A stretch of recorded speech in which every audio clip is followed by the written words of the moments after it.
Well, good afternoon, everybody. I'd like to call to order this Tuesday, November 14th, 2023 meeting of the Pierce County Council. The time is 3:09 p.m. Madam Clerk, will you please call the roll? Councilmember Campbell. Here. Councilmember Hoover. Here. Councilmember Denson. Here. Councilmember Herrera. Here. Councilmember Hitchin. Here. Councilmember Morrell. Here. Councilmember Mello. Here. There are 7 members present, Mr. Chair. We have all 7 members present and a quorum. As has been indicated during the call of the roll, we have 3 members in Spokane representing Pierce County at the Washington State Association of Counties Conference. They're fully participating via Zoom. We appreciate them coming out of that state conference and participating in Zoom, and we will call on them accordingly. So thank you, Councilmembers Hoover, Denson, and Hitchin for stepping out of your conference to join this regular meeting of the County Council. We're at item 3, the Pledge of Allegiance to the flag and our land acknowledgement. Please join us in listening to the land acknowledgement and Pledge of Allegiance to the flag, led by Vice Chair Campbell, followed by a moment of silence dedicated to our men and women in the military who are serving overseas. Vice Chair Campbell. Thank you, Chair. We acknowledge that we are on the traditional homeland of the Coast Salish tribes. Coast Salish people have lived on and stewarded these lands since time immemorial and continue to do so today. We recognize that this land acknowledgement is one small step towards true allyship, and we commit to uplifting the voices, experiences, and histories of the indigenous people of this land. I'd like to invite you all to stand for a Pledge of Allegiance to the flag. The flag is in the back of the corner, followed by a moment of silence. I pledge allegiance to the flag of the United States of America and to the republic for which it stands, one nation, under God, indivisible, with liberty and justice for all.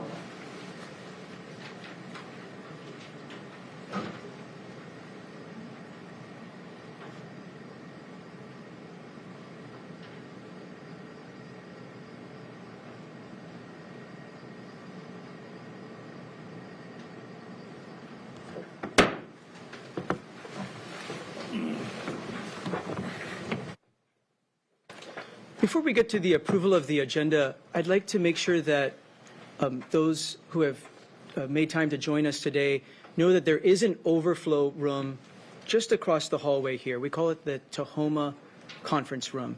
So it's available there. There's seating in there. There's a television in there with a live stream of this very meeting, live streamed by PCTV. So if you need to make yourself comfortable there, you're free to use the Tahoma room. Restrooms are also on this floor. There's one on this side and another on the other side of the hallway. And if you need to have a conversation or take a phone call, we ask that you do it on the very far end of the hallway so that we don't disrupt the participation of this public meeting. That brings us to section 4 of our agenda.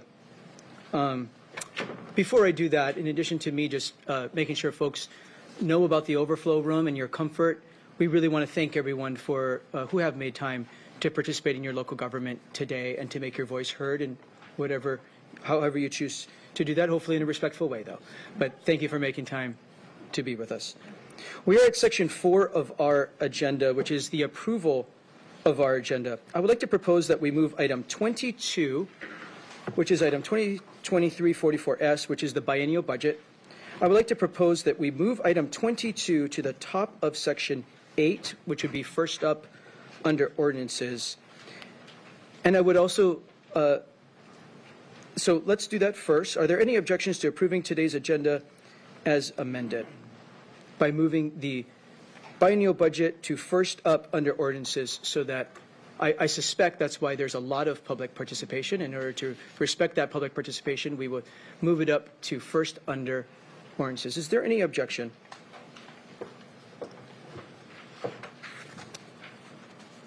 Seeing none, we will amend the agenda accordingly. I'd also like to amend our agenda to add a veto override vote by the County Council of 2023-68 to our agenda. This is an ordinance of the Pierce County Council relating to county funds and creating a new special revenue fund to add a community needs fund program and scheduling a veto override on that at some point during today's meeting. Is there any objection to accepting that change to our agenda? Not seeing any. The agenda will be approved with those two changes. There will be public comment opportunity on both of those changes to our agenda and any other final action item. So on today's council agenda, there will be multiple opportunities for public comment. On the consent agenda, you may provide comment on any final action item. This does not include items placed on the consent agenda for simply introduction and scheduling. On today's consent agenda, there is one appointment resolution for final action, so you can comment on that if you wish. During sections 8 and 9 of the agenda, we will take public comment on each ordinance and resolution individually. And finally, under community forum, there will be an opportunity to address the council on any topic that is not on today's agenda. Please address all comments to the chair and be mindful of the decorum expected during this meeting. For more information on the rules for public participation, we kindly ask that you review the very bottom of the page 1 of today's agenda for our rules of decorum. That brings us to section 5, the consent agenda. We now have the consent agenda before us. Does any member wish to pull any item from the consent agenda? Vice Chair Campbell. Chair, I do show that we have an appointee here with us, Mr. Stephen Hopkins, and I'd like to pull that. Where would you, shall I put it, following consent agenda? Following proclamations, recognitions, and awards? Yes, please. So we don't. Okay, then I would move that we adopt the consent agenda, moving item 2A to following the proclamations, recognitions, and awards, and then adopt the consent agenda as amended. Second. It's been properly moved and seconded that we adopt the consent agenda with the exception of moving item 2A to right after proclamations, recognitions, and awards. This is a public hearing. We have two other final action items. Excuse me. We do not have any other final action items. So we've moved 2A to another part of our agenda, so there's no other final action items. So this is a public hearing on the consent agenda. Anyone wish to provide comments on the consent agenda? We'll start here in chambers. Please come to the podium. State your name for the record. Not seeing any. Mr. Weinsberry, anybody in the Zoom room? Yes, for any members of the public who wish to provide public comment for the consent agenda, press the raise hand icon in Zoom or star 9 on your telephone keypad. No hands at this time, Chair. We will close the public hearing, bring it back to the council. Madam Clerk, will you please call the roll on the consent agenda? Yeah, excuse me. Councilmember Cruver, Aye. Councilmember Denson, Aye. Councilmember Herrera, Aye. Councilmember Hitchin, Aye. Councilmember Morrell, Aye. Councilmember Campbell, Aye. and Councilmember Mello. Aye. The result of the roll call vote is 7 ayes and 0 nays. On a vote of 7 ayes and 0 nays, the consent agenda is adopted. We are now at section 6, messages from the executive, judges, and prosecuting attorney. First up, we have a message from the executive transmitting the following ordinance, which was vetoed on November 9th, 2023. It was ordinance number 2023-68, an ordinance of the Pierce County Council relating to county funds and creating the Community Needs Fund that will be scheduled for a veto override during this meeting today. Other messages from the executive transmitting the following ordinances which were approved and signed on November 9th, 2023 included ordinance number 2023-56, which was an ordinance of the Pierce County Council declaring certain property surplus in Lakewood, Washington called Old Settlers Cemetery property. We did that on Halloween, believe it or not. He also signed ordinance number 2023-62, which was an ordinance of the Pierce County Council amending the county code related to purchasing, and also 2023-67, which was an ordinance of the Pierce County Council adopting a new county code related to the notice of funding availability process. So we are at section 7, proclamations, recognitions, and awards. There are none today. We did move resolution 2023-160. Councilmember Kruver for a motion for resolution 2023-160. Thank you, Chair. I move resolution 2023-160. Second? It's been properly moved and seconded that we adopt resolution 2023-160. Madam Clerk, please read the title to the record. Proposal number R 2023-160, a resolution of the Pierce County Council confirming the appointment of one new member, Stephen Hopkins, to the Pierce County Solid Waste Advisory Committee, and the removal of one existing member, Annalise Field, to the Pierce County Solid Waste Advisory Committee. Thank you.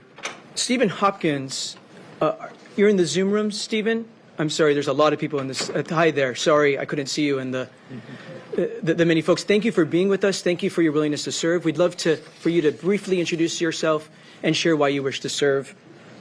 Absolutely. My name is Stephen Hopkins. I'm the district manager for Murray's Disposal Company. I've also worked as the district manager for LeMay Pierce County Refuse. I wish to serve because the refuse in Pierce County is near and dear to everything I do throughout my day. I feel I have a great value of insight into how we manage trash and the disposal recycling products, the organics bill coming towards us. I've got a unique perspective towards a lot of those different items. So I'd be happy to serve, and I'd be happy to be there to help guide and maneuver Pierce County into the future with some of the new legislation that's coming through. Well, thank you for being with us. You think about garbage and recycling all day, every day, and then you want to spend some of your free time doing the same thing. That's commendable. That's basically that's a lot of what I do. That's exactly it. It's my vacations. I look over and see who hauls the garbage in the local areas. So We might need to look into some help for you, sir. fair. Do any members have any questions for Stephen Hopkins before we open this up for a public hearing? I don't see any. This is a public hearing on this appointment to the Solid Waste Advisory Committee. Also includes the removal of one existing member because of their non-participation on the advisory committee. Does anybody wish to provide comment on this final action item, making this appointment? We'll start here in chambers. Not seeing anybody rush to the podium. Mr. Weinsbury, anybody in the Zoom room? Yes, Chair. For any members of the public who wish to provide comment on proposal number 2023-160, press the raise hand icon in Zoom or *9 on your telephone keypad. No hands at this time, Chair. Seeing no hands, we'll close the public hearing, bring it back to council. Are there final remarks by council members? Councilmember Kruver. Chair, I just want to say thank you, Mr. Hopkins, and Councilmember Mello kind of said what I was going to say, that for someone who does all that you do and then want to keep continuing in the same subject, it is quite commendable. When I was looking at your resume, I'm like, oh my gosh, this guy eats, drinks, breathes refuse. And that. Unfortunately, but Oh, wait a minute. I don't mean quite like. Interesting hobby, I guess. When you make your hobby your work, that makes it fun. So you're one in a million, hard to find, and I appreciate you, and we appreciate that you wanting to serve on this with your spare time. Thank you, Chair. Thank you. thank you. Any other final remarks? We appreciate your service, Stephen, and your willingness to provide your expertise and help bring advice and counsel. Madam Clerk, will you please call the roll on Resolution 2023-160? Yes, Councilmember Denson, Aye. Councilmember Herrera, Aye. Councilmember Hitchin, Aye. Councilmember Morrell. Aye. Councilmember Campbell, Aye.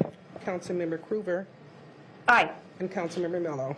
Aye. The result of the roll call vote is 7 ayes and 0 nays. On a vote of 7 ayes and 0 nays, the resolution is adopted. Thank you again, Stephen.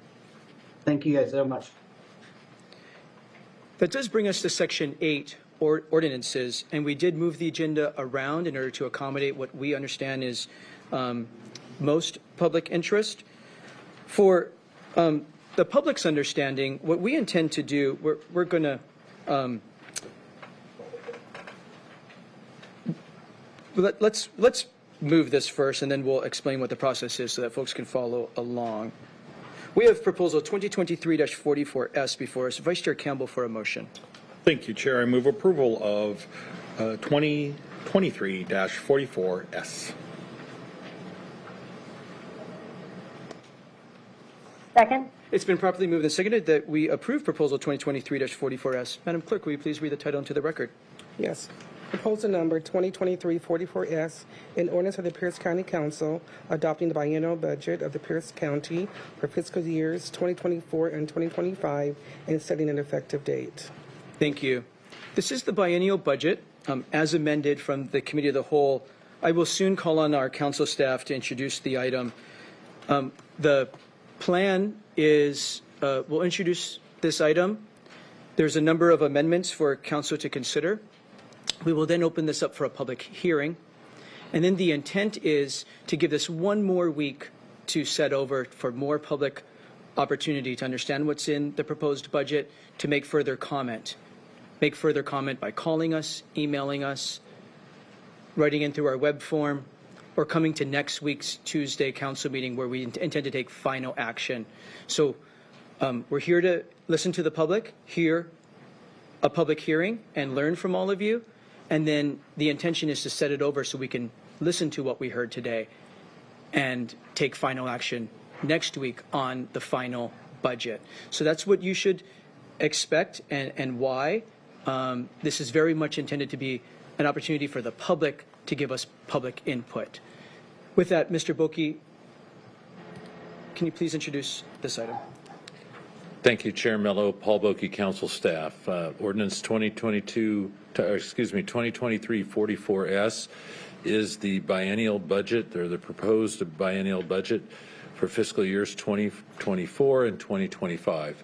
Our fiscal years match with the calendar years, so this budget will run from January 1st, 2024 to December 31st, 2025.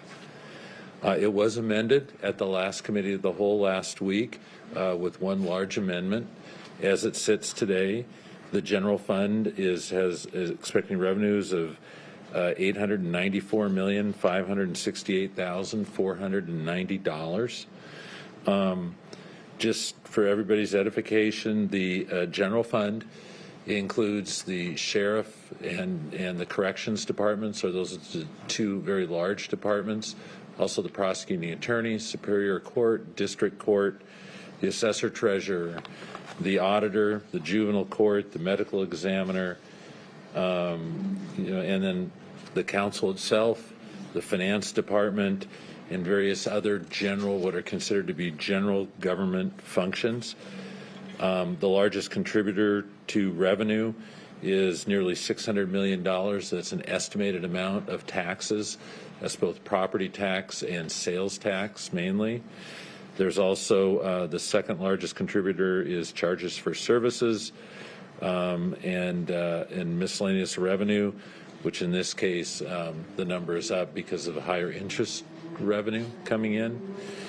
And then you go on to the rest of the budget, and beginning farther back, you start with special revenue funds. These are funds, very important funds, and there's some newer funds in here that have been added in the last few years that have essentially, most of these funds have their own revenue source in certain ways, or either grants or other taxes or various things like that that are for those specific items.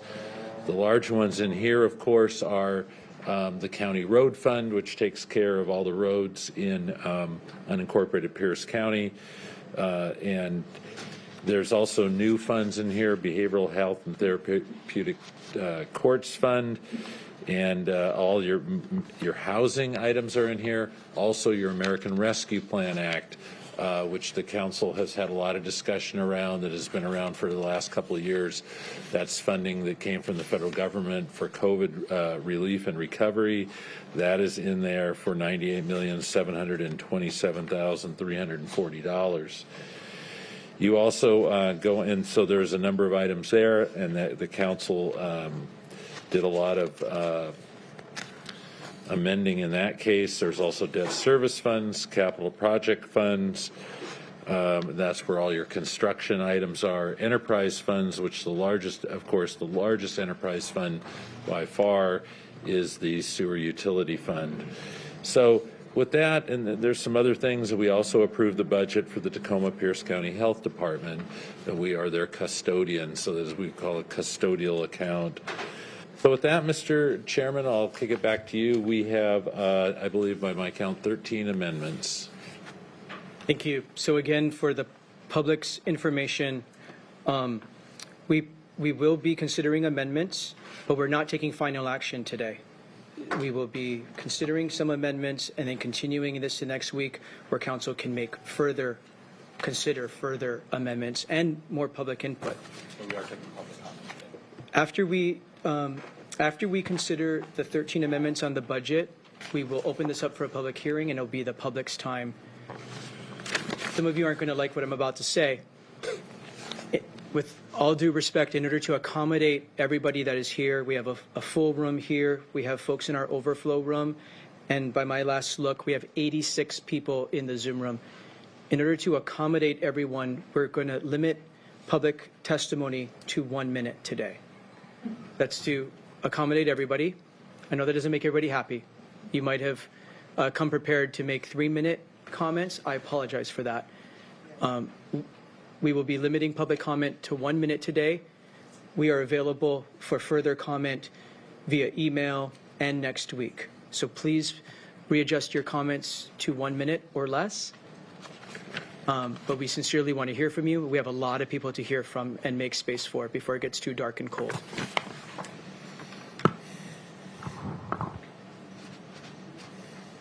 So as Mr. Boki indicated, we have 13 amendments that have been prepared for council's consideration.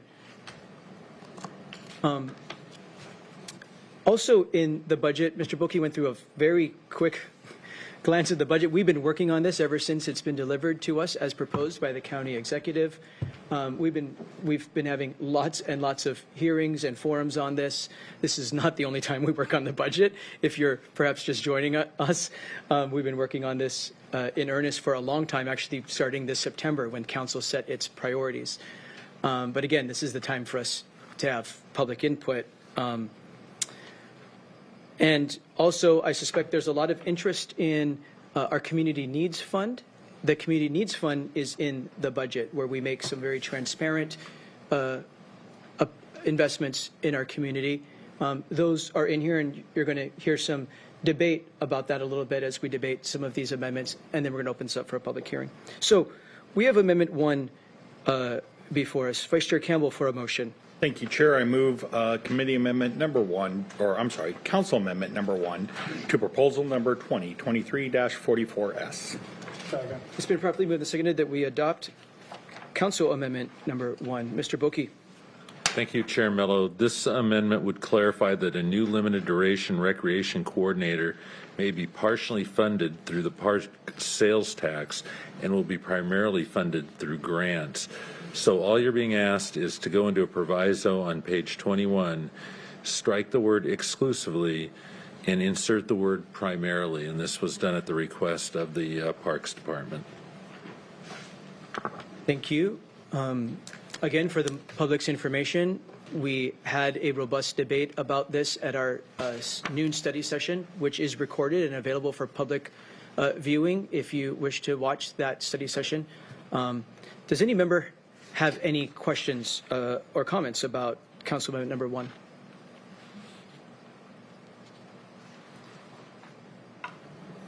Thank you to the department for bringing us this feedback. All those in favor of adopting Council Amendment Number 1, please say aye. Aye. Aye. Aye. Opposed, nay. The motion is adopted. We have Council Amendment Number 2. Vice Chair Campbell. Thank you, Chair. I move Council Amendment number 2 to proposal number 2023-44S. It's been properly moved and seconded that we adopt Council Amendment number 2. Mr. Boki. Thank you, Chair Mello. Council Amendment number 2 is in the general fund. It deals with prevention services. Prevention services is a portion of it's 20% of the 0.1% criminal justice tax that's received by the county. That is a countywide tax that's split up amongst the county and all the cities, and some of it's by formula.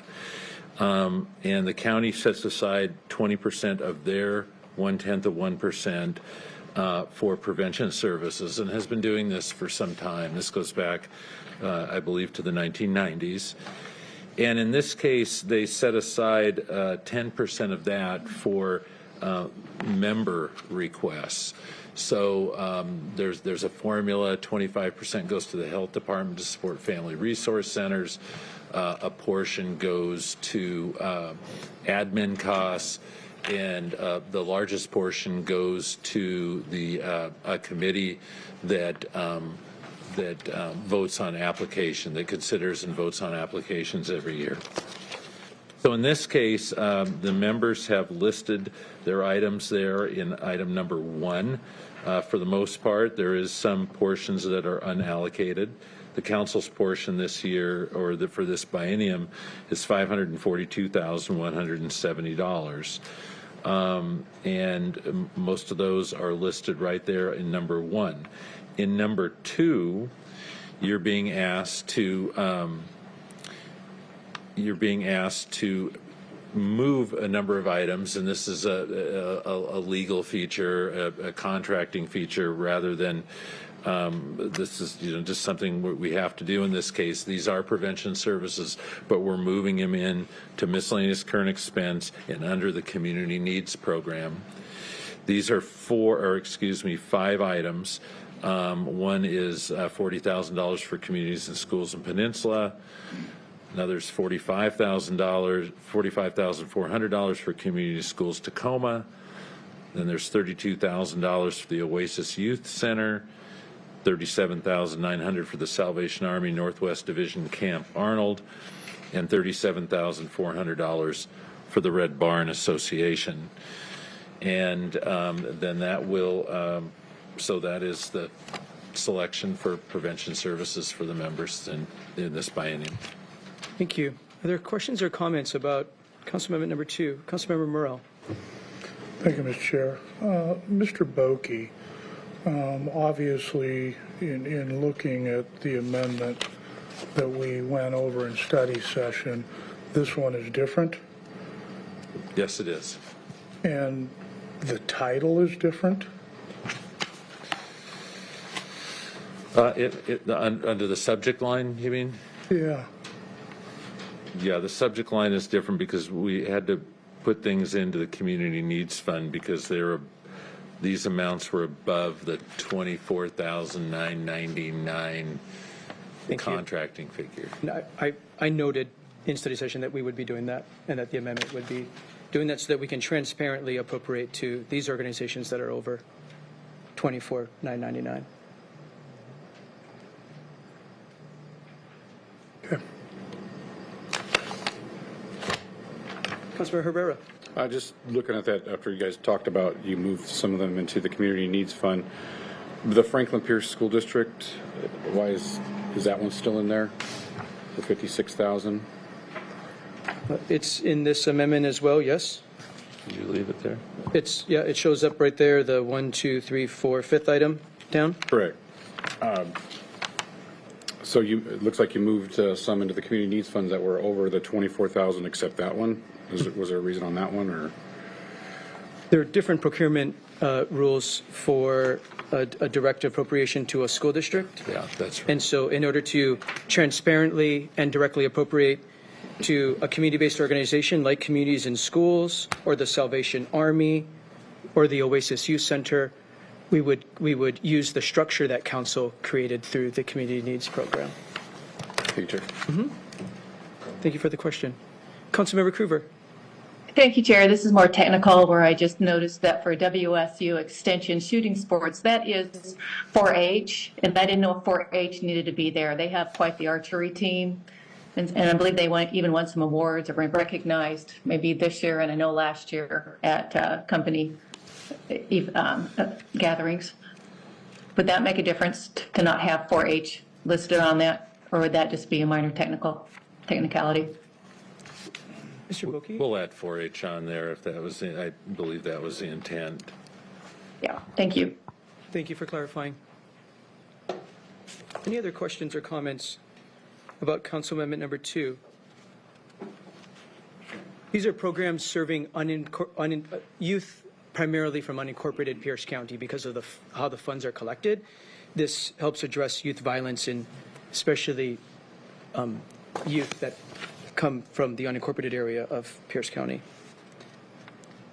Well, the vote is, these are great organizations. Thank you for all members for contributing to this to make sure that we can spread out throughout Pierce County and make these direct appropriations to these very worthy organizations who are doing great work in our community, many to address youth violence. We'll take a voice vote on the adoption of Council Amendment number 2. All those in favor of adopting Council Amendment number 2, please say aye. Aye. Opposed, nay? Nay. The motion is adopted. We have Council Amendment number 3 before us. Councilmember Denson for a motion. Yes, thank you, Chair. I move Council Amendment number 3. Second.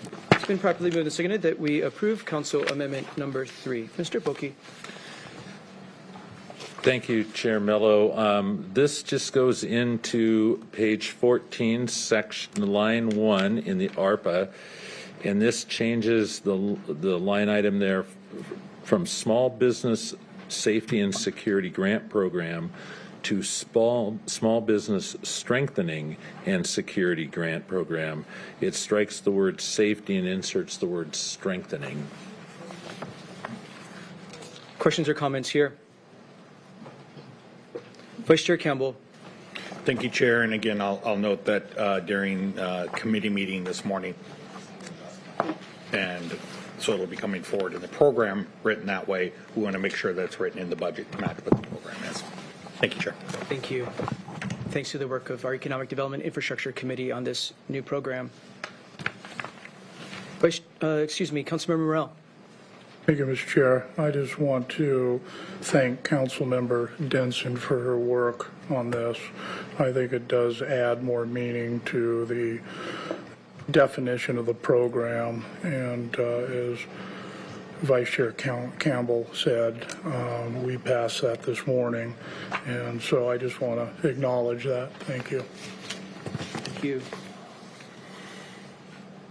Thank you again, Councilmember Denson, and to committee members who have put a lot of thought into this program. The vote is on adoption of Council Amendment number 3. All those in favor, please say aye. Aye. Aye. Opposed, nay? The motion is adopted. That brings us to Council Amendment number 4. Councilmember Kruever for a motion. Chair, I move Amendment 4 on 2023-44S. Second. It's been properly moved and seconded that we adopt Council Amendment number 4. Mr. Boki. Thank you, Chair Mello. This amendment deals with in the general fund miscellaneous current expense.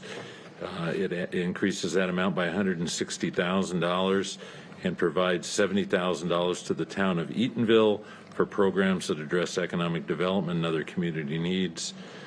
$60,000 to the city of Roy for programs that address economic development and other community needs. $20,000 to be used to the South Pierce Fire and Rescue to respond to the fire and protection and emergency medical service needs of the community.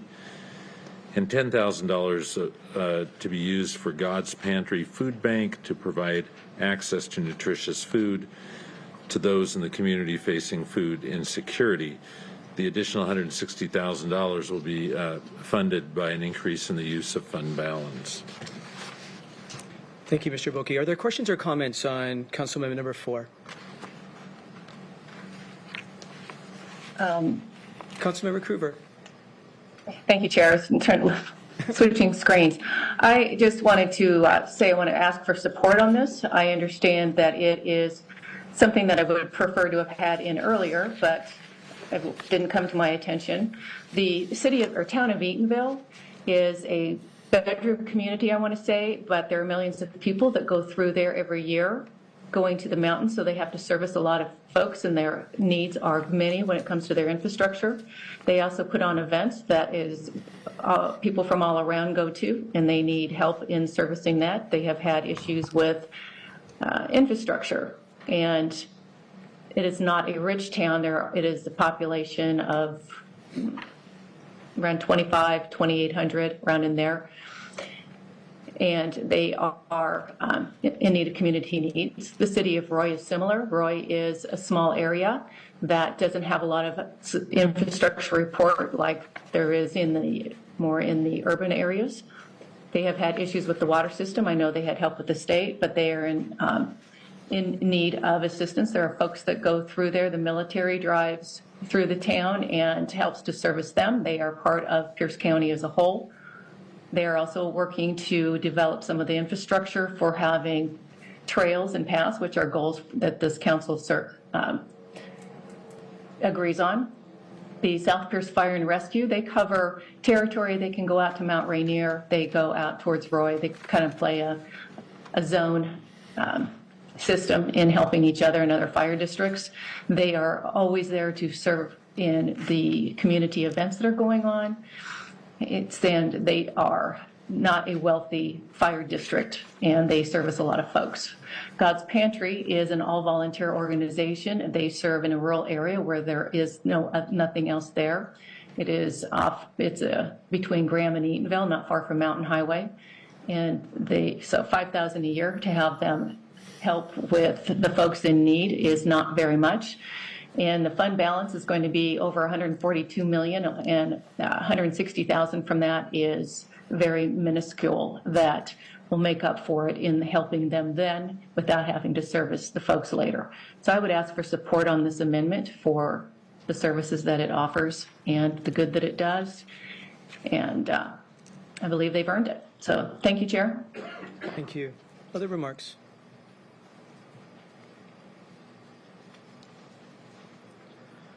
Well, thank you, Councilmember Cruver, for bringing this forward. All members brought items forward that we embedded in our budget.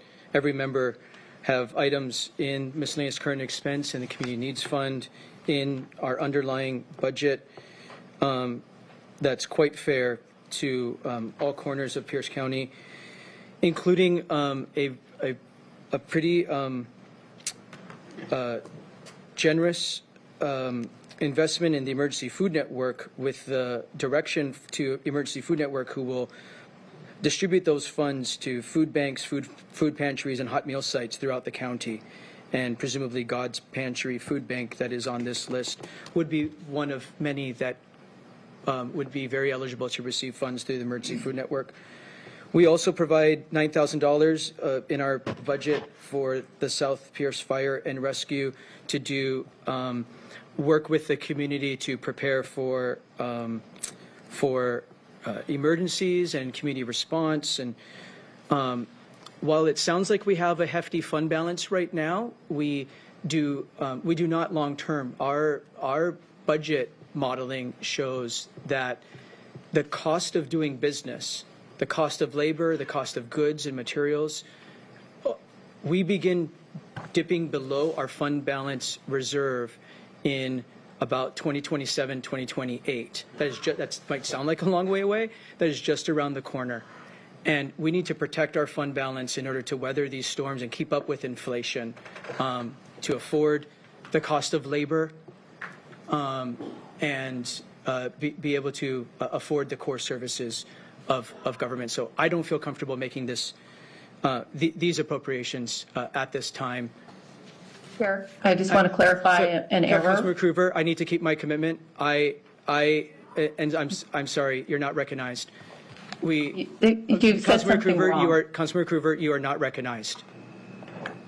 I indicated during study session that every member will have one opportunity to speak in order to make sure we save enough time to hear from the public. Are there any? Councilmember Cruver, Councilmember Cruver, you are not recognized.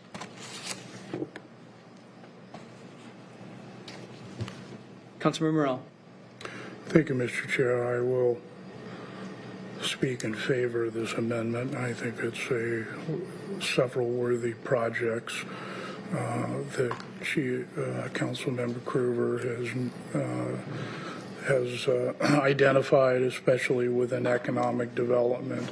I too have a lot of small little towns and cities that is how they exist on tourism and economic development. Without that, they would not exist. So any way we can look at expanding economic development, because it just brings dollars back into Pierce County. And it is a great way to encourage people to get out in our small towns and just do activities outside of the urban areas. So I, there again, appreciate Councilmember Krueger bringing this forward. Thank you. Thank you. Any other final remarks? I will be voting no for the reasons I stated earlier. All those in favor of adopting Council Amendment number 4, please say aye. Opposed, nay. Nay. Nay.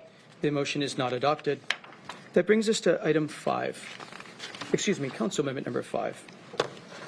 Councilmember Morel for a motion. Thank you, Mr. Chair. Council Amendment number 5.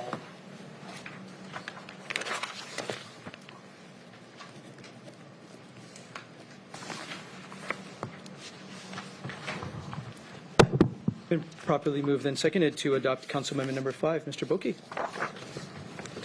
Thank you, Chair Mello. Council Amendment number 5 is to miscellaneous current expense in the general fund. There are a number of items here. $75,000 for the city of Buckley for waypoint signage for the Foothills Trail. $24,999 for the Foothills Rails to Trails Coalition for the Dr. Tate Pavilion. $24,999 Teen Flight Puyallup for aviation-focused vocational education services to high school age student. This is a reappropriation. It's currently under contract. $140,800 for the Clover Park Technical College for the purchasing and or developing of the electric aircraft propulsion system and related training module, faculty professional development, and curriculum development within its avionics technician program. This is also a reappropriation. $200,000 of this appropriation shall be used for the Human Services Department to allocate funding for food purchasing for food banks and food insecurity programs serving unincorporated Pierce County. And that proviso also goes on to say a few other things, and there's provided $125,000 of the appropriation shall be used for the Pierce County Skills Center for equipment and materials for the food waste reduction culinary program. And then there's a proviso on page 5 of the proposal, starting at line 2 under miscellaneous current expense. You're modifying the amount in this case from $300,000 to $200,000 and inserting the word for before equipment in line 2, and after the word serving in line 3, you're adding unincorporated before the words of Pierce County. So it'll read serving unincorporated Pierce County. These items are paid for by an increase in the use of fund balance of $490,798. Thank you. Remarks. Councilmember Morel.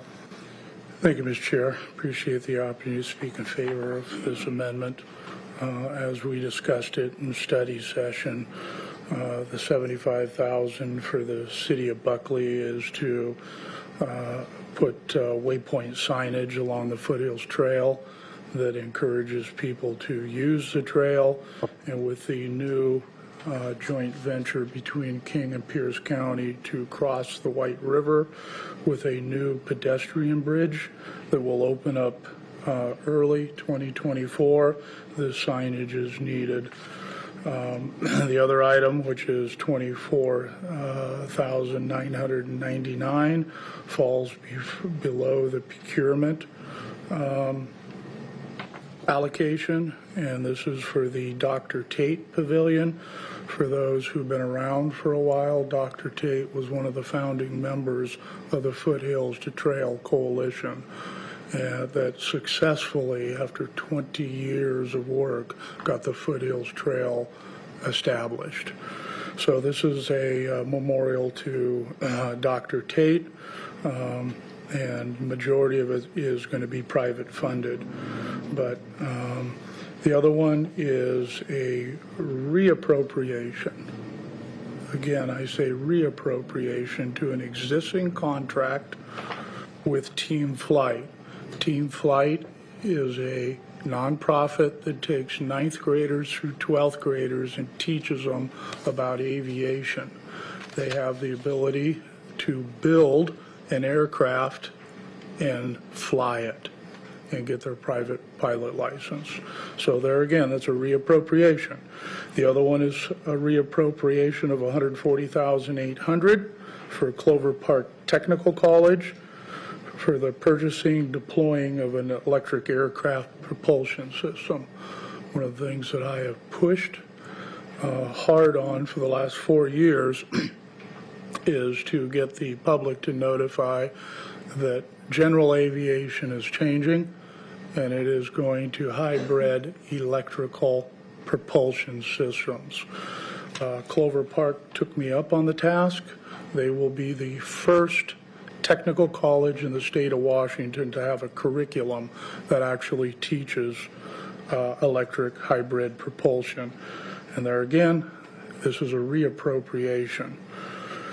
The other one is for $200,000 for food purchase. I don't have to elaborate on that.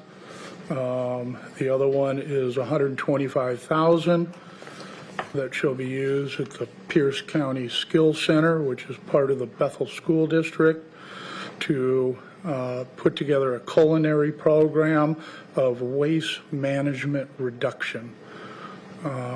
This county, this state, this world needs to deal with food waste.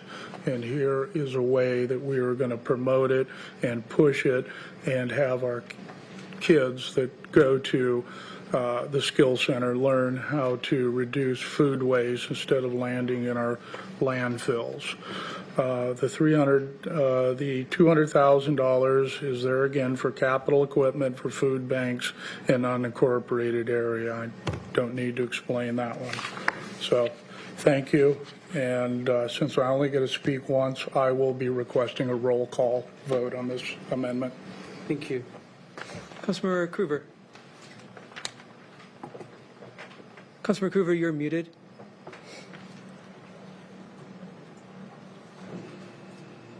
I'm having to flip screens here. Thank you, Chair. I would like to speak in favor of this amendment. The city of Buckley is small, and they have a lot of folks that go through town, and signage is something very important to people. The Foothills Rail Trail, the gathering space, again, that is community-oriented, and we all need places for folks to go. The Teen Flight in Puyallup, what an awesome program that gives kids an experience that they can't get anywhere else, and we know that the more things kids can experience, the more that they will grow. The Clover Park, the aircraft system training module, in conjunction with that, we need more aviators out there. There's going to be a lot of need for that, kind of like computer programming, it seems, with technology going the way it is. And then for the Human Services to allocate for food purchasing, I absolutely will support that. The appropriation for the culinary program at the Skills Center, absolutely, to support that. There is a lot of talk in the sustainability divisions about reducing food waste, and this would be a great start in teaching our students about that program. So I appreciate a yes vote on that. Thank you, Chair. Thank you. Vice Chair Campbell. Thank you, Chair. Of course, I caught this at study session, and I want to ask Councilmember Morrell to help define something here on item 3, page 5, starting at the line. It provided, and it had 300,000. That's struck, and it's now 200,000. So as I read this, the funding for equipment was cut from 300,000 to 200,000 with this amendment. Councilmember Morrell. Yes, and the 100,000 was moved to the food purchasing. which on is, the first page. okay, and that's 200,000. Right. I know for me, I know we had at least 1.2 million in food purchasing available. Where I do hear the need is in capital needs because a lot of these food banks really, a lot of times they get started with used equipment. And it's used hard, open, closed a lot of variety of foods moving in and out of them. And so based on the cut, 300,000 probably isn't far enough. I'd rather see this go from 300,000 to 500,000 than see it go from 300,000 to 200,000. And so I can't support cutting capital needs for food banks. It's, needed all across the county. I think we have close to 100 food banks. And so while it seems like a lot of money, it's not going to go very far when you're looking at the vast need of food banks that have outdated equipment. Thank you, Chair. Thank you. I too will not be supporting this. I don't think we should reduce the amount of funds we're helping hot meal sites and food banks throughout the county. We have 75 of them last count, $300,000 that we have in our budget just for capital improvements to food banks, hot meal sites, is, like Vice Chair Campbell said, is going to go very quickly. And I just can't see us reducing that expenditure. And many happen to be in cities, not just in unincorporated areas. And folks in unincorporated areas use those community-based organizations that happen to be in cities, right? People just outside of Puyallup come into the city of Puyallup who might live in unincorporated Pierce County, come into Puyallup to get service, so on and so forth. And every member has had an opportunity to make requests of various kinds and get different investments. Well, I think many of these investments sound good on their face. Every member has, there are lots of things in the underlying budget that you won't hear us discuss today that we've been discussing for months that members have received to invest in our various communities. And we'll be talking more about the Community Needs Fund. So I can't say yes to this at this time, in large part because of the reduction in dollars to food banks and hot meal sites. A roll call vote has been requested, so we will take one. The vote is on Council Amendment number 5. And I'll just remind members we have another opportunity to make more amendments next week at finals. Madam Clerk, will you please call the roll on Council Amendment number 5? Councilmember Herrera. Aye. Councilmember Hinchin. Nay. Councilmember Morrell. Aye. I'm sorry. Let me say that again. Aye. Thank you. Councilmember Campbell. Nay. Councilmember Krueger. Aye. I didn't catch her. Councilmember Krueger? Aye. Councilmember Krueger votes aye. Thank you. Aye. Thank you. Councilmember Denson Nay. and Councilmember Mello. Nay. The result of the roll call vote is 3 ayes and 4 nays. On a vote of 3 ayes and 4 nays, the amendment is not adopted. And we're going to get Councilmember Morrell some water. We have Council Amendment number 6 before us. Councilmember Krueger for a motion. Thank you, Chair. I would like to move Amendment 6 on 2023-44S. It's been properly moved and seconded that we adopt Council Amendment number 6. Mr. Boki. Thank you, Chair Mello. Council Amendment number 6 is to the Surface Water Management Fund, which is a special revenue fund. You're being asked to increase the appropriation by $250,000 and insert the following proviso: $250,000 of this appropriation shall be made available to the Spanaway Lake Management District Number 1 for the purpose of providing chemical phosphorus treatments and other treatment strategies. All expenditures under this proviso shall be consistent with the annual work plan approved by the County Council. Thank you. Questions and comments? Vice Chair Campbell. Thank you, Chair. Appreciate this being brought forward. I got a flurry of questions about what was meant by providing chemical phosphorus treatments and other treatment strategies, and some people really wanted it explained, and was it safe, was it not safe to be putting it in the water. I want to be able to do a little bit of research and bring it back to them, so I would like to ask that we continue this to next week so that we can make sure the public understands what we're doing in chemical treatments and know that it is a safe process for our lake. Thank you, Vice Chair Campbell. We'll look for a motion in a second. I do see Councilmember Kruger's hand up. Are you willing for us to take that comment before you make a motion? Yes. Councilmember Kruger. Thank you, Chair. I would be in agreement or willing to, I'll see, it's already with the body, so it's the body's choice to continue this to next week for that clarification. I'll just remind folks that this is in the management plan that the Lake District puts together along with the department. And this is the plan where the folks tax themselves a great deal of money to work in conjunction with the department on this lake, which serves all of Pierce County. But if I'd be happy to have this carry over to next week. Thank you, Councilmember Kruger. Any other questions or comments? Vice Chair Campbell. Yes, I'd like to make a motion that we continue Council Amendment number 6. Sorry? Just procedurally, technically, if you're intending to move it to next week, the body can simply withdraw and re-raise it next week, rather than, we don't really continue amendments. My apologies. My fault for suggesting that. So what would be the proper procedure? So a member can request that the motion be withdrawn, and then, because it belongs to the body at this time, if there's no objection, it will simply be withdrawn. Councilmember Kruger, would you be willing to withdraw it with the intention of bringing it back next week?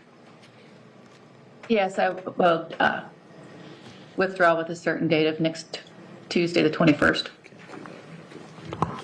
As long are we good? You're good. And then ask the body if there's no objection. Is there any objection by other council members to withdrawing Council Amendment number 6, Councilmember Kruger's intention to bring it back next Tuesday? Not seeing any. The amendment has been withdrawn. We are at amendment number 7. Councilmember Vice Chair Campbell for a motion. Thank you, Chair. I move Council Amendment number 7 to proposal number 2023-44S. Second. Been properly moved and seconded that we adopt Council Amendment number 7. Mr. Boki. Thank you, Chair Mello. Amendment number 7 is adding a section towards the back of the budget. There's a number of sections, mainly dealing with reporting and like quarterly reporting of financials and various things like this.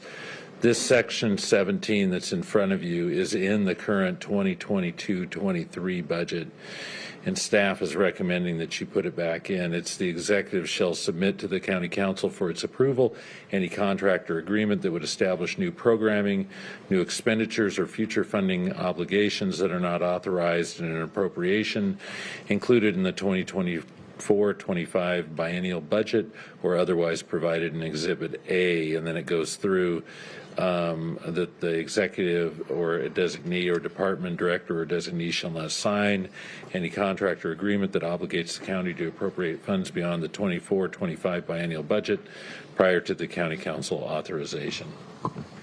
Thank you. Are there questions or comments about Council Amendment number 7? Councilmember Morrell. Thank you, Mr. Chair. So, Mr. Boki, you mentioned that it was in the 2022-2023 budget. Was it utilized, and how effective was this section?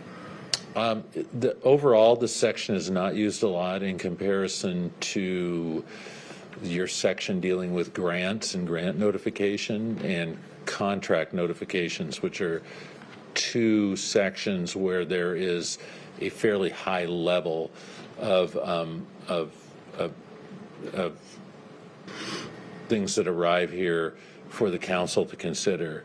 I believe that this has been used once in the last 2 years, off the top of my head, and I can't quite remember what it was for, but it was, I believe, used once in the last 2 years. There was something that occurred in the prior biennium that I think caused this to be in effect. Okay, so this wouldn't be utilized very much as far as workload to comply with Section 17. I'm not. If the could move into the next biennium or at least the year following, and because we have to spend by the end of 2026. So I'm just making sure that this would capture ARPA allocations as well as any other general fund and regular county budget dollars. The intention is any appropriation, and if we agree that the appropriation should, the contract authority or the appropriation should last beyond the biennium, simply county council authorization is required. Okay, thank you. Thank you, Chair. Thank you. Any other questions or comments on Council Amendment number 7?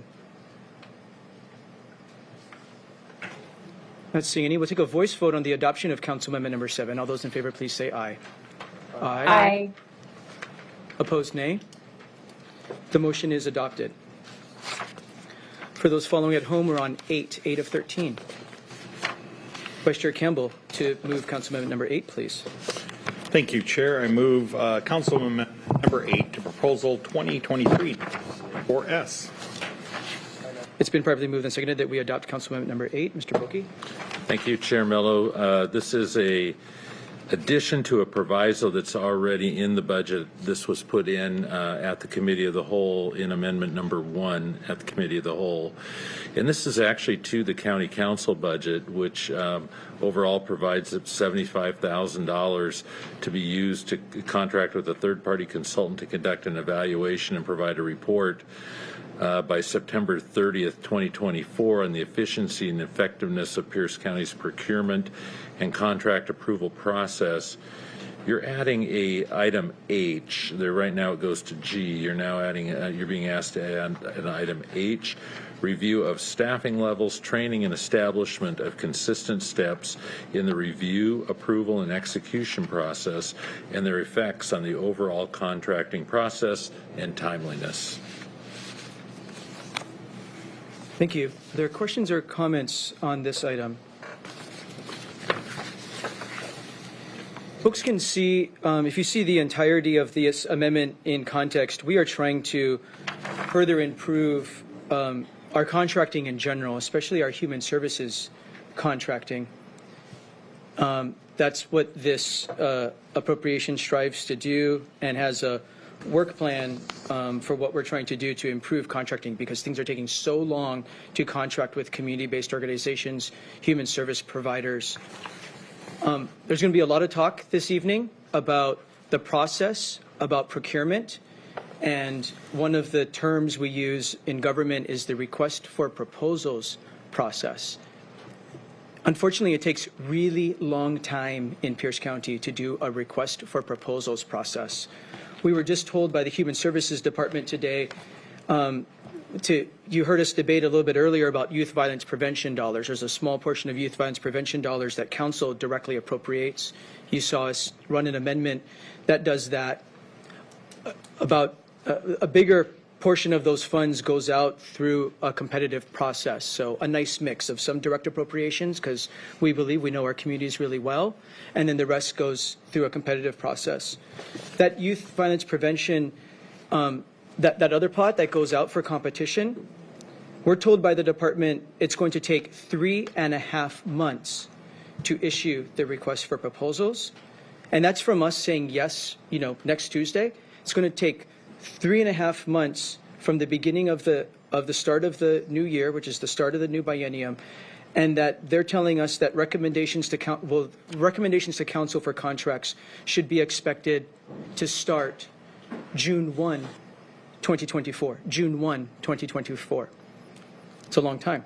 So when you are going to hear us debate about what is the right balance between making direct appropriations to community-based organizations and what should go out for a request for proposals? A lot of us are very worried about the time it takes to get dollars out to the community because we know community-based organizations, it's hard for them for cash flow. And to ask to do work on behalf of the public for months and months and months without getting paid. This is a body of work we're trying to improve that, and we're very serious about improving that. I hope we make improvement, but right now it takes 6 months, if all things go well, to start a contract with a community-based organization. So we're trying to improve that, but that's why you're going to hear a debate today about what the right ways are of getting dollars out to community-based organizations and human service providers. We have a vote in front of us on Council Amendment number 8 to amend this proviso on this body of work. All those in favor of adopting Council Amendment number 8, please say aye. Aye. Aye. Opposed, nay. The motion is adopted. We have Council Amendment number 9 before us. Vice Chair Campbell for a motion. Thank you, Chair. I move Council Amendment number 9 to Proposal 2023-44S. It's been properly moved and seconded that we adopt Council Amendment number 9. Mr. Boki. Thank you, Chair Mello. A couple of things here, and this is what I would call technical corrections. After Amendment 1 was put together at the Committee of the Whole and inserted in and rolled into a substitute ordinance, it was discovered that the use of fund balance in the general fund revenue section was too low by $24,999, and we asked that the use of fund balance be increased to match the so that we can balance between revenues and expenditures increase the use of fund balance by $24,999. It was also discovered later, actually the Finance Department informed us that the Election Stabilization Fund on page 19, line 46, which is a special revenue fund, we believe that there was a transposition error and it read $457,000. You're being asked to increase that to $18,000 by $18,000 to $475,000. Other questions or comments about this technical amendment brought to us by the Finance Department? Thank you, Finance Department, for making sure we're balancing here. The vote is on adoption of Council Amendment number 9. All those in favor, please say aye. Aye. Aye. Opposed, nay. The motion is adopted. We have Council Amendment number 10 before us. Councilmember Morell for a motion. Thank you, Mr. Chair. I move Council Amendment number 10 to Proposal 2023-44S. It's been properly moved and seconded that we adopt Council Amendment number 10. Mr. Boki.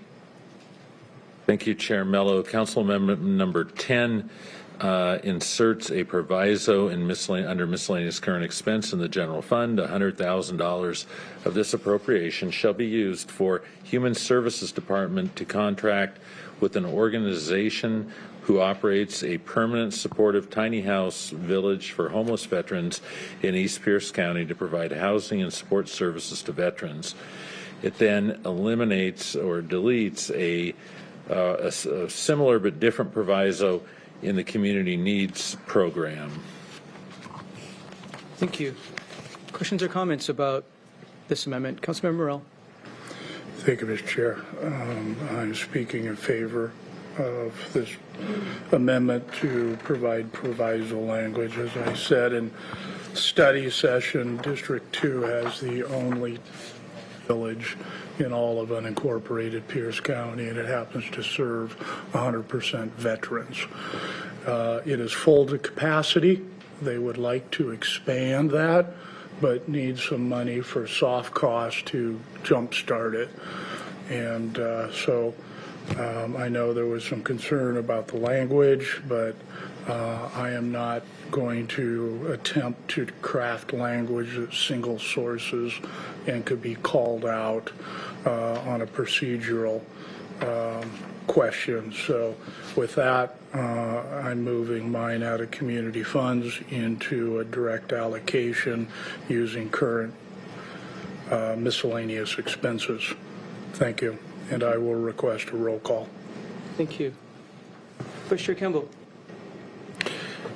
Thank you, Chair. So this is a lot of what we're talking about. I think Councilmember Mello just talked about what we're talking about with procurement, funds, where they're coming from, and how we want to tell the public what we're doing. And so this fund, it was in our Community Needs Fund program that the executive vetoed. It was very clear. It was $100,000 to the Ordinance Veterans Village. We all know, if you don't know what it is, you should know what it is. It's very well run. It needs to expand. Without the community needs funds, what we do is we come back to, and there are those who say, well, this is, to me, that's very transparent. We're telling you where we're spending the money while we're spending it. Without the community funds, what we get is this will go to an organization that operates a permanently supportive tiny house village for homeless veterans in East Pierce County to provide housing and supportive services for veterans. You ask, are there any? Oh yeah, there's one. But we're going to do a full competitive process, release, put in the paper, send it out. Veterans Ordering Village will need to fill out an application. It'll need to come in. It'll need to be scored, considered. Others may apply, even if they're not eligible. That can't stop anyone from applying. Or if someone's thinking about it, they could apply. So that could delay the process by many, many months and create a lot of bureaucracy on our side, a lot of room for error. We've seen where organizations have failed to include a key piece of paper in their application. They're just kicked out of the process. And why not be transparent in what we're doing? Mm-hmm. We want this to go to Ordinance Village. Let's say it. Let's do it. I don't think anyone would quibble with that. But when you start opening it up under this sole sourcing, we're going to make, instead we're going to say what it is without saying what it is, I don't think we're serving people that way. The quibble I had about the designation, it says veterans in East Pierce County, but we don't actually have a definition anywhere of what East is. By your mailing address, it's pretty much anything east of Pacific Avenue. Or is it anything on the plateau? Or is it anything east of Tacoma? I mean, there's not a clearness what east is. There's maybe a clearness what it's not. Sorry, Councilmember Denson out there on the peninsula. So while that's some vagueness that could be worked through, for me, if we're going to do it, let's be transparent about what we're doing. We should fund this through the Community Needs Fund, and we should fund the Ordering Veterans Village, not some amorphous program out there and run them through unnecessary bureaucratic hurdles. A while ago, the council, one last thing, they had a group called a Red Tape Reduction Task Force, which the entire task force brought up how to get contracts through council faster. And we're putting that red tape back on. Thank you, Chair. Thank you, Vice Chair Campbell. Councilmember Herrera. Thank you, Chair. And I'm going to talk in favor of this amendment. When it comes to, I don't think veterans really care where it's going to be. I encourage a competitive process for anybody who wants to open up more veterans tiny homes anywhere in the county. I don't care where it would be at. And I'm for a process of encouraging folks to think about doing this to help veterans. And in the end, I don't think any veteran would really care if it's going to be at the Ording Soldiers Home or if it's a new program that may come up throughout the county. So I'll be voting in favor of this. Thank you, Chair. Thank you. Councilmember Krueger. Thank you, Chair. I appreciate all the knowledge shared about government processes because they are very tedious, and it has been happening over decades of rules made on rules to stop something else, and then another rule to stop something else, and it is what it is what we have today. And I can agree that if $100,000 comes available for a tiny village that is serving our veterans, which is an awesome program, we should be able to do it this way and encourage that for someone else. This particular village, I was very hesitant when it was first going in, and I have not heard anything derogatory. It seems to have been very successful, very well watched, and very beneficial to its members. And I believe for our veterans, this is something well deserved and earned. The this is the epitome, I want to say, of the things that the public is clamoring for to help those who are looking to have the help and ready to participate. So I will be voting for this amendment, and I would encourage a yes on it as well. Thank you. Thank you. Councilmember Denson. Thank you, Chair. I wanted to mention that just Saturday for Veterans Day, I met the executive director of Quixote Communities. We had a great conversation. I've always been a fan of the Ordine Veterans Village. I know at least one person who's on the board out there, and I know you've got supporters in the crowd today as well. It's an amazing facility. It's so needed. The expansion is needed, and I was really, really excited and supportive of its inclusion in the Community Needs Fund. And I think that is, of course, the crux of what's happening today. What's transparent, what's not transparent, what's fair, what's not fair. Councilmember Campbell, to me, really hit it on the head, and it's a matter of transparency. Council, or some of us, would like to have that $100,000 going to the Ordine Veterans Fund through the Community Needs Fund. We are naming that organization because we know how badly it's needed in the community. They are ready to move forward with expansion, and we want to do that and get the money to them so that they can start welcoming more of our worthy veterans in those doors. We're naming the organization in a transparent way so that the public out there knows exactly what we're doing and where we're putting our dollars. That gives the public an opportunity to come out and support or to come out in opposition. But they have that opportunity because they know where the money is going.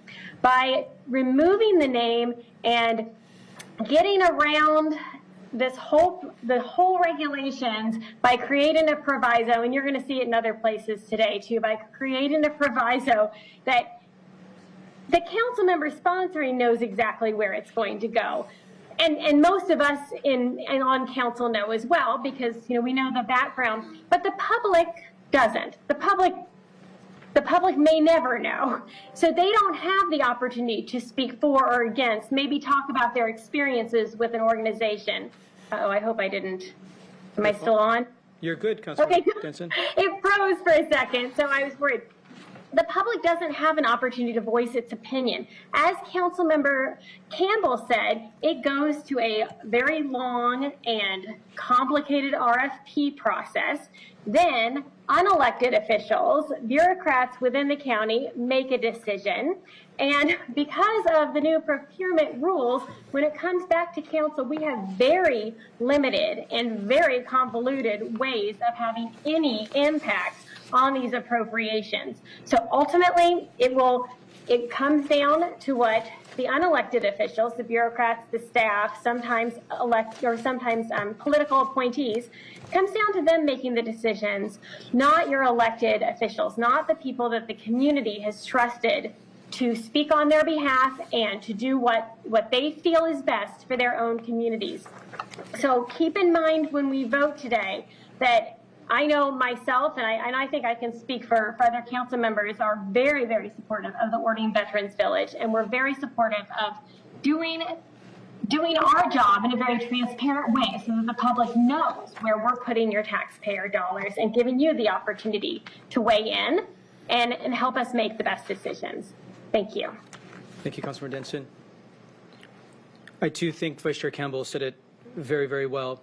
I too will be voting no because I don't want to put the Ordine Veterans Village through more red tape and more unnecessary time.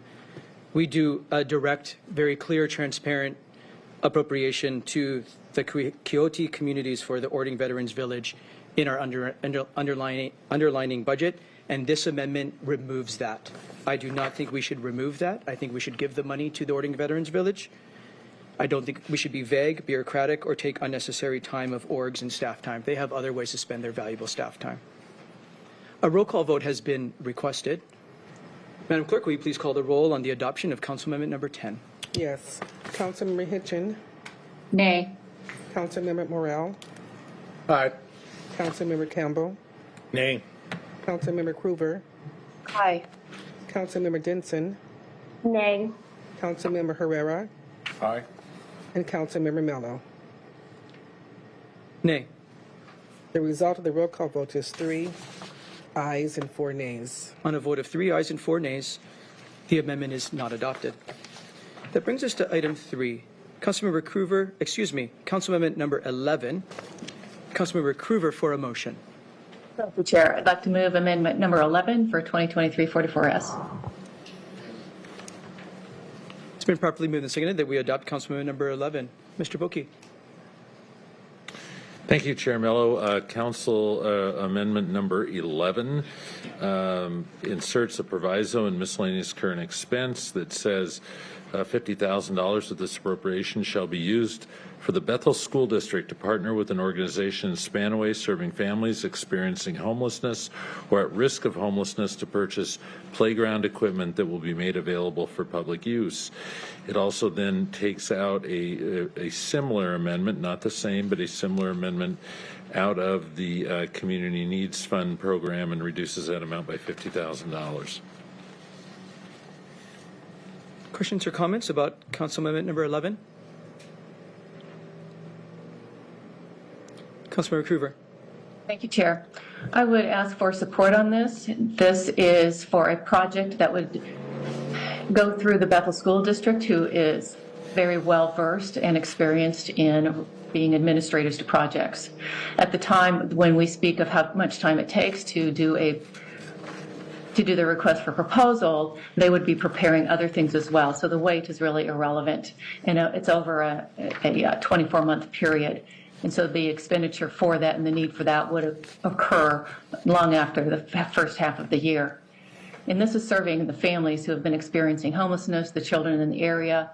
The specific area would be serving Parkland, Spanaway, Bethel School District areas. There's really nothing, I don't know what the distance is, probably Sprinker, the closest that would be to a location. Should someone else qualify and want to put in for the request for proposal, it is now actually, since it's going through the Bethel School District, they're also working with the state and feds, the federal government in funding this, and other nonprofit organizations who have shown great interest in getting this put together through to its fruition. So I would request a yes vote, and I would also request a roll call. Thank you, Chair. Thank you. Vice Chair Campbell. Thank you, Chair. So here's another little different process. So instead of opaquely naming who the applicant may be, we can give funding to another entity. So this will go over to Bethel School District. With this, we want it to help do playground equipment. Here's what we struck.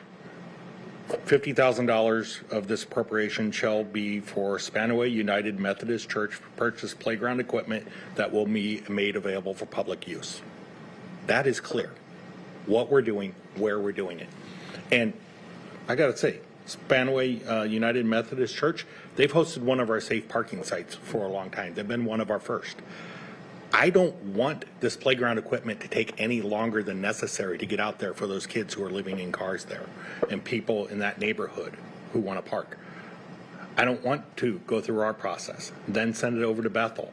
Bethel School District's plenty busy, but then they got to go through the process. And then everything's got to come back through. And we got to make sure that Bethel followed the contract to the way that we said where it was. And so, again, we have an opportunity to be more efficient and more transparent by using the Community Needs Fund rather than this process here. Earlier I said East Pierce County isn't really clearly defined. Spanaway is not either really clearly defined. It's not a city. It is a planning area. Or, for those who are in the know, it's actually an excellent album by the rock band Seaweed. And that's how I first heard of Spanaway. So I'm sure the rock band Seaweed might want to apply, but I don't know if they want to put in playground equipment. With that being said, I will be voting no and encourage us to do this efficiently and transparently through our Community Needs Fund program. Thank you, Chair. Thank you, Vice Chair Campbell. Councilmember Hitchin. Thank you, Chair. I was not on study session this morning. I was at the WASAC board meeting and just wanted to clarify on this one. I don't see it calling for it to go through the RFP process. I see it being directly appropriated to the Bethel School District to then go do this other project. So I just wanted to make sure that I was understanding, because this is different than the prior ones, that this would be a different way we could allocate funds by using another agency to do the work for Spanaway Methodist Church. We did have a conversation at study session, Councilmember Hitchin, about budget tricks and ways to do end runs of procurement process, and this is a way to do an end run.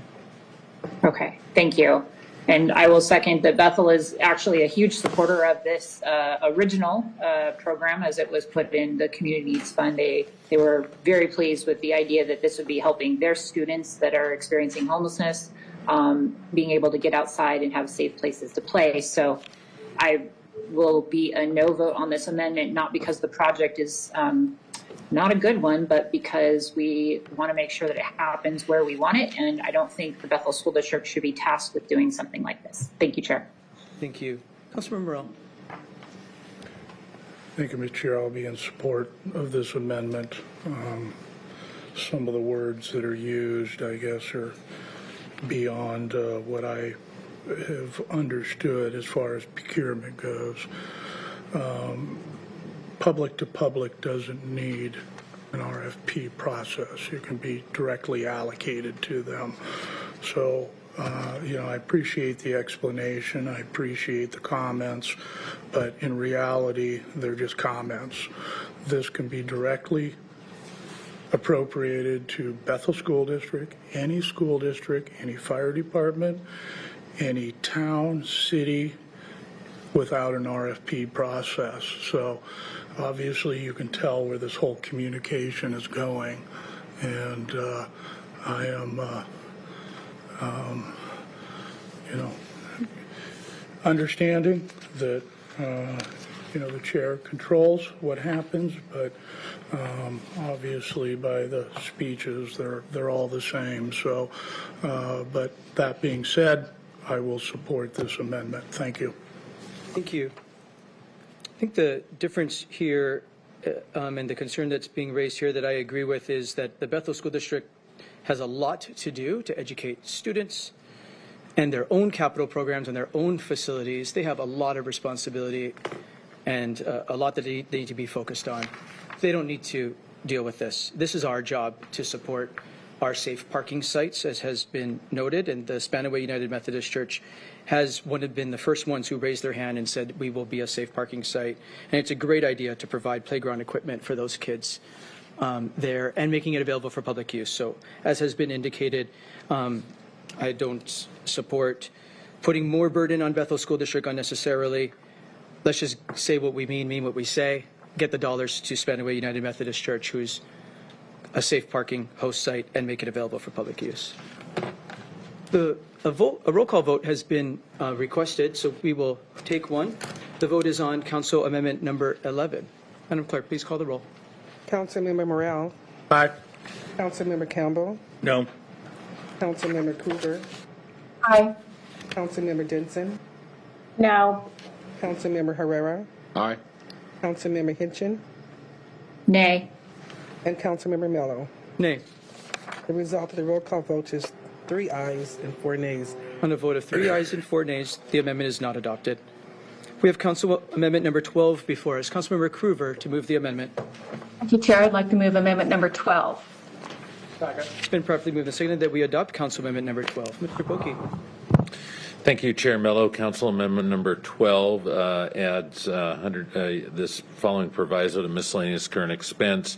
It increases the appropriation for miscellaneous current expense by $150,000 and adds the proviso $150,000 of this appropriation shall be used for the Human Services Department to contract with an organization that has at least 11 dwelling units in East and Central Pierce County and at least 12 years of experience providing mentorship and housing to individuals after they have completed a substance abuse recovery program to ensure long-term sobriety. Funding for this appropriation must be used to provide individuals who have completed a substance abuse recovery program with a mentorship for a full-time staff person and a volunteer that is available 24 hours a day, 7 days a week, safe and stable housing, a full-time job placement with career advice and aptitude testing, customized transportation including vehicle use, fuel, insurance, and staff, available to drive clients to all their appointments and errands as needed. Legal assistance and in-person courtroom liaison services to meet clients' legal obligations, and college credit through a partnership with a local university that's fully accredited institution. Questions and comments about this? We'll start with Vice Chair Campbell. Thank you, Chair. Thank you, Mr. Boki, for reading all of that in on the whiteboards that have been put on this. That's quite a paragraph. Sounds like a really cool organization. I wish I knew what it was. Thank you, Chair. Thank you. Councilmember Krueger. Thank you, Chair. I appreciate the opportunity to share on this. It really does sound like a cool organization. But first, I want to clarify that the language here was crafted after language that is in the budget. It's one modeled after food insecurity for $1,350,000. It says provided $1,350,000 if this appropriation shall be used for the Human Services Department to contract with a nonprofit entity to organize and distribute nutritious food and meals to individuals and families experiencing food insecurity in Pierce County. The nonprofit entity must have at least 20 years' experience as a central storage and distribution center for emergency food programs in Pierce County and have partnerships with over 50 food pantries, meal sites, and shelters in Pierce County. The contract must limit the amount of reimbursement for so. So I just, to show a little transparency here, I just wanted to be clear that there is language that is modeled after for different issues such as this. There is an organization that happens to do all these things that is located central area, which can service all of the Parkland, Tacoma, Spanaway, Frederickson, can go out to Bonnie Lake and the surrounding areas of Puyallup. And considering that an organization that has been open on their own and not requesting dollars for this long proves their resilience and ability to run the business and service folks who are ready to fall off the wagon again after they've gone through the recovery systems and they need that extra time afterwards. So the number of folks who are in recovery and then get out and then fall back again, it varies on where you find your information, but can be anywhere from 40 to 75 or 80%, so say an average of 50%. So when you have an organization that walks the walk and it's full of volunteers and not people taking up salaries that can run 15, 20, sometimes over 65% of the grant in salaries. This is kind of a dream, and it's exactly everything that this council has been looking for in terms of servicing our homeless, our drug addicted, those who are in need of these kinds of things. So I would ask for a support and a roll call on this vote that serves many folks and gets them off of the drugs so they are no longer having to use services, and many times they turn around and come back and help others as a payback. So this is one of those programs that is a win-win for everyone. I would urge support. Thank you, Chair. Thank you. Councilmember Morrell. Thank you, Mr. Chair. I will speak in favor of this. This is one of the priorities that this council has in dealing with substance abuse.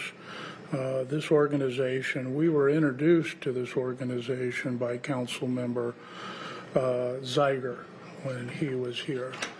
And so to say that you haven't heard of them, obviously you didn't listen to Council Member Zeiger's impassioned speeches about Absolute Ministries and the success that they've had and the state funding that they've received because of their high ability to take those that are addicted and that have fallen back into addiction, given them a second chance, put them on a career track, provided wraparound services for them, and is highly successful.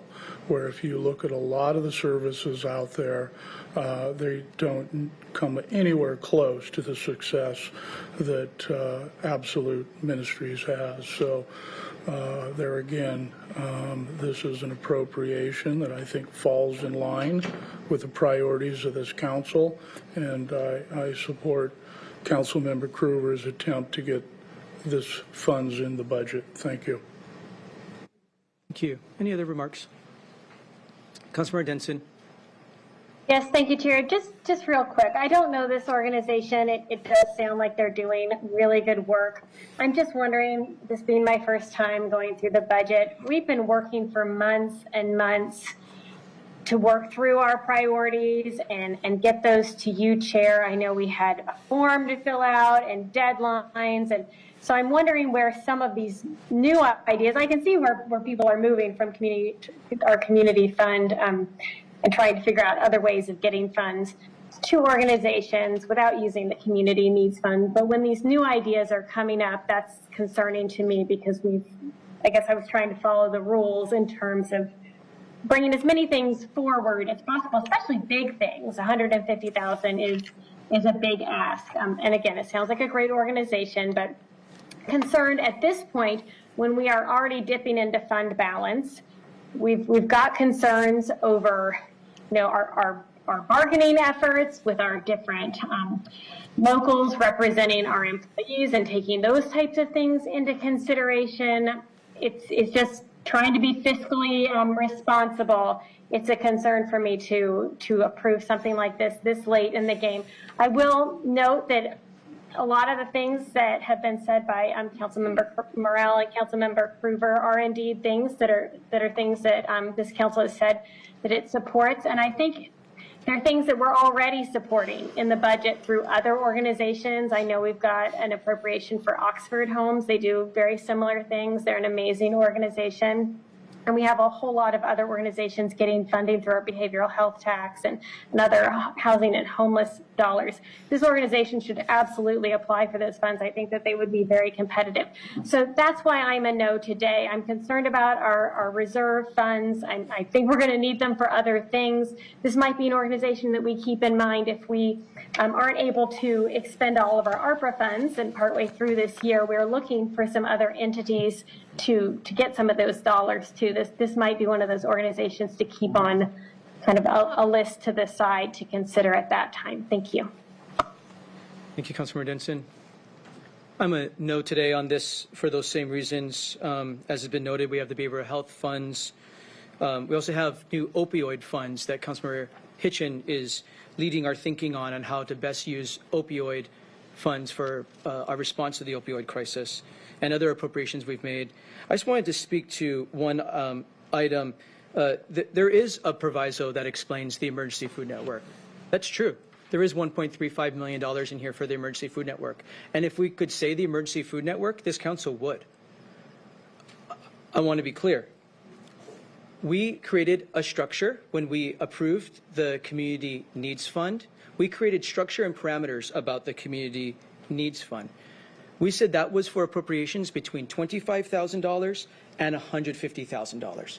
We created that structure as a council.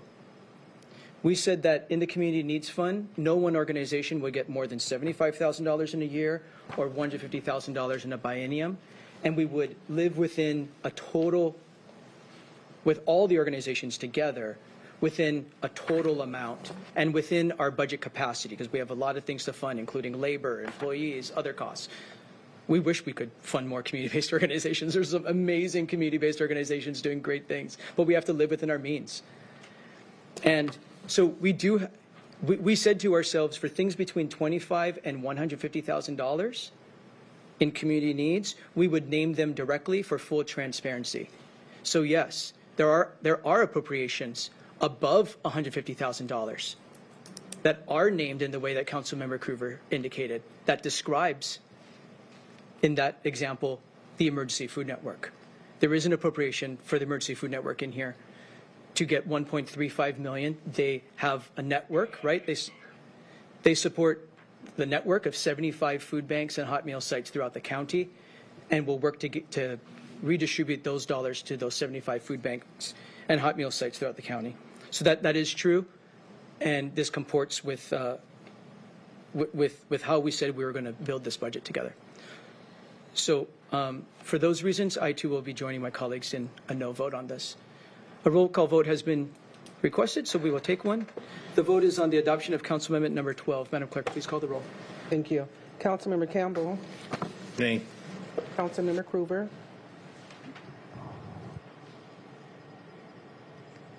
Councilmember Krueger. Aye. Councilmember Denson. Nay. Councilmember Herrera. Aye. Councilmember Hitchin. Nay. Councilmember Morrell. Aye. And Councilmember Mello. Nay. The result of the roll call vote is 3 ayes and 4 nays. On a vote of 3 ayes and 4 nays, the amendment is not adopted. We have our final amendment for our budget. It's amendment number 13. Councilmember Krueger for a motion. Thank you, Chair. Okay. I'd like to move number 13 on 2023-44S. It's been properly moved and seconded that we adopt Council Amendment number 13. Mr. Boki. Thank you, Chair Mello. Council Amendment number 13 inserts a proviso in the miscellaneous current expense portion of the general fund, provided up to $100,000 of this appropriation shall be used for the Bethel School District to partner with an organization in Spanaway serving families experiencing homelessness or at risk of homelessness to provide shelter diversion, rental assistance, and transportation programs. It then decreases the amount in the Community Needs Fund by $100,000, and it strikes a proviso for $100,000 to be used by the Family Promise of Pierce County. Thank you. Questions and comments about Council Amendment 13? Vice Chair Campbell. Thank you, Chair. Do appreciate it. Again, this is funding that's in the Community Needs Program under Family Promise of Pierce County. Clear and transparently, we're going. Great organization. I want to see them funded. This pulls it out of there, puts it, sends it to Bethel School District for them to manage the process. I think we should be doing it hands-on, and we should be transparent at what we're doing. And I would request a roll call vote on this, please. Thank you, Vice Chair Campbell. Councilmember Morrell. Thank you, Mr. Chair. Again, obviously, the majority thinks that the Bethel School District is inept in doing pass-through funding. This is a way that we can channel the money public to public again, not circumventing the process, but doing what is allowed in the process. So there again, under the procurement, we are limited to allocations of $24,999. This way, we can move the money directly to the Bethel School District. And to be honest with you, I've heard Superintendent Siegel speak more about the Family Promise program than the pastor at the Methodist Church, who I appreciate the work that their congregation does. But there again, I'm saying the Bethel School District has the ability to just pass through this money and establish that program that they have supported, that they have partnered with. So to say it could go under community needs funds, maybe it can. Obviously, the amendment is different because it's public to public. Thank you. Thank you. Councilmember Krueger. Thank you, Chair. I thank you, Councilmember Morrell, for your astute words. It is very frustrating on my end as well when there is a project that has been supported by all, and people have put their blood, sweat, and tears into making this work in their own private dollars as well, because they don't want to see children going without shoes, and they're holding fundraisers. There is a lot of advancement that has been on this. They have earned the opportunity to apply for these funds, got in the habit of that in working with the school district, who is also vested in this because they partner with this organization to help with the students that go to the schools there. So I find it a very important project, and it won't take that long for the school to get things together on this, and through the process in getting the dollars.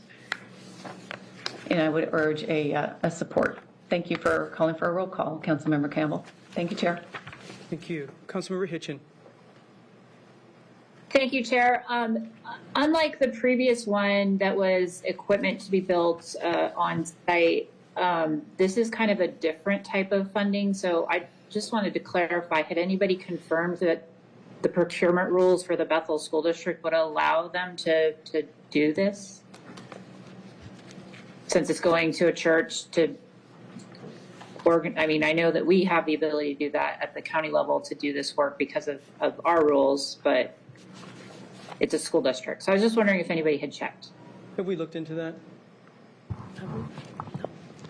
I don't believe we have researched the school district's procurement rules.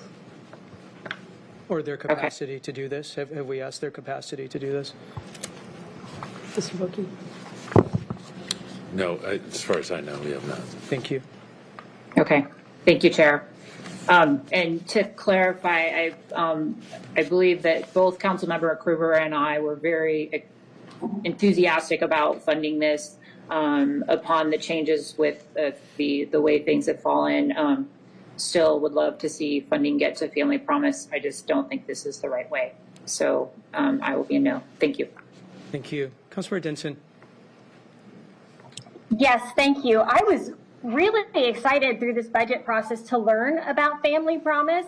So I thank Councilmember Krueger and Hitchin for that. I'd never heard of them. To address a little bit the question about why we would route this money through the Bethel School District, it's not that we don't think Bethel School District is capable, although they may not have the staff capacity to be the fiduciary for Family Promise, for the, I think it was the Spanaway Church for the playground project. I mean, when an organization is a fiduciary for another organization and grants are coming through, for example, the Bethel School District, that takes not only staff time, well, that takes a lot of staff time with the reporting, with the invoicing, with the accounting, because the money has to be, it's a public entity, the money has to be accounted for as it goes through the Bethel School District to whatever nonprofit is the actual intended recipient. And we're seeing here today through these amendments who the actual intended recipient is. That takes staff time. I highly doubt Bethel School District has extra staff that is able to take on that work. Maybe they do, but I know in this day and age, our school districts, the ones in my district, and I certainly hear this from other districts, are cutting staff, are down to their bare bones because they're completely focused on serving their students in these challenging economic times and the shifting in enrollment post-COVID.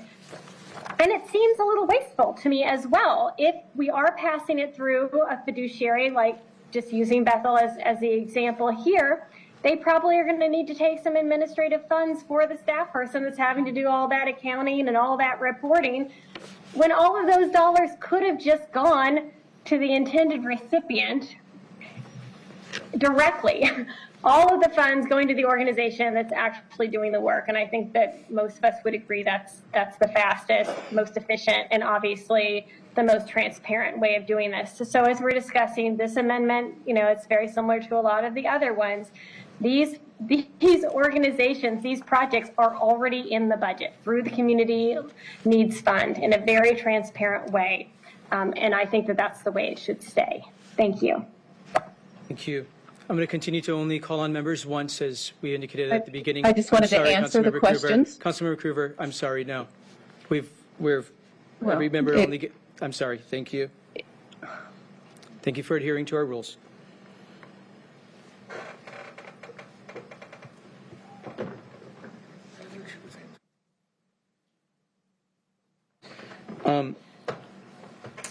I just wanted to close by reminding us we do have an ability to appropriate funds above $24,999. We do.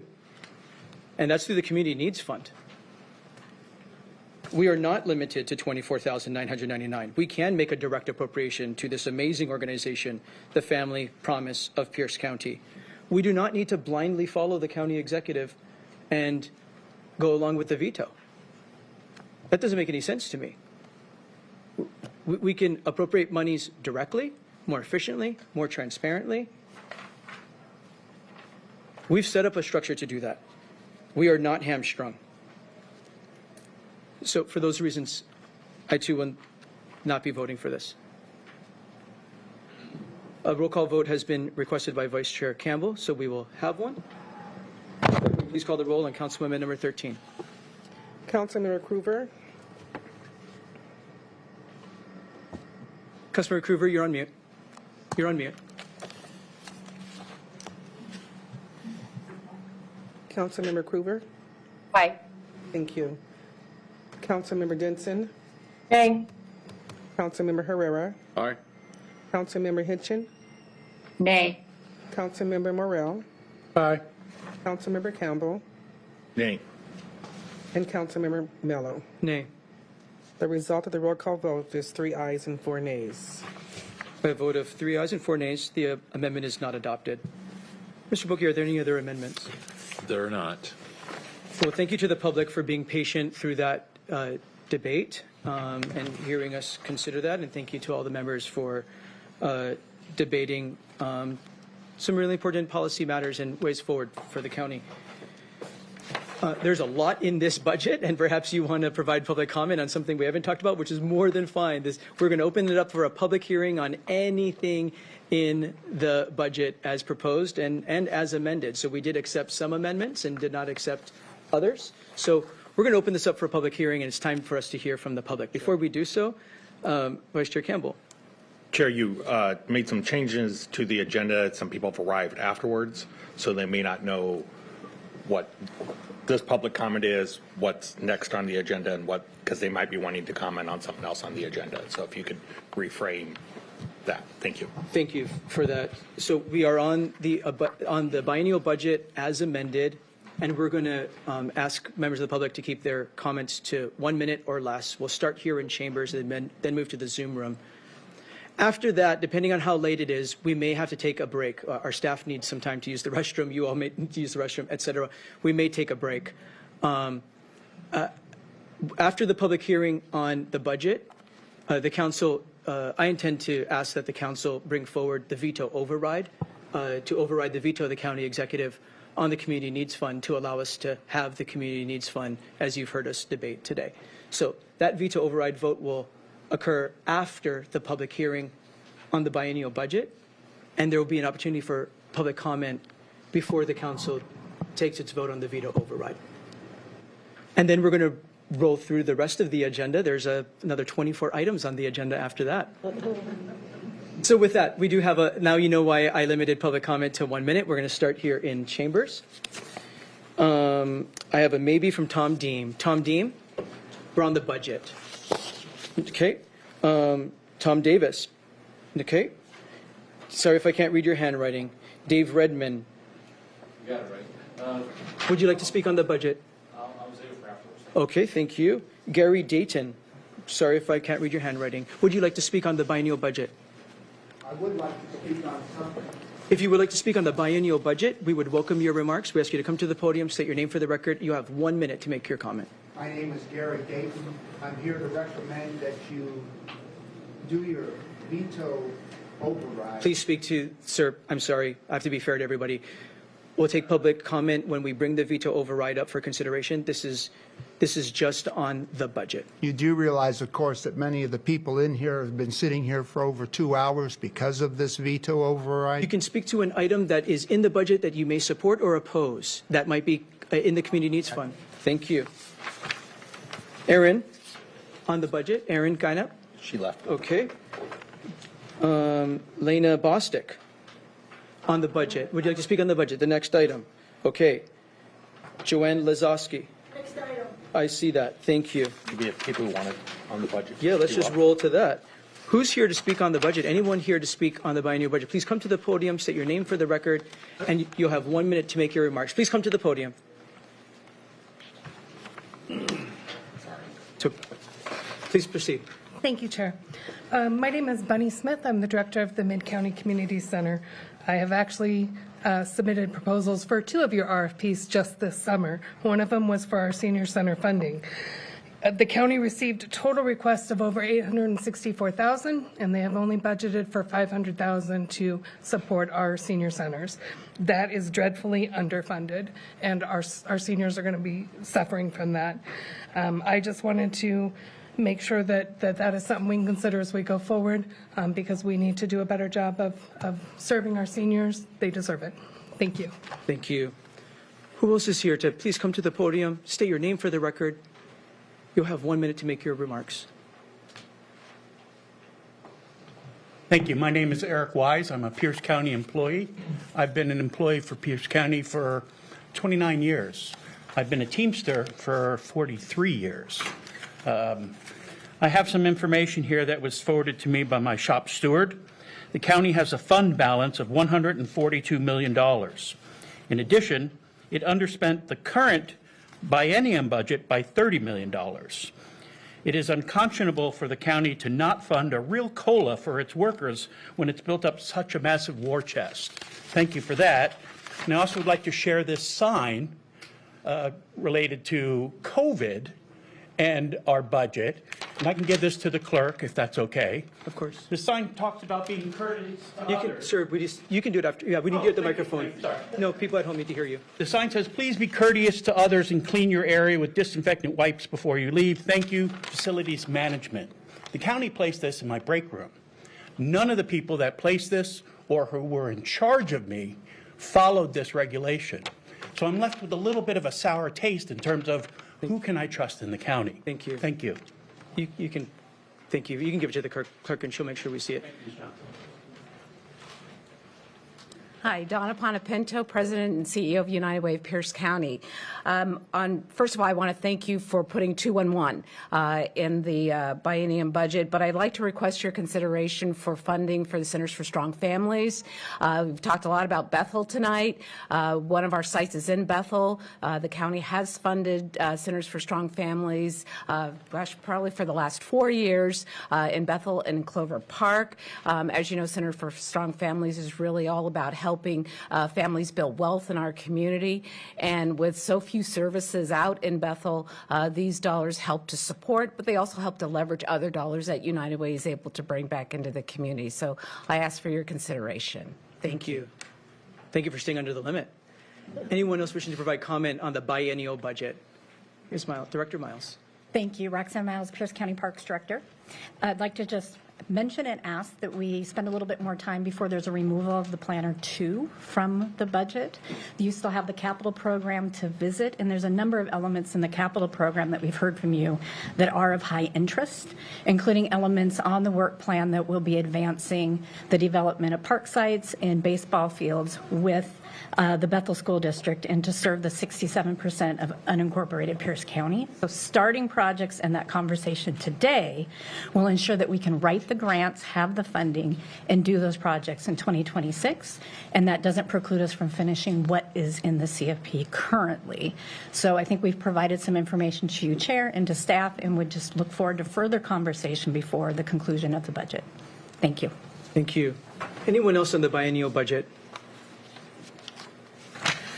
Good afternoon. My name is Laura Devereaux, and I've been a legal assistant with the Pierce County Prosecutor's Office for 27 years. I'm currently in the Violent Crimes Unit. Years ago, the county asked the employees to go to a 35-hour work week to help with budget shortfall. We complied. We were told it would be returned. Most of the departments have been returned to 40 hours. The legal staff in the prosecutor's office is working 35 hours. In 2009-2010, the county again found themselves in a shortfall and asked the employees to begin contributing to their own health care. We again complied. We've been told over and over that the jobs market is volatile, that the economy is due to crash, and my favorite is that taxpayers fund us. I'm not sure anybody here understands. We are the taxpayers. Most of the people in Pierce County that work in Pierce County also are living in Pierce County. It's time for the doomsday talk to end and for you guys to start supporting the staff. Thank you very much for being with us. Please state your name for the record. You have 1 minute. My name is Ulysses Stringfield. I'm a legal assistant in the prosecutor's office. As of yesterday, November 13th, our office has a little over 1,200 pending felony cases pending review by our attorneys in addition to our open and charged caseload. The number of pending cases is on a sliding scale and is crucial as to why we, the legal assistants and support staff, must have a 40-hour work week to compensate for the overwhelming backlog of pending cases that need to be screened, processed, and charged by our attorneys who spend their 40-hour work week preparing new referrals for our backlog to be opened and charged as new cases. Our support staff are a vital asset to this office, as well as the backlog of cases by completing the necessary actions to process and open cases, summon defendants, issue bench warrants, and aid in the preliminary processes of opening new cases, while also completing these processes with efficiency to keep up with the constant demand and flow of referrals and charging by our attorneys. Coming into Pierce County 1.5 years ago, this was supposed to be my career. If I don't have a 40-hour work week, I don't know if I can keep my career in Pierce County. I would love to stay here. Thank you. Thank you for being with us. Others on the biennial budget, then we're going to move into the veto override after this. Hi, Pastor Samara Jenkins. She, her is affirming pastor of Ordinance United Methodist, Spanaway United Methodist, and vice president of Family Promise of Pierce County. I just want to make a point of clarification. Family Promise of Pierce County is not a church. And also, I just wanted to say thank you for the amount of work that you have done in trying to make sure that you consider all of the things that we are doing to serve the unhoused families of Pierce County and your hearts for those in that community. We have worked tirelessly to make sure that we've covered everyone that is within the community and make sure that they're housed and have a safe place to work and play and live, and for you guys to have so much consideration and to continue to debate what's good for them. We just had a family leave and go into housing after 286,200 minutes on the lot. But we still have families that are remaining with us. So I'll see you again after the next debate. Bye. Thank you for being with us. Please state your name for the record. My name is Lindsay Schloffman. I'm a crime victim advocate with the Pierce County Prosecutor's Office, and I've been there just shy of 6 years. I would like to point out that of the 1,200 cases that my colleague mentioned that are backlogged waiting for review, there are victims attached to most of those cases that have been waiting to hear about progress in a charging decision. We as advocates serve as a liaison between the victims in our community and the prosecutors. A 40-hour work week is standard in most industries. By viewing a 40-hour work week as a strategic investment rather than a budgetary constraint, Pierce County can promote long-term success, employee satisfaction, and sustained productivity. It's about recognizing the value of time spent on our community and its citizens and the positive impact it can have. Thank you. Well done. Thank you. Thank you for being with us. Thank you for making your voice heard. Please state your name for the record. Trust Nicholson, Prosecuting Attorney's Office. All right, I'm here to speak about the COLAs. In the last 8 years, per CPI, COLAs have been over 33%. The LAs have received in that same time frame about a 20% increase in COLAs. If we were to take the offer that is being bargained with us right now during bargaining, we'd probably be about 15% less than what we were making 8 years ago. Now, I've said before about the bargaining table. We're not sure if you guys are aware, but you will be now, so we can't say we didn't know. People that have chosen not to do the union are being rewarded by Pierce County by being offered higher COLAs. People that have joined the union are being punished by being offered lower COLAs. A COLA is a COLA, you guys. If you are being told that the compensation for the LAs here are Midland, you are being misled. Today, King County, to the north of us, our next neighbor, is offering an LA2 position, offering $17,448 more than an LA2 is making in our office. Thank you. We appreciate you being here. Thank you for that information. My name is Haley Sherman. I'm a crime victim advocate with the Pierce County Prosecutor's Office. I'm familiar with the kind of work that goes into supporting a public official in their elected role. It requires a special skill set to provide service to your constituency and to the general public, and I believe that your council assistants can attest to that. The quantity of requests and calls, events and questions that to field are all too familiar to me in my current role. Our legal support staff have a deep commitment to service, and we believe strongly that our most vulnerable are deserving to have some modicum of justice and care for what's happened to them.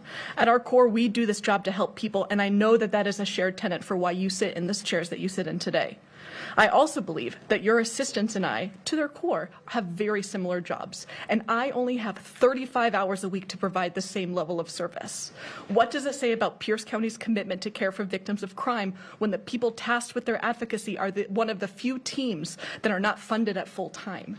Are we 87.5% committed to support public safety? Are we 87% committed to behavioral health? Please give us 100% of our time. Thank you. Thank you. Others on the biennial budget? Others in chambers on the biennial budget? We're going to then move to the Zoom room. We have a few hands up in the Zoom room. My name is Michael Williams. I work for Pierce County Parks and Recreation. I was here last week, talked about the COLA, and this week I'm not here speaking for myself. I'm here speaking for the team that was out hard working, putting up fantasy lights today. Director Miles would be happy to know that they are still, well, they've probably gone home now that it's dark, but they were working late. We did not want to ruin everybody's Christmas by not having fantasy lights up in time. So I came to represent all of them. But we need a higher COLA than what we are going to be offered. We are losing a lot of good people strictly to wages. Director Miles has a wonderful team. She needs to keep that wonderful team. We need a higher COLA. We're losing too many good bodies to higher paying jobs doing the same thing in other areas. And that's it. Thank you very much. Please save money in the budget for a better COLA. Thank you. Thank you for being with us. Our best to the team who's working hard to put up fantasy lights. Thank you. Others in chambers on the biennial budget, please come to the podium, state your name for the record. Bryce Florida, I work for Planning and Public Works on the COLA, what we're being offered, like someone's already said about non-union members and union members. For example, a couple weeks ago, one of our team members was setting up signs and someone pulled up and pulled a gun on her. And it just seems like other people have said, you're losing good people because you won't give us a living wage. Some of us are working multiple jobs just to pay the property taxes. And I thought I'd be here for 30 years in planning and public works, but we're not worthy of a living wage when we're getting guns pulled on us now. And we're told, just leave. I don't think that's fair. Thank you for your comments. Anyone else in chambers on the biennial budget? We hear all of you. We appreciate all of your comments. Let's move to the Zoom room. Mr. Weinsberry, we see a few hands up there. Yes, for any members of the public who wish to provide comment on proposal number 2023-44S, press the raise hand icon in Zoom and star 9 on your telephone keypad. And right now we have 5 hands up. First name is Terry. Please state your name for the record.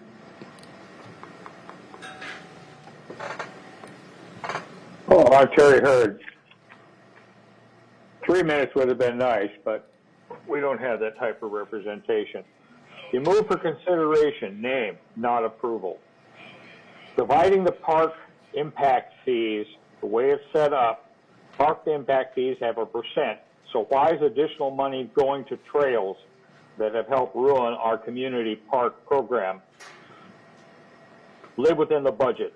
Surface water management money is given to the Sprinkler parking lot. That was never the reason for that money to be made. Chemical treatment, it will not solve the septic tank waste problem going into Spanaway Lake. Community parks would have the playgrounds, but they have been removed. So what are we to do? Thank you. No. Oh, I'm out. You have the timer up, right? Yes, sir. I had to reset it.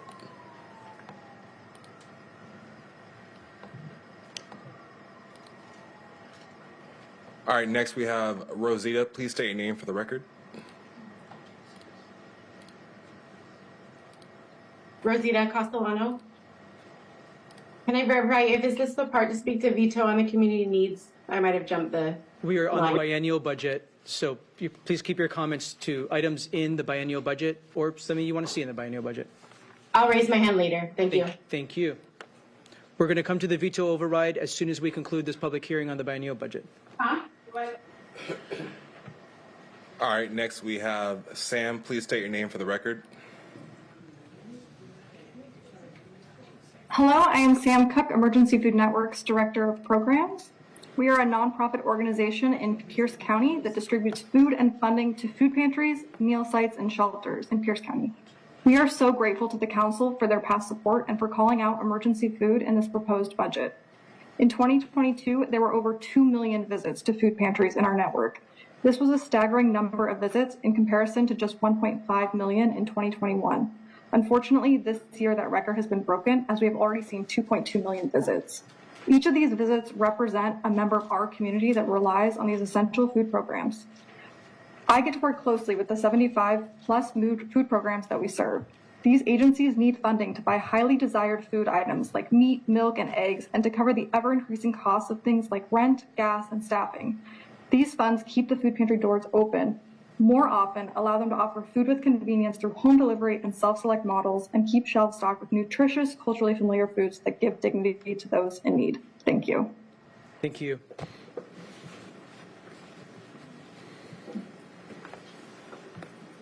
Next we have phone number ending in 644. Please state your name for the record.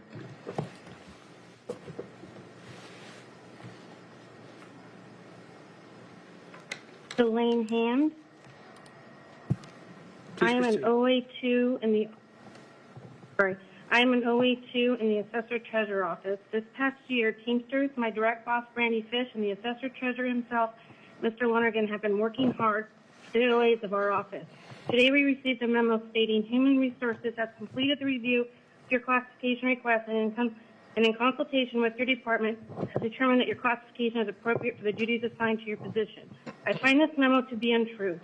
I was one of 8 people that the HR thought should be looked at to be reclassified from those PDQs, yet now their memo says otherwise. I put in a lot of work and effort to justify what it is I do, and it was disappointing to say the least. HR didn't do the same by asking additional questions that didn't apply to my job but to another department. To come to work day in and day out, work hard and not be appreciated by HR is the feeling OAs have in our office. As you vote on the budget, I ask that you please hear us OAs and support us. If HR is not going to reclassify OAs, please, as a council, force them to put us back to the level of pay we deserve and were at before we were evaluated. OAs are some of the hardest working people and want to be recognized and respected for the work that they do. Thank you. Thank you. And at this time, we have no other hands, Chair. Thank you. A lot of people came all the way downtown. Let me make sure there's nobody else in chambers before we close the public hearing on the biennial budget. Anyone else in chambers? Okay, I don't see any. We'll close the public hearing on the biennial budget, bring it back to the council. Vice Chair Campbell for a motion. Thank you, Chair. Let me make sure I get the motion right. I would move that we continue back over here, resolution number 2023-44S to the meeting of, actually, Chair, let me back up. I'd like to roll all amendments into a substitute on 2023-44S and continue it to the meeting of November 21st. Second. It's been properly moved and seconded that we roll all amendments into a substitute and advance proposal number 2023-44S2 to the meeting of Tuesday, November 21st. Are there any final comments? Not seeing any. We'll take a voice vote. All those in favor of continuing proposal 2023-44S2 to the meeting of Tuesday, November 21, please say aye. Aye. Aye. Opposed, nay. The motion is adopted. Vice Chair Campbell for a motion. Chair, I move the language on this reconsider. I move that we consider override of the veto of ordinance number 2023-68 at this time. Second. It's been properly moved and seconded that we override the veto of ordinance number 2023-68, which was an ordinance of the Pierce County Council to establish the Community Needs Fund. Ms. Long, is that a proper motion? Absolutely, yes. Thank you. Can you introduce, please? Ms. Long, can you explain what's going on? I'm sorry, you probably weren't prepared for that, but. Yeah, if you want details on the proposal itself, I think our chief of staff might be the appropriate person to brief on the substance. As for procedures, the charter provides that once the council passes an ordinance, it's transferred to the executive. The executive has the option to veto an ordinance, return it with a veto message to the council. The council has the authority to override the executive's veto within 30 days, and it does require a 2/3 vote of the council, so 5 affirmative votes would be required to override the veto. Thank you. Our chief of staff is working right now. She's in her office working. I'm sure she's available if we have any questions, but I think members know the content of the Community Needs Fund, and I'm sure Mr. Boki and Ms. Long can help as well if there's any content questions, but I hope members are well-versed in what's in front of us with the Community Needs Fund being a mechanism to legally, transparently appropriate funds under certain structure, parameters that we've set for ourselves, very transparently, with lots of structure, no more than so much money, $75,000 per year, $150,000 per biennium, very clear structure with parameters, but also very transparently. So this was vetoed by the county executive, and it's been moved and seconded that it bring forward for an override. We're going to open this up for a public hearing. If we could put up what's in the Community Needs Fund, what would be funded and what wouldn't, because I don't think everyone was following it that detail. Do you have that handy, Mr. Weinsbury? I'll find it. He would have to find 44S. I can speak to it if you'd like. Yeah. So, Mr. Weinsbury, find it when you can. It's embedded in 44S. A staff, Beginning on Mr. page Kepler 8 of 44S. can help him. And why don't you run through the organizations, Mr. Boki, and then we're going to open up for a public hearing. Thank you, Chair Mello. So the Community Needs Fund can be found on page 8 of the budget ordinance 2023-44S, which will now become S2 as it goes to November 21st. This was inserted as part of Amendment Number 1 at the last Committee of the Whole that you had Thursday a week ago. The Community Needs Fund is a sub part of the miscellaneous current expense area. As it sits right now, the budget for the Community Needs Fund is $1,270,000. And if you'd like me to go through each of the organizations that will be receiving money, I can do that. Quickly, please. Okay. Okay. Okay. Thank you. So the first is $100,000 for the Quixote Communities for the Ording Veterans Village. Then $35,000 for Alchemy Skateboarding. $45,000 for Arriva for educational programs and career training in Parkland, Spanaway, Midland. Okay, yeah. $30,000 for the Blue Zones program in the Parkland, Spanaway area. $50,000 for the Chinese Reconciliation Project Foundation for park improvements. $45,000 for the Communities for a Healthy Bay to support programs, $28,000 of which would be used for young girls' environmental justice camps, and $25,000 shall be used for Commencement Bay Patrol Program. $50,000 of this appropriation shall be used for the community health care to support behavioral health services at its Puyallup Health Care Center. $30,000 of this appropriation to be used for the Foundation for Tacoma Students.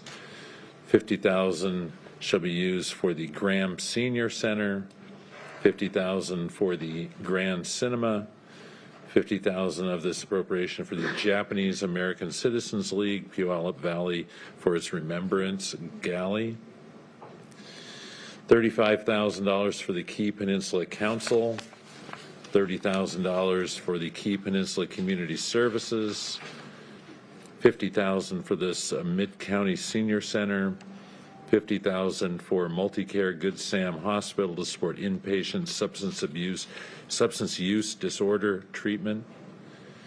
$50,000 for the Ording Valley Senior Center. $100,000 for the Family Promise of Pierce County. $50,000 for the Spanaway United Methodist Church, playground equipment. $50,000 of this appropriation, Springbrook Connections. $40,000 to be used by St. Vincent de Paul. $75,000 to be used by Step by Step. $30,000 to be used for Eat Local First Collaborative. $50,000 to be used for Tacoma Community House. $40,000 to be used for the Tacoma Farmers Market Association. $45,000 to be used for the Tacoma Refugee Choir, and $40,000 for the Tacoma Tree Foundation. Appropriations that have been vetoed by the executive. So we're going to open this up for a public.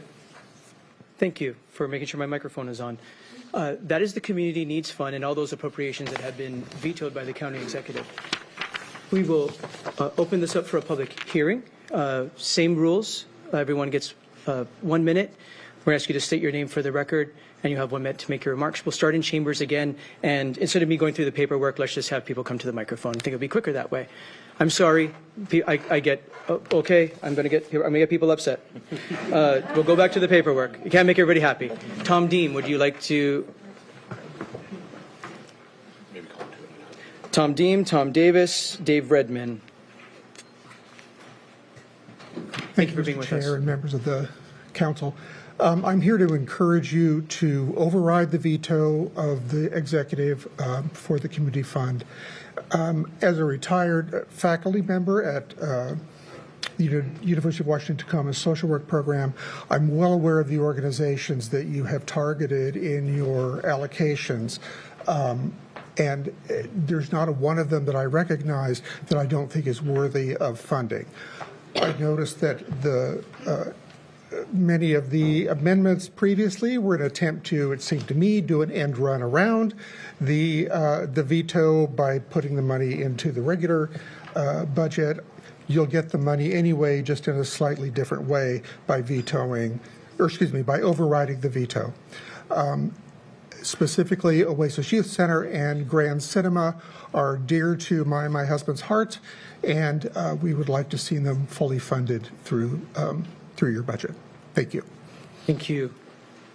Tom Davis, followed by Dave Redman, followed by Britt McGrath. He spoke for you. Your husband spoke for you. That usually doesn't happen. Dave Redman, followed by Britt McGrath, followed by Gary Dayton. Good evening. Thank you. My name is Dave Redman. I'm with I was with the Ording Veterans Village. I was the program supervisor there for 18 months. I want to say thank you for the consistent support and appreciation and being there for us when we've needed a voice in the community. Pierce County Council has set the standard for support to small organizations, and thank you. The benefit can be seen directly in the successes we've had at the Ording Veterans Village. We've had members there that have managed to complete college degrees, regain driver's licenses after 20 plus years without, become entrepreneurs, and again become successful members of the community. In no small part can those successes be attributed to council, to support, to everyone that's been in Pierce County. Just wanted to again say thank you. Thank you for being with us. Britt McGrath, Gary Dayton, Aaron Guynep, still not here, Lara Bostic.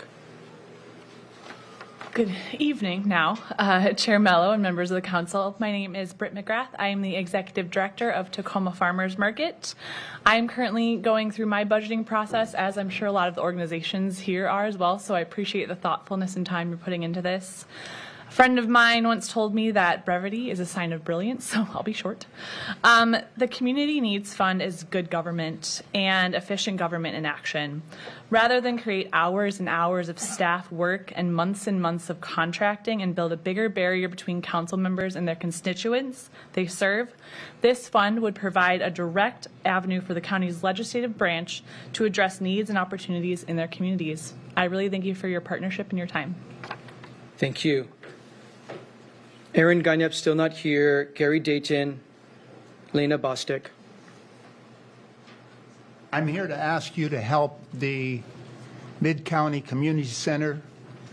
They need more funds than what you're providing. We're not just seniors there. Many of us are also veterans, both men and women.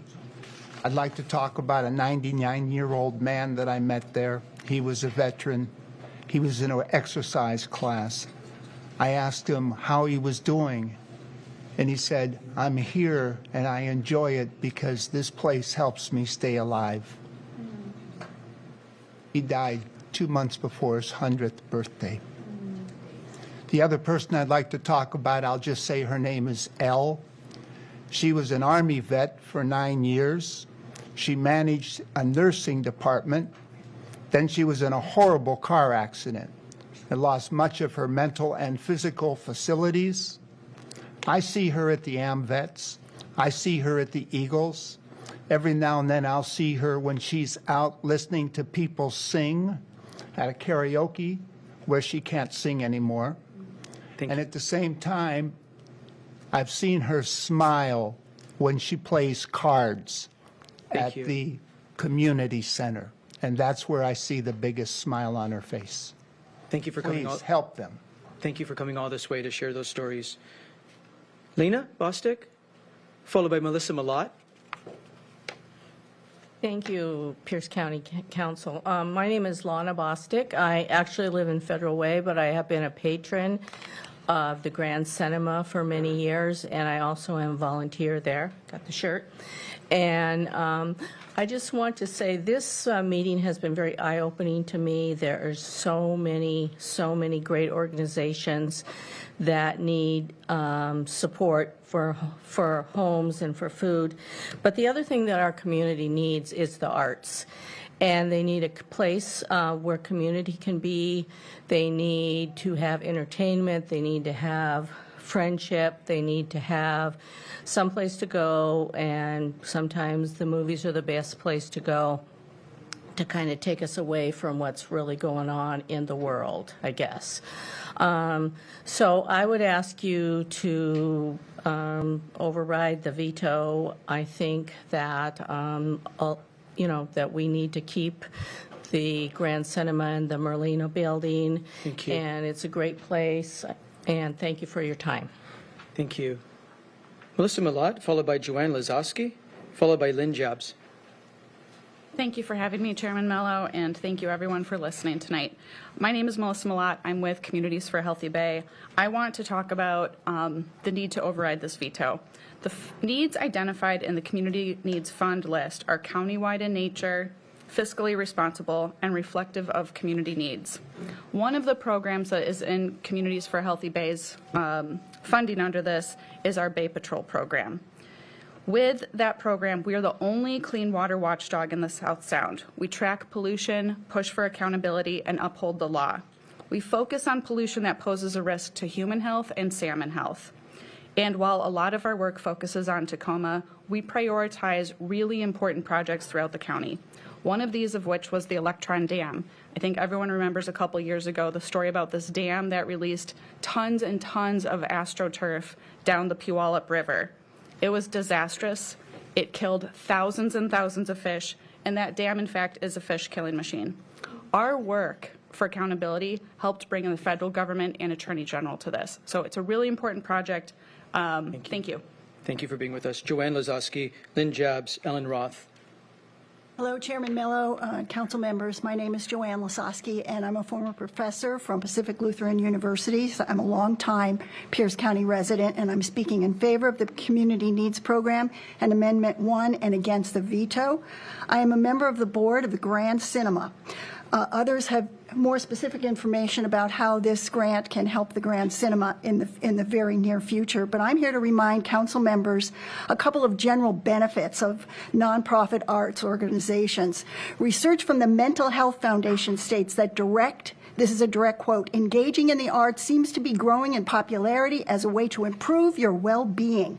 Participating in the arts can enable people to deal with a wide range of mental ill health conditions and psychological distress. And then just last week, I learned that the Tacoma Office of Arts and Cultural Vitality participated in a national study, and it demonstrated that Tacoma's nonprofit arts and cultural industry generated $163 million, $163 million in economic activity. Thank you.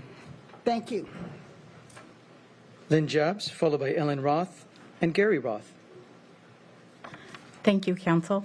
The Ordine Veteran Village is not just a place in Ordine with 35 tiny homes. It is a community that 35 heroes and veterans now get to call home, where these veterans feel safe, thrive, learn, and contribute back to our community. Some veterans have gone back to college, graduated, and are now employed. Without the Veterans Village, this may have never happened. These approved community needs funds will allow the expansion of a proven program by 15 tiny homes. This will be 15 more veterans who are now in permanent housing sooner rather than later. Our veterans deserve permanent housing, and this should not be under a freeway overpass. The community need funds will be used to increase resources dedicated to mental health services on site, allowing residents to receive daily help. Across our county, we are losing too many veterans to suicide. I have looked in the eyes of a mom of a veteran who has committed suicide and the spouse.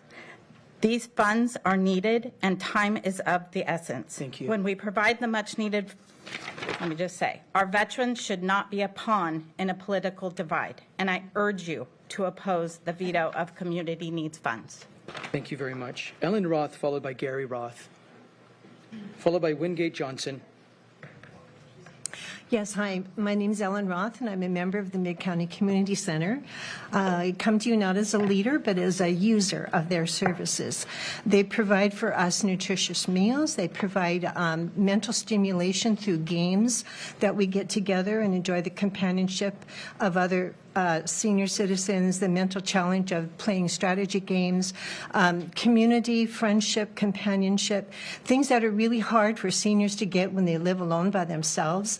They need to come to a center where they can make new friends, get nutritious meals. All of these things I've listed are essential to the good health of seniors to help them maintain their longevity of life and their quality of their life. Their nutrition, mental challenge, physical challenge. Our community center is oftentimes juggling schedules because they have so many requests for different services and activities. They don't have the room to do what they want to do. They're juggling exercise with meal time so the two don't overlap and get in the way. There's just so much they could do. And we are the largest age group in America, and it's important to keep us functioning and independent. Thank you so much for being with us. Gary Roth, followed by Wingate Johnson. He doesn't want to speak. You spoke for him. Wingate Johnson, followed by Pastor Samora Jenkins. Hi, I'm Winnie Johnson. Thank you. And I really appreciate you giving me the opportunity to tell you how great the Grand is. I'm a volunteer at the Grand Cinema. I'm a proud mother of a 5th grade teacher in Tacoma who also teaches filmmaking, and his students go to the summer program that they have at the Grand. The Grand provides wonderful opportunities for people of all ages, people who normally might just sit at home, and because we have the Grand, they come in and they enjoy the movies that we have. And also, we're trying to get the building. Upstairs are the ballerinas. I have a granddaughter who's a ballerina, and if we lose the building, where's the Tacoma Ballet going to go? So I hope that you reconsider and support us. Thank you. Thank you for being with us. You all are being so respectful, staying within the time limit.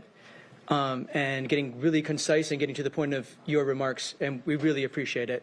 And it's really helpful to have the public input. So thank you. Pastor Jenkins, Jennifer Strickling, apologies if I'm not saying it right, Jessica Pear. Hi, it's me again. You're welcome. I'll keep running your programs if you'll keep running mine.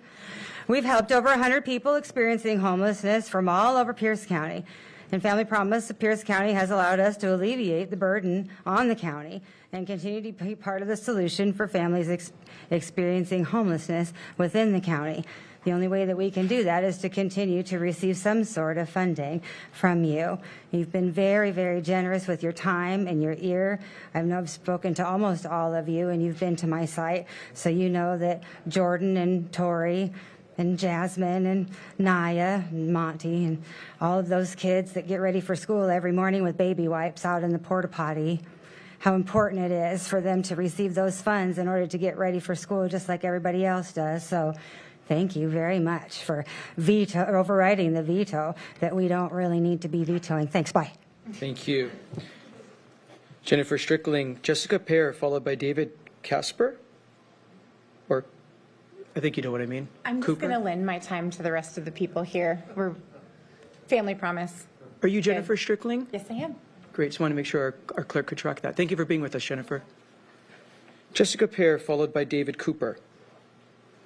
Hi, I'm Jessica Pear. I'm the Board Secretary for Family Promise of Pierce County and also the Council Chair and Safe Parking Coordinator at Spanaway UMC. But most importantly, I'm a born and raised resident of Parkland Spanaway area, and I know full well the needs in that area. I grew up with very little and grew up with no resources. I didn't have a playground to go to. I didn't have, people that I could reach out to when I needed support. And Family Promise provides that. And so does the park that Spanaway UMC is willing to provide for the community. So I urge support for both of those because Family Promise doesn't just serve faith-based people. I wanted to make a clarification there. It is not a faith-based organization. It's a secular organization that works with faith-based organizations and civic organizations to meet the needs of the community. Thank you. Thank you for your service. David Cooper, followed by Margaret Dahl, followed by Michelle Wise.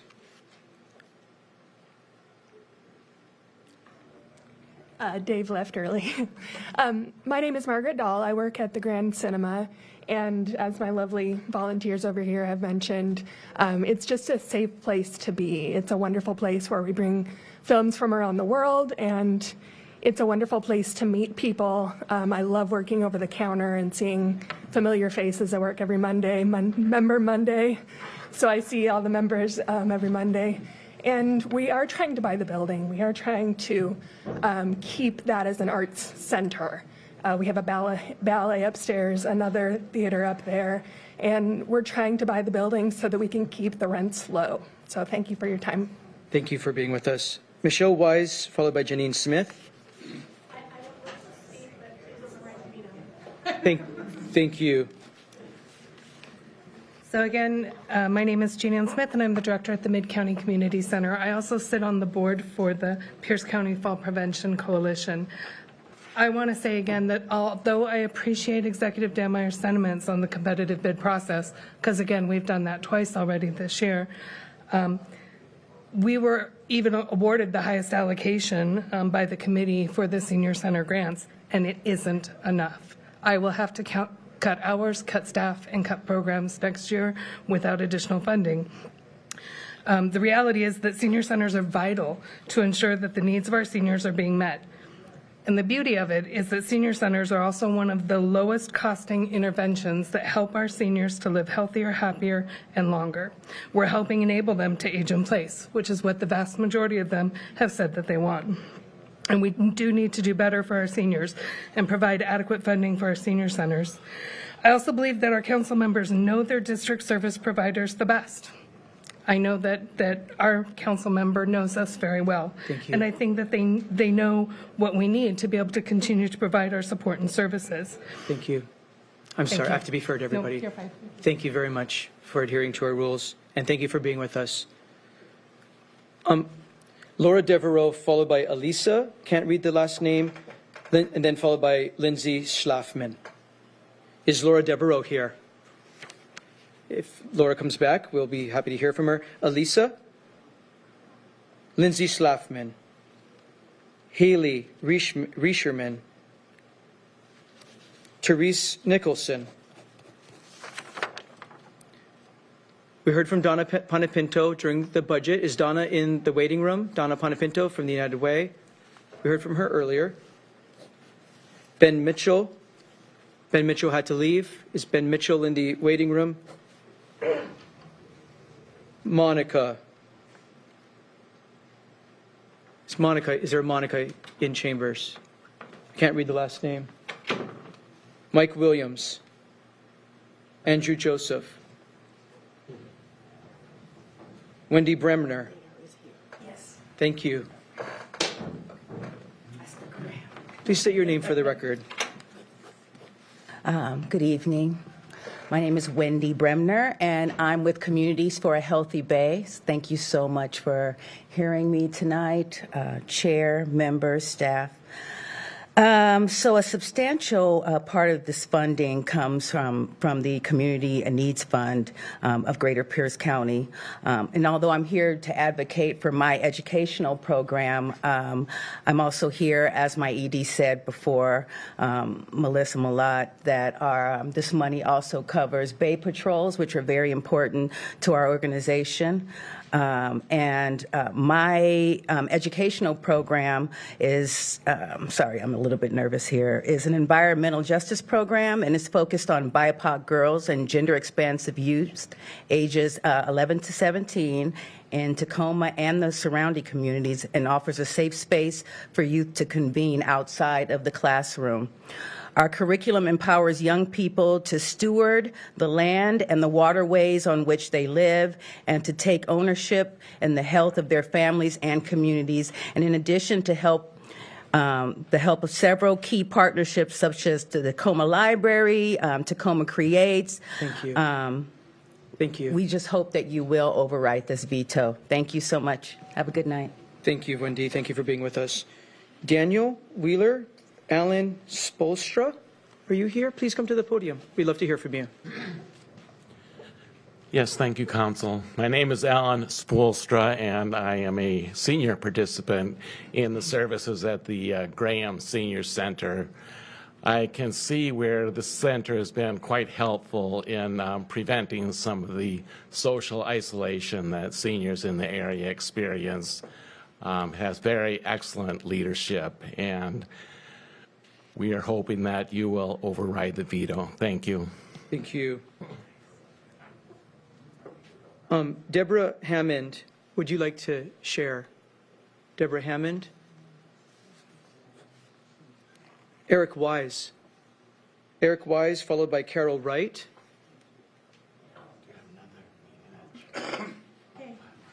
Wade Neal. Okay. Followed by Wade Neal.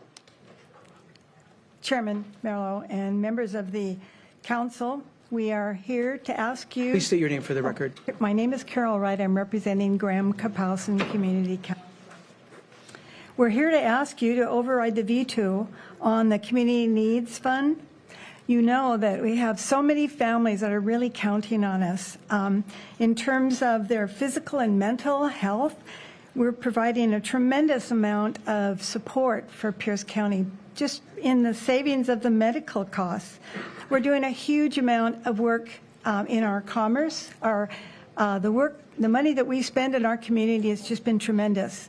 Thank you very much for helping us get started.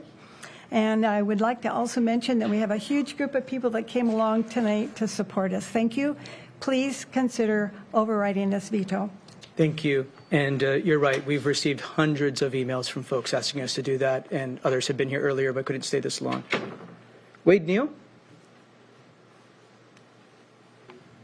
Good evening, Chair and Council. I'm Wade Neal, the Assistant Executive Director for the Grand Cinema. I want to thank you for including $50,000 for the support of our purchase of the building in the budget. And I just want to speak very quickly to the rationale for the executive's veto, which nobody has really spoken about. It doesn't really make sense to seek competitive bids because many of these organizations are totally unique. There is only one Communities for a Healthy Bay, Grand Cinema. Many of these senior centers are unique, and there can be no competition there.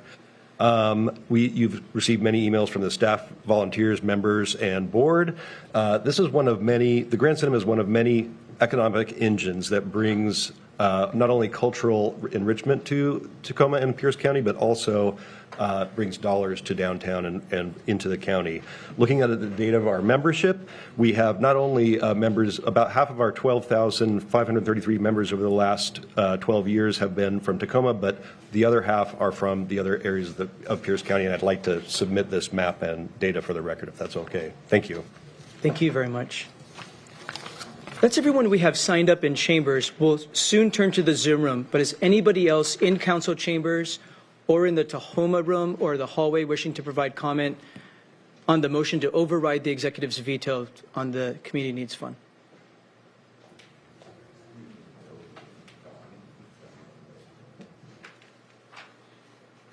Not seeing anybody in council chambers. Mr. Weinsbury, we have a few hands up in the Zoom room. Yes, sir. First, we have Jefferson. Please state your name for the record.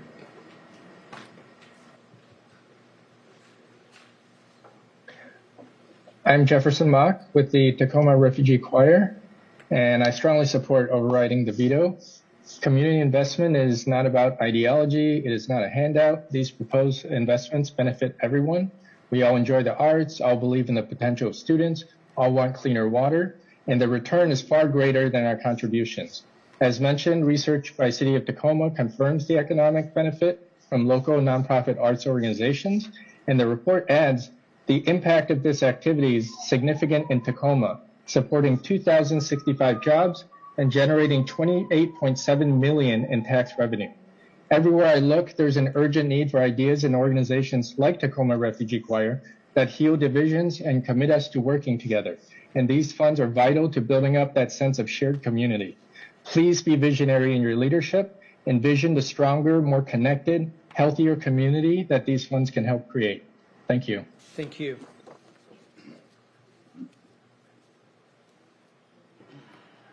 All right, next we have Rosita. Please state your name for the record. Hello, I'm Rosita Castellano. Good evening, Council Chairman Mello, esteemed members of the County Council, and fellow community advocates. I have the pleasure of serving my community as the principal of Keithley Middle School in Parkland. I'm also a 20-year resident of Pierce County and mom of Cosmo, who's a senior at Franklin Pierce School District. Keithley is a hub of over 750 dynamic and innovative learners who directly benefit from our after-school program funded by community needs dollars. The CHAMPS Extended Learning Program at Keithley, supported by this funding, serves as a space for our students to explore how they can positively impact their surroundings. Affinity groups within CHAMPS, like Asian Pacific Islander Club and the Gay Straight Alliance, introduce our students to civic engagement by empowering them to identify needs amongst their peers, collaborate on developing programs, engage in fundraising, and so on. These initiatives contribute significantly to the holistic development of our students, fostering curiosity, creativity, and civic engagement. As a person in charge of budgetary decisions for my school, I understand the challenges in these decisions. Please, your commitment to the well-being and development of our community through the override of the veto to strike it from the biennial budget is greatly appreciated. Thank you.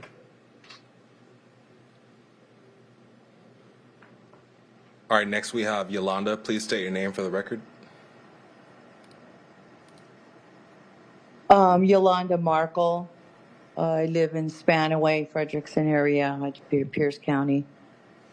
I'm just listening to all of this, and I knew a few things, but is all I would like to say to the county council is to please veto. Our humanity is gauged on how we take care of our least fortunate. So as a society, we take care. So providing the richness of the arts for a well-balanced community is the right thing to do. We've been taking care, and we need to continue to take care of each other, because this small investments, all these little small investments, in the long run, it goes tenfold. So please and thank you. Please veto.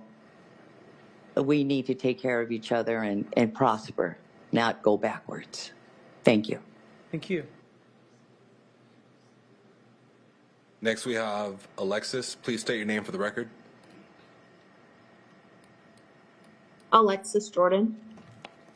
My name is Alexis Jordan, and I am a social worker at Keithley Middle School within the Franklin Pierce School District.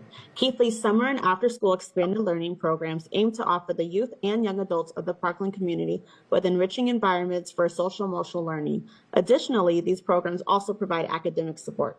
As an illustration, during the summer, I had the opportunity to co-teach a social-emotional literacy class alongside one of our ELA teachers. This class was conducted for a group of 70 students. In addition, our organization offers various recreational activities, including field trips that allow students to create lasting memories and engage in unique events that they wouldn't experience on a regular day. My experience is just one of countless others like me who provide a range of services and supports that enhance our entire county's health and well-being. I applaud the County Council for recognizing the important role that community-based organizations and local government partners play in providing these services.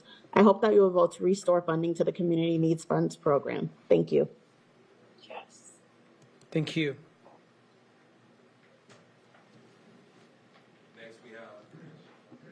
Next, we have Amber. Please state your name for the record.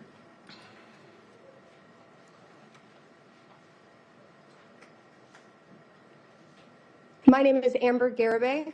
I'm a member of the Healthcare Providers Council of Pierce County, the National Aging in Place Council, and the host of the Honor Our Elders podcast. I'm asking the council to override the veto.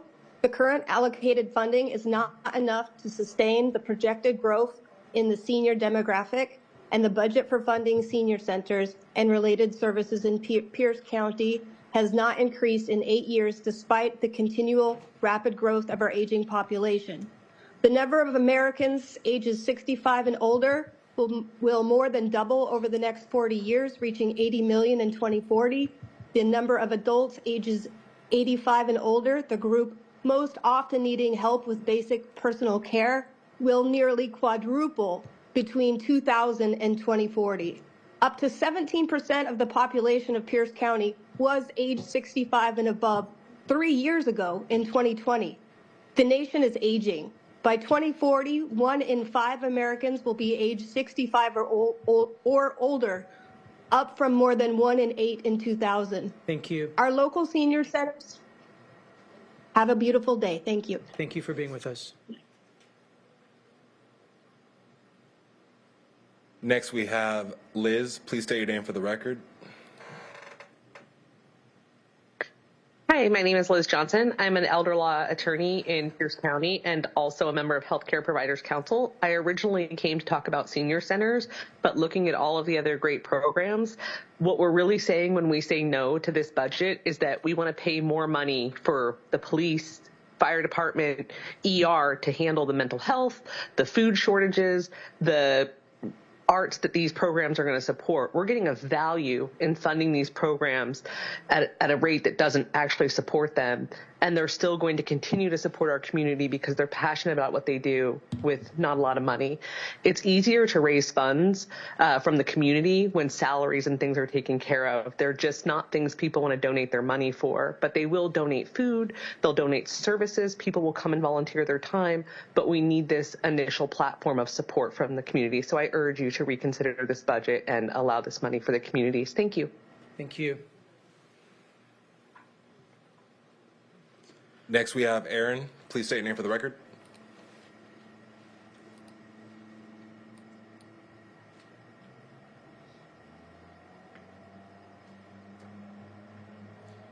You need to unmute, Aaron. My apologies. Ready? Yeah, Aaron. Go ahead, Aaron. Okay. Aaron, the county's executive veto of Ordinance 2023-68 must be upheld, not overridden, for a fair, responsible, accountable, and transparent process in awarding public funds for contracts. We don't want Pierce County to adopt dirty money, earmarked systems of politics void of competition or merit. It sets up public funds up for sole source projects. Individual council members could fund their pet projects using the Community Needs Fund void of scrutiny. This has the potential to award lucrative contracts without competition and create a pay-for-play scenario, and setting up backroom sweetheart deals to politically favored groups. Ordinance 2023-68 is blatantly unethical, unfair, divisive, and bypasses scrutiny and transparency. The Community Needs Fund is too vague and lacks competition and accountability. Support and uphold the veto of the flawed Ordinance 2023-69. Thank you. Thank you. Next, we have Colleen. Please state your name for the record. Hi, my name is Colleen Carmichael, and I'm the Executive Director of Quixote Communities in Orting Veterans Village. A direct appropriation to help a small agency with limited staff, no grant writers or development department is crucial. The $100,000 direct allocation will help potential expansion of units at our Veterans Village and add on-site behavioral support for PTSD and trauma. We have a small staff in a rural area, and our team wears multiple hats. We offer help to other agencies in Washington and beyond to establish tiny home villages. We have already consulted with the Spanaway Project. We do it with no expectation of reimbursement and simply because it's the right thing to do. At our village, we offer supportive services to those with acute behavioral and physical disabilities. We thank you so much for your support and kind words this evening, and please override the veto so we may help the veterans who served our country by the service we offer. Thank you for being with us. Next, we have Lanessa. Please state your name for the record. Hi, good evening. My name is Lanessa Stone, and I am a lifelong Pierce County resident. I am also a business owner within Pierce County and serve seniors for my career, as well as several volunteer organizations that are represented here tonight, like the Healthcare Providers Council of Pierce County and also the Falls Prevention Coalition. I'm urging you to override the veto so that we can continue to serve the seniors who deserve the care and the community that they are established in. The senior centers that do this work are woefully underfunded and will continue to grow in the amount of folks that they need to serve over the next several years. So I'm urging us to fund these senior centers who help seniors. If we don't do it now, we will pay for it later with more costly initiatives. Thank you so much. Thank you. And last hand, we have George. Please state your name for the record.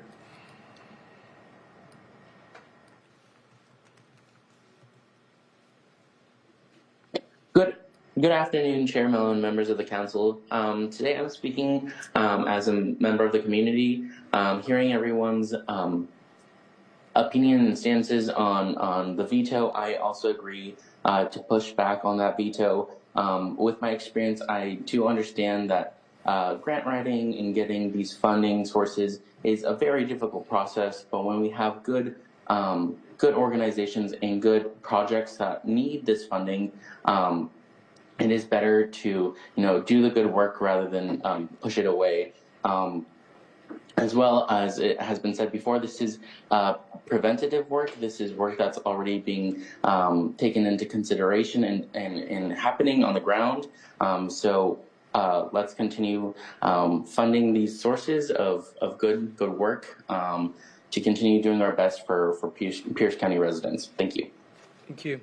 And Chair, we actually had two more hands raised while he was talking, or while they were talking, excuse me. Stand by.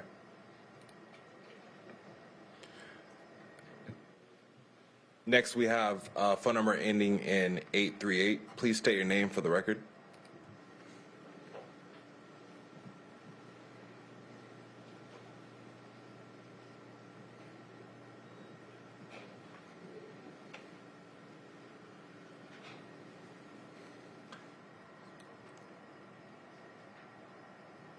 You need to hit *6 if you're on your phone to unmute. Sorry about that. Thank you, Chair Mello. My name is Jana G. Cook from the 3rd District. And the question is, will the whole PCC stand united behind their long hours of thoughtful consideration of the distribution of community funds for those of the nonprofit organizations in our county that help people in desperate need and also in need for healthy well-being? These marginalized groups include and are not just limited to the arts, the seniors, veterans, poor struggling families, the hungry, the freezing, the houseless. This appears to be another thoughtless blockage from the person who has the power to veto all the good works that are so needed in dire circumstances and in lonely circumstances. This person needs to ask what they would want done for their loved ones if found hungry, wet, cold, or lonely in desperate conditions. Would they veto this help and label it political? I think not. Please, the community needs fund needs to be completely funded. Override this all for the wrong reason. Veto. Thank you. Thank you. Next, we have Trish. Please state your name for the record.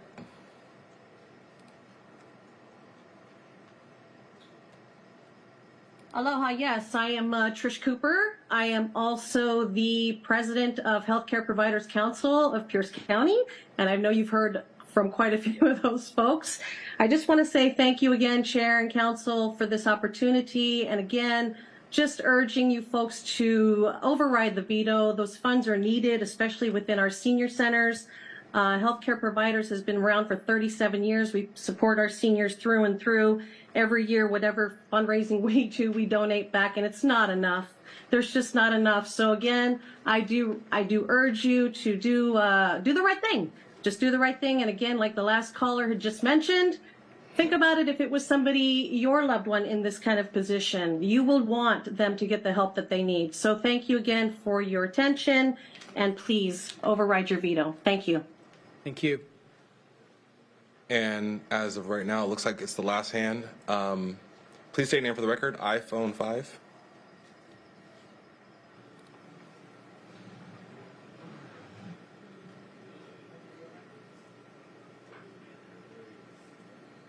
You'll have to hit *6 to unmute.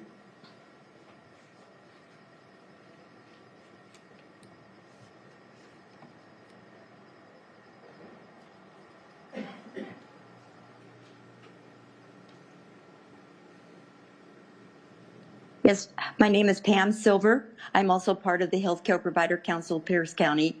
I'm a social worker, and I've always helped the seniors, but helping the seniors also helps the family. The families of those seniors get very relieved knowing that mom or dad can go to a place where they can get food, enjoy social activity, and have better longevity.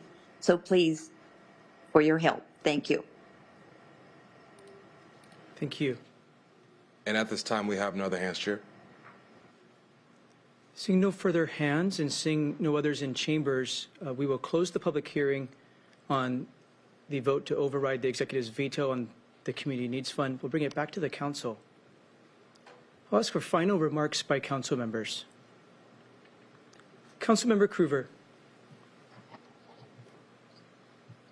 Oh, Councilmember Denson, was that your hand up first? Excuse me. Councilmember Denson. It's okay either way. Councilmember Denson, my apologies. Councilmember Denson.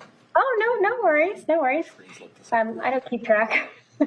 Thank you, Chair. First, I want to thank all of the community volunteers and organizations and supporters and for taking the time out of your schedule to come and sit here for hours and hours on end and listen and understand and then speak. And I know it's scary. It's scary for me to speak. And I know a lot of you don't do this every day, but it's because you really care and are passionate and are concerned for your organizations and the individuals that you serve. So some of these comments I've mentioned earlier in the evening, but I'll just go through kind of quickly my thoughts around this Community Need Fund. I mean, it is clearly a legal and ethical and highly transparent way of council members, the elected officials that you all elected, making investments in our community. And it's really reflective of the community voice. Every appropriation that we make through the very limited community needs fund, this isn't how we appropriate all the dollars in the budget, it's a small amount, and every appropriation we make through this community needs fund is made in a public meeting. It's a place where we bring forward our ideas. We discuss them amongst not only council members, but we invite the public to talk about the pros and the cons of each of these organizations, the need for their services in the community. And we listen to those community voices to make our final decisions on the use of our limited taxpayer funds that we appreciate and respect so much. These appropriations, as Councilmember Chair Mello mentioned, are limited. They're not open-ended. And again, we have to take a vote, a public vote of all of our members and get a majority of members in order to move any of these appropriations forward. So it's not done in backroom deals. It's done right in the public eye, and it's done with the public's input. Most of the funds that we appropriate through the county do go out through a competitive RFP. But the community needs funds, as we have heard tonight, is desperately needed because it's difficult for small organizations. In particular, we heard from the Ordine Veteran Village that they don't have a grant writer. It's difficult for small organizations or new organizations to compete with larger, with flashy, with well-funded organizations that have much greater capacity to go after the grant funds. These grant funds don't come around all the time either. It takes months and months and months waiting for an RFP to come out. And then it takes months and months and months, as we've heard, before you even know if you are lucky enough to be awarded funds. And as we've heard from our senior center proponents, usually those funds are not enough to fulfill all of the needs. And then not only is it a problem for our small organizations or our new organizations, we've got organizations out there that are identifying needs, that are coming to us with identified needs that are new, that are innovative, that are pilot programs, that are not proven. These organizations in particular are having trouble competing for funds that they may not even exist. There may not be an RFP that speaks to a community need that they have identified. I'll give you a couple of examples. We've got an organization called Food Backpacks for Kids that serves Peninsula School District children.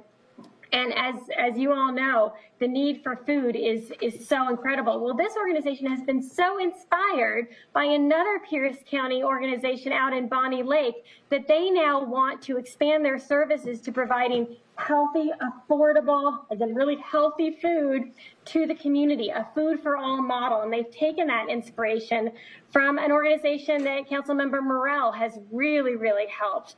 This is a new innovative project, though, that doesn't fit under the other RFP qualifications. And again, as a pilot program, they don't have the track record to really be able to put together a competitive proposal. I've got another group that's really fulfilling the need of our childcare deserts in the rural area. They know how difficult it is to start a childcare facility because of all of the regulations around water and fire flow and I mean, highly regulated entities, and this organization comes in and walks alongside these new fledgling businesses to help them get childcare organizations started, which is of an incredible benefit to our working families. We heard about Communities for a Healthy Bay that has their Baywatch program. I've gone out with them. It's amazing what they've accomplished. There isn't a specific program that we have RFPs for that speaks to that. But we as council members know about these organizations, know about the unique needs, know who's coming in and taking the risk to fill these needs in our communities. And that's exactly what the Community Needs program is for. As a new council member, this whole discussion, this whole budget process has been challenging, but I've appreciated working with my fellow council members as we've worked through and tried to find as much consensus as we can. What's going on with this Community Needs Fund, however, has been extremely frustrating for me, extremely disheartening. It's 100% political, as some of the individuals that have spoken tonight have noticed. And I'm trying to explain to them, what's going on and why it's not always what it seems or why it's not always how it sounds. And that to me is not good government, is not being transparent with our constituents, it's not doing the right thing. I'll end with this. I sat down with, I'm a Democrat. I sat down with a former council member from my district, a Republican, and he told me about how these council appropriations got started way back. It was a Republican majority council. They figured out a way to really serve their community best through limited small direct appropriations to organizations in their community. And you know what? That was a good idea that came through bipartisanship, came through working together. We've now figured out through our finance department that we can't do it in the way that they used to do it, but we figured out a legal and ethical way to continue to best serve our communities. And I'm hoping that all the council members tonight will come together and make sure that we can all do our jobs as elected officials and serve our communities in the most efficient and well-meaning and transparent ways possible. That would give me a lot of faith in us as a council. Thank you so much. Thank you, Councilmember Denson. Councilmember Hitchin. Thank you, Chair. I too want to thank everybody that spent their evening with us. And I know that for my colleagues and all the staff, we have a long way to go. So I just want to first acknowledge the fact that this process, this situation that we are in is 100% avoidable. We had great conversations. We worked through the process. We made sure that the prosecuting attorney's office said that what we were setting up was legal, ethical, we could do it. And we voted on it, and it came out of the council, and we said, yes, this is how we want to fund projects and programs that the community brings to our attention. So there was a process, because when I got here, there wasn't a process. It was just you threw something into MCE, and if we agreed, it went through, and there wasn't a whole lot of debate, conversation, but they went through the process, and that was fine.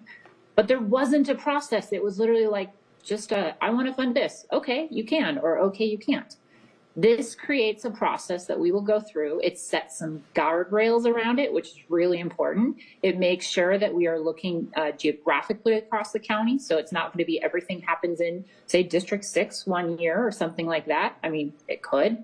No, it can't. We have those guardrails. We specifically did that because we wanted to make sure that every part of our county saw a little bit of this good work based on community need. And that was the point of the legislation we passed. The veto override that's being asked of my colleagues today is important because we've already said that this is the way to run this kind of programming, to have a process and to create additional RFP processes, to create opaque situations within our budget document, to create just months of additional work makes no sense. So I'm going to urge my colleagues that will think about how this will do good in our community, and please vote yes today to override the veto. Thank you, Chair. Thank you, Councilmember Hitchin. Councilmember Morrell. Thank you, Mr. Chair. I would indulge your time here to invite Mr. Gary Robinson to the podium to explain our procurement process, because I look at these and 90% of them would qualify for the $49.99 and below. And the process on that, as I've been explained, is a pretty fast, easy process. And within the document that we passed, this council, 2023-62, lays out our procurement process. We all agreed to that process. We raised the limit from $4,999 to $23,999 that we could just allocate. We can give it to any project we wanted. But in that document, we agreed to a procedure on everything above that. You know how hard I worked to get that through the system, along with 2023-67. This council was very patient. At the last minute, we were still writing an amendment to that to make it so it wouldn't get vetoed.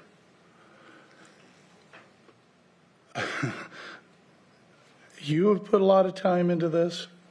I have put a lot of heart and soul into this process. And I think 2 out of 3 is a pretty darn good average. We knew that the exec and finance wouldn't agree to 68. I met with them multiple times to try and understand why. And just because it's legal doesn't mean it's right. And there again, this is taxpayers' dollars that we're dealing with. And, you know, I served in the legislature, and, you know, we had thousands of requests that we had to go through, one by one by one, and vote on it. That was the way accountability within government, transparency within government works. Is there a better way? Things have changed. A dozen years ago, they did away with earmarks because of the bridge to nowhere up in Anchorage, Alaska, or wherever it was, Prudhoe Bay. The projects were just, and it was Democrats or Republicans. And so they did away with earmarks. In my district, I know the needs of my district. To be honest, I'm sorry that the Ording Veteran Village had to come. No one called me and talked. I was the one who came up with the idea to try to front load the Ording Veterans Village. Sorry that you were used to come here. I really am. And I'm disappointed in what happened today. I am disappointed in what happened today. You saw partisan politics at play. I have never, ever seen a reappropriation that is contracted out not get approved. But I'm voting not to override the veto. So guess what happens to me? I'm not playing. I have my reasons why I'm not playing. I pushed it as far as I could, and I couldn't get it over the line. But I understand now more than I did when I started this process. Again, just because it's legal doesn't mean it's right. There's no end run that we're attempting to do. We are following the process that we agreed to. Sure, maybe it has a couple more steps in it. But there again, that's competition. You have to compete for the dollars because there's not much dollars out there. And, you know, like I say, I've been in politics a long time. And, you know, I'm a big boy. I know what I'm up against when a deal is given to me and I refuse to accept it. It's the way it goes. I suffer the consequences. My district suffers the consequences of that. And that's not a good way to run, to build trust within a team. Okay, it doesn't work. The veto doesn't get override. It's not the end of the world. We have a process in place. We just move on to that process. In my request that I made on November 2nd, the council budget request for the chair amendment. On November 2nd, I gave this. None of the stuff that was in any of these amendments was a surprise. On November 9th, staff came to me and said, we're going to write proviso language for you so you can get your projects through. Great, okay, no surprise.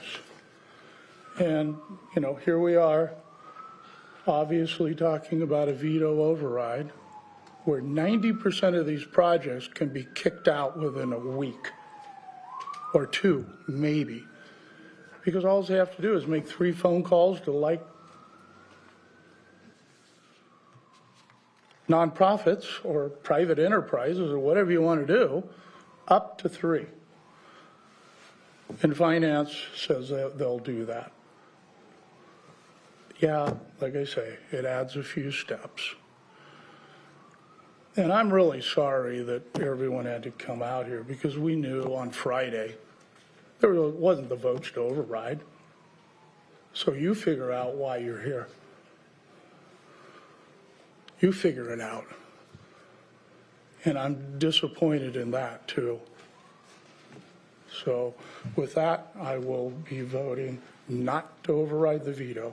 Thank you, Mr. Chair. Appreciate your patience. Thank you. Are there other final remarks by council members?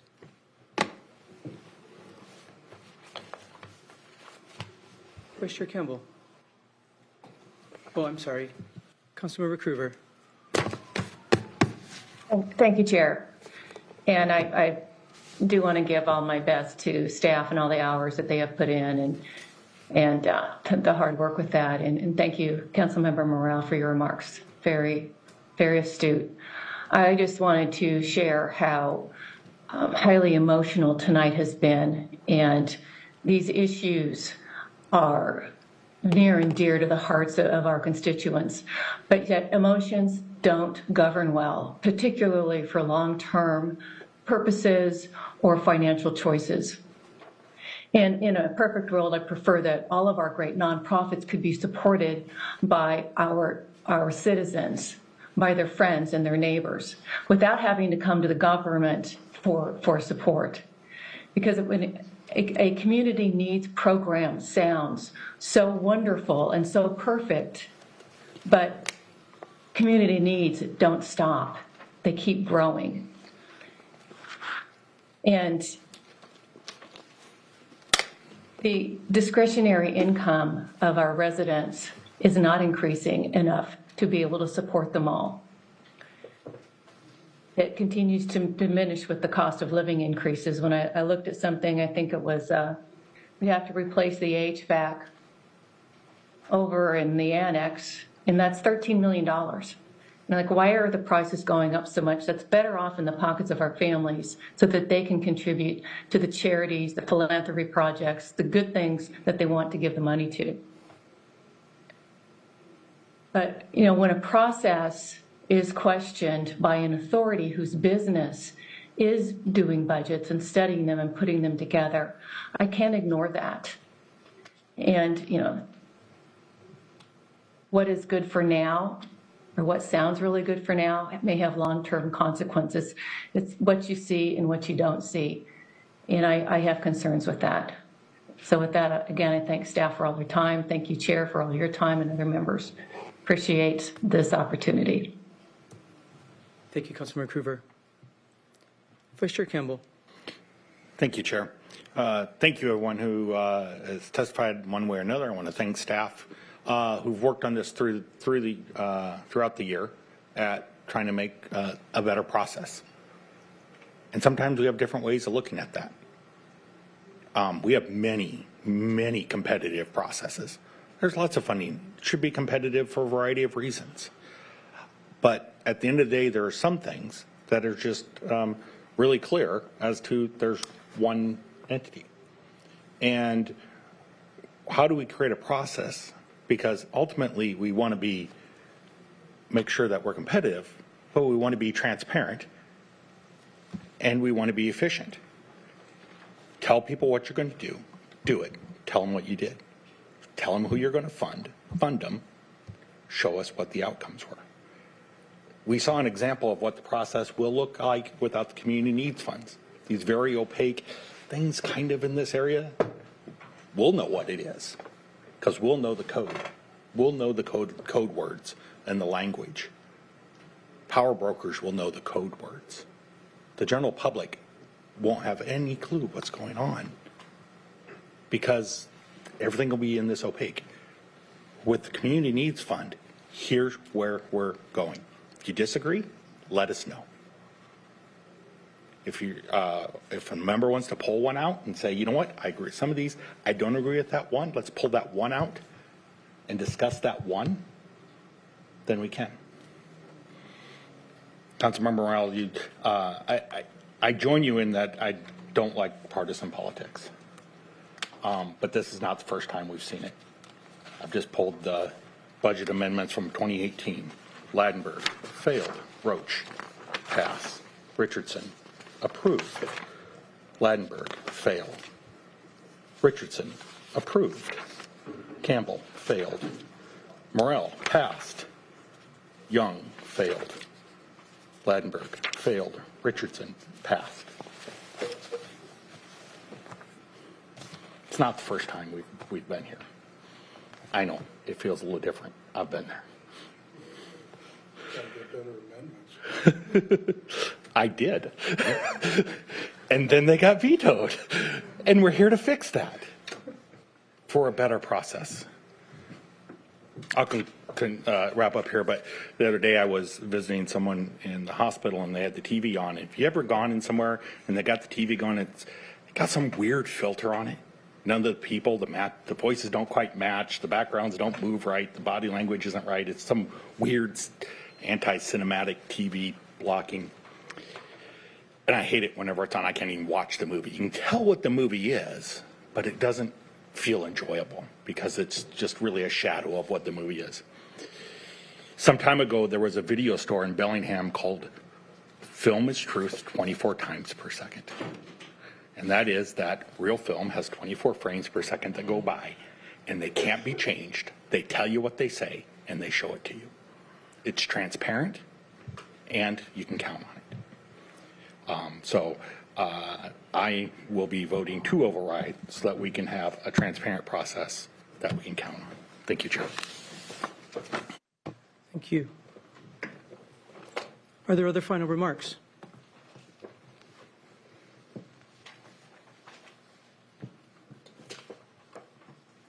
Councilmember Campbell, you're okay. Other final remarks? Well, I want to thank especially all the members of the public who came out today, participated in the Zoom room, and we've received hundreds of emails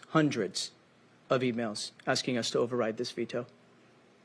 The public has really spoken, and we've heard you. That's why we scheduled it very quickly. Let's share some thoughts in closing. I realize folks are frustrated. I'm very frustrated too. I'm frustrated that it doesn't seem like we can see the legal, transparent, and efficient process to take a modest amount of resources and make investment in our community where we know it's best.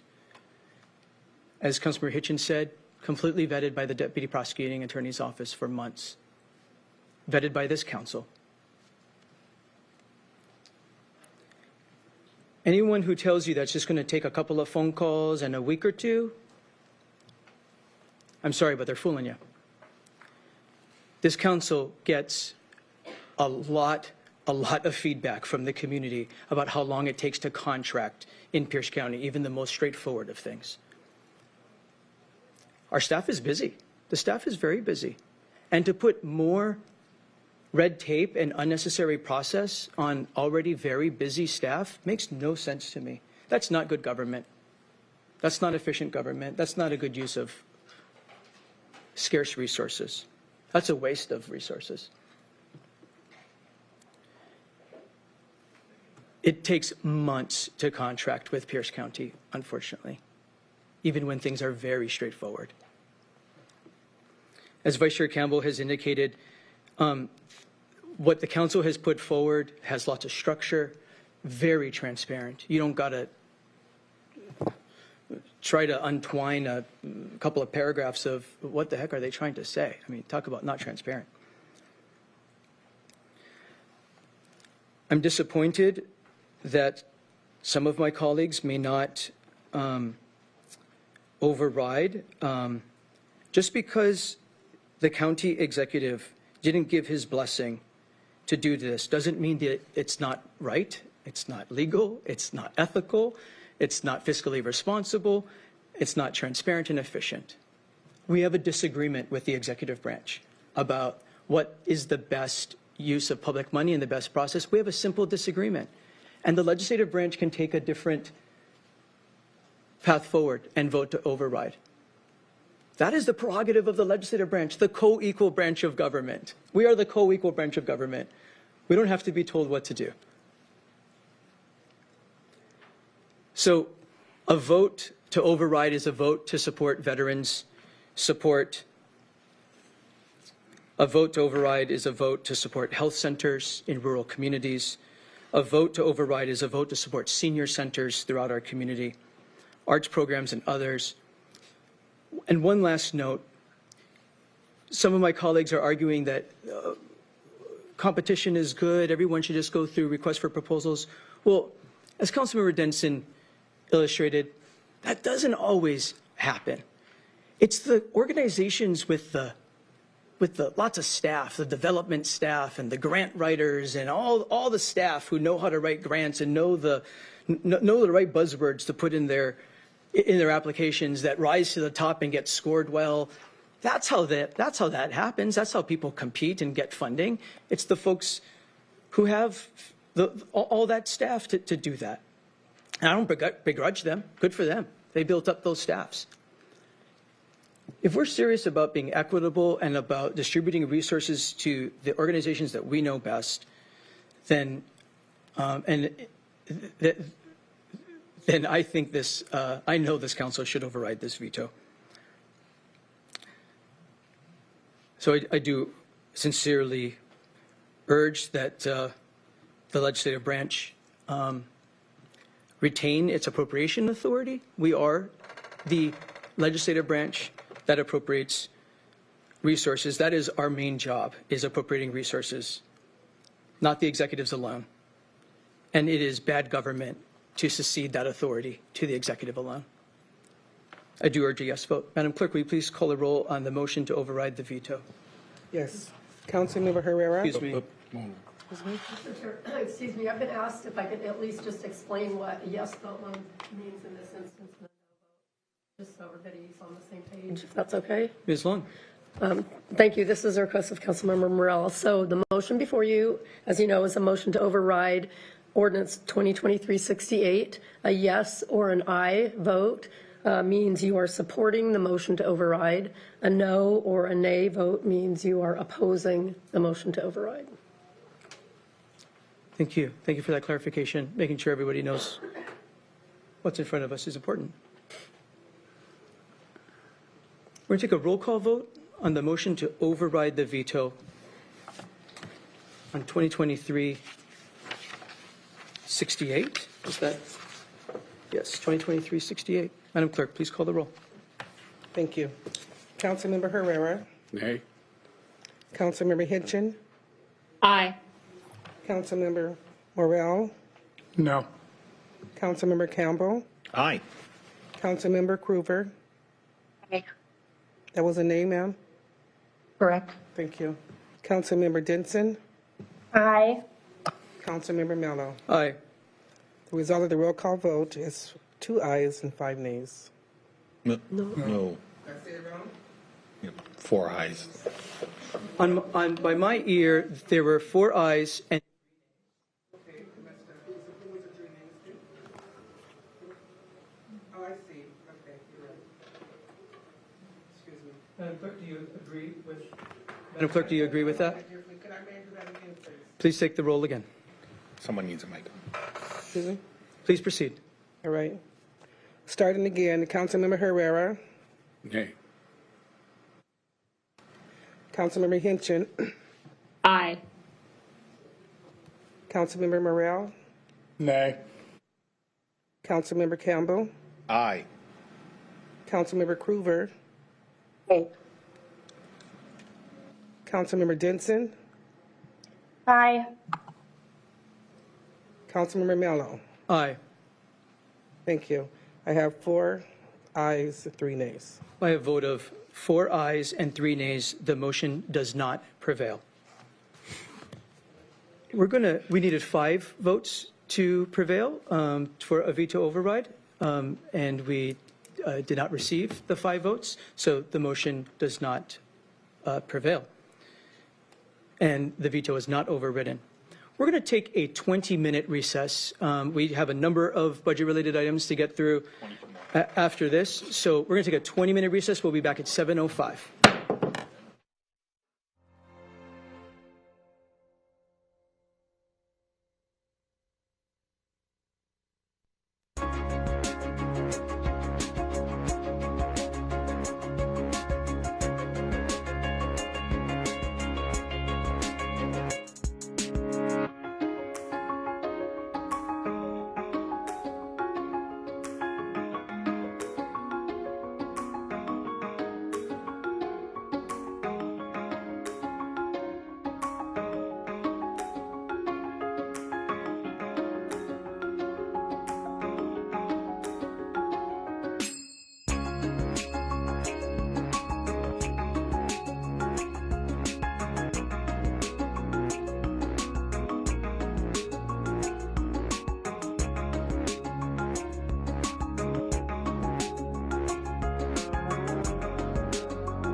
Well, welcome back. The council is back from its evening recess. We have the time is 7:07 p.m. We have a number of other budget-related items to get through. We are at proposal number 2023-43. Vice Chair Campbell for a motion. Oh. I move proposal 2023-43. It's been properly moved and seconded that we adopt proposal 2023-43. Madam Clerk, please read the title to the record. Proposal number 2023-43, an ordinance of the Pierce County Council amending the Pierce County Salary Classification Plan regarding the Pierce County Assessor Treasurer, Auditor, Executive, and Sheriff salaries on the recommendation of Pierce County Citizens Commission on salaries for elected officials. Thank you. Mr. Boki, is your microphone not working?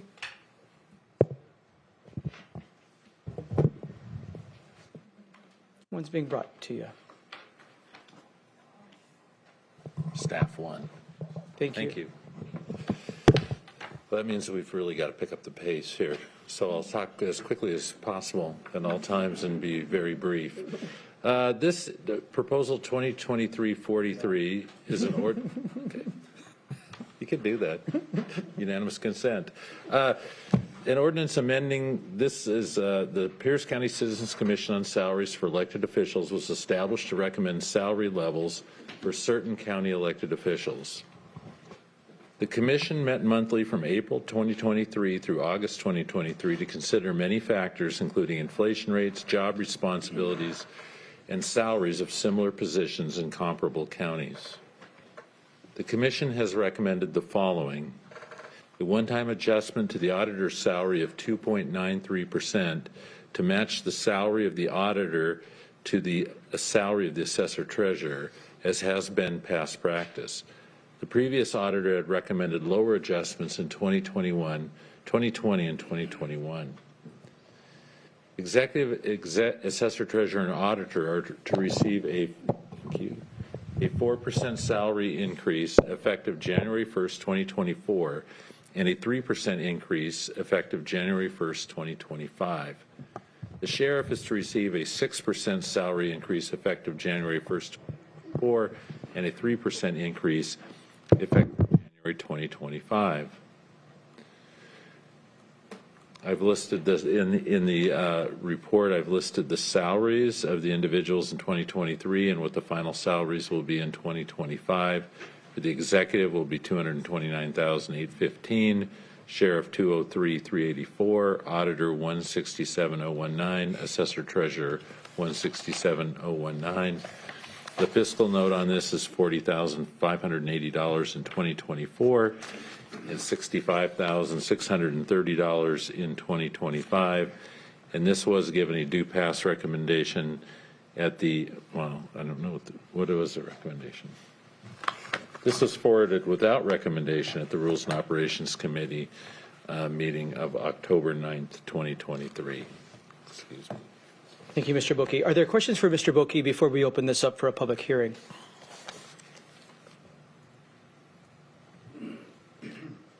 Vice Chair Campbell. Thank you, and I'll just clarify it was in there, but this is a recommendation that is forwarded to the council from a citizens commission that was impaneled to take a look at these, and so then it is sent to us for adoption. Thank you, Chair. Thank you, and that is correct. We had staff nodding as you asked the question, for in case folks didn't see that. Thank you. I don't see any other hands. This is a public hearing on proposal 2023-43, setting the salaries for county-wide elected officials. Any member of the public wishing to provide comment? We're going to keep it to 1 minute tonight because we have a number of items to still get through. Any members of the public wish to, in chambers, come to the podium, state your name for the record. Not seeing any. Mr. Weinsberry, anybody in the Zoom room? Yes, for any members of the public who wish to provide comment on proposal number 2023-43, press the raise hand icon in Zoom or *9 on your telephone keypad. There are no hands at this time, Chair. Seeing no hands, we'll close the public hearing, bring it back to the council. Are there final remarks by council members? Not seeing any. Madam Clerk, please call the roll on 2023-43. Councilmember Hitchin. Aye. Councilmember Morrell. Aye. Councilmember Campbell. Aye. Councilmember Krueger. Aye. Councilmember Denson. Aye. Councilmember Herrera. Aye. Councilmember Mello. Aye. The result of the roll call vote is 7 ayes. On a vote of 7 ayes and 0 nays, the ordinance is adopted. We're at proposal number 2023-45. Vice Chair Campbell for a motion. Thank you, Chair. I move proposal number 2023-45. It's been properly moved and seconded that we adopt proposal 2023-45. Madam Clerk, please read the title. Proposal number 2023-45, an ordinance of the Pierce County Council authorizing wage adjustments for non-represented employees, amending the Pierce County salary classification plan, and setting an effective date. Thank you. Mr. Boki. Thank you, Chair Mello, Paul Boki, Council staff. This ordinance will authorize a wage adjustment of 4% effective January 8th, 2024 for all non-represented employees. The adjustment will impact an estimated 1,223.51 full-time equivalent employees, or about 36% of the total county employees proposed in the 2024-25 biennium. The fiscal impact is nearly $6 million in 2024. Non-represented employees are located throughout county government, so the financial impact is spread out among a number of funds. This was given a due pass recommendation at the October 23rd, 2023 Rules and Operations Committee meeting. Thank you. Questions or comments before we open this up for a public hearing? Director Robinson, I do have a question, unless you want to defer to Ms. DeMuth.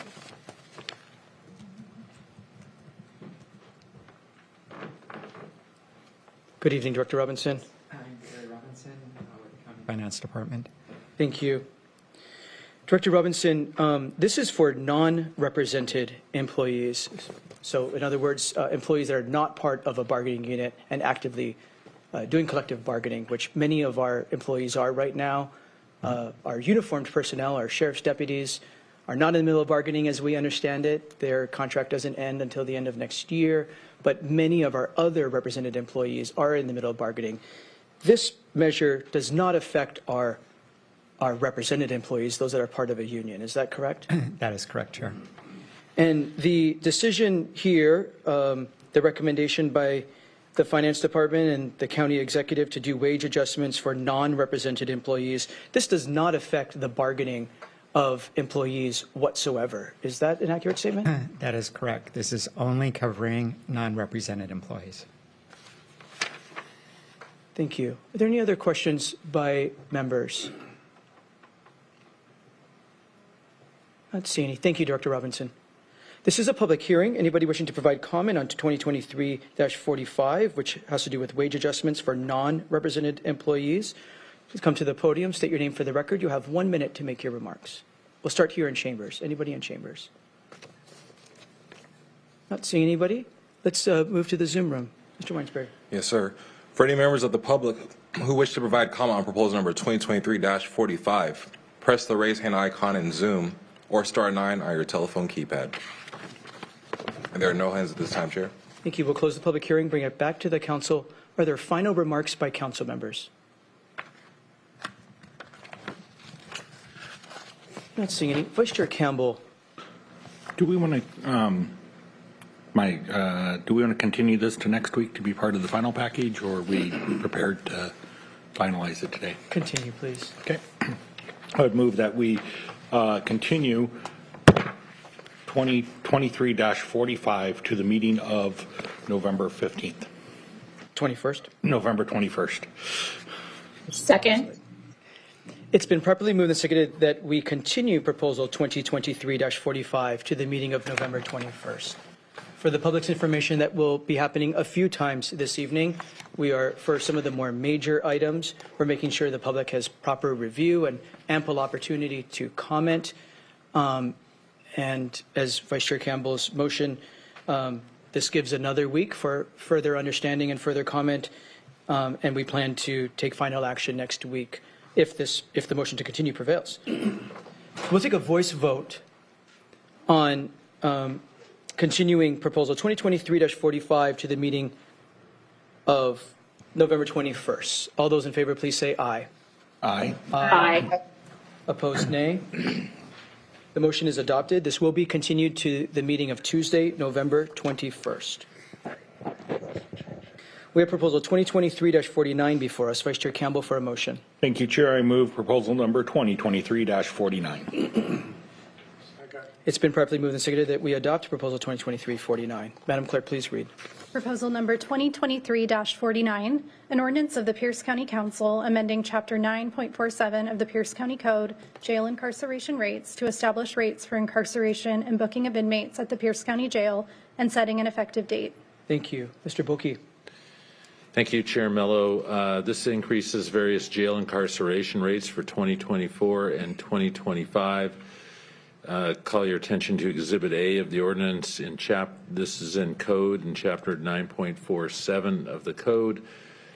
The booking rate in 2024 will go from, it was $63.49, it'll go to $74.07 and then to $76.83. The daily rate will go from $94.25 to $138.74 and then to $146.90. The escort fee will go to $160.67 and $168.06. The mental health fee per day will go to $326.15 and $340.87, and the SIP, or special identification process, will go to $74.07 and $76.83. The Pierce County Corrections Bureau provides misdemeanor jail services for other local governments, charging rates that were first codified in 2016. The rates are set using formulas to recoup the cost of incarceration. And this was given, this fiscal note on this is in 2024-25 is $150,980. And this was given a due pass recommendation at the October 23rd, 2023 Public Safety Committee meeting. Thank you. Are there questions for Mr. Boki? Councilmember Morell. Thank you, Mr. Chair.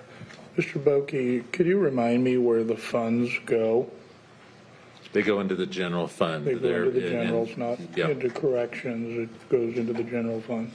Correct. I think if you recall the other day when you received the third quarter report, that one of the issues is that this kind of revenue has been down substantially because the number of misdemeanors in the jail has been down substantially. Remember that the county doesn't pay for our own misdemeanors. This is just for the cities and other organizations that contract for our services.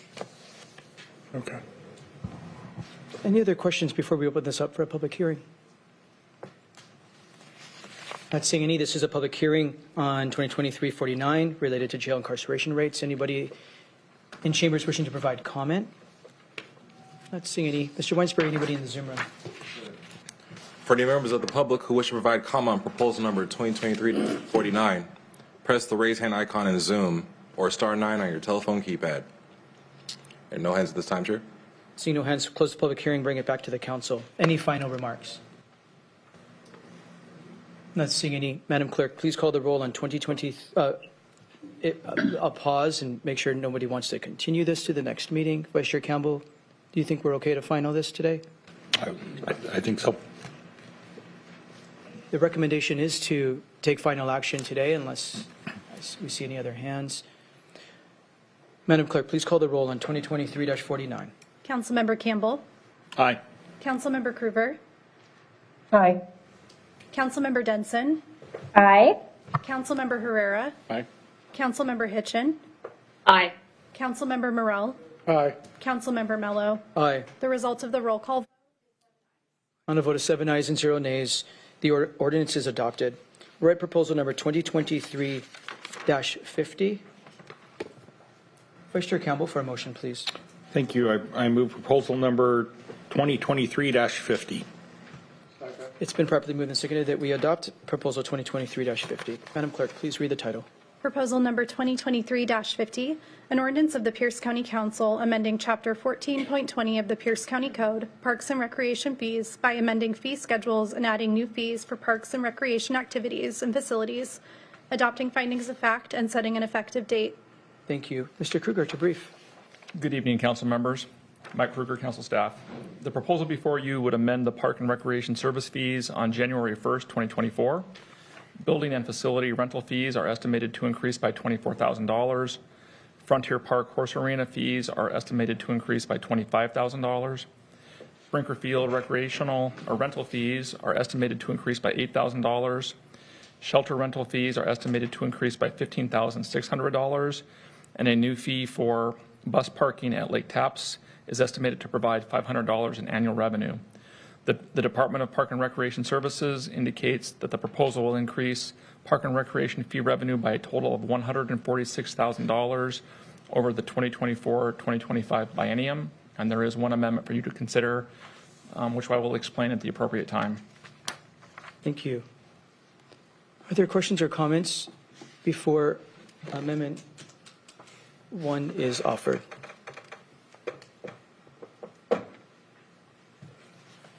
Not seeing any. Councilmember Kruger for a motion on Council Amendment number 1. Thank you, Chair. I would like to move Amendment 1. Second. It's been properly moved and seconded that we adopt Council Amendment number 1. Mr. Kruger. Thank you, Mr. Chair.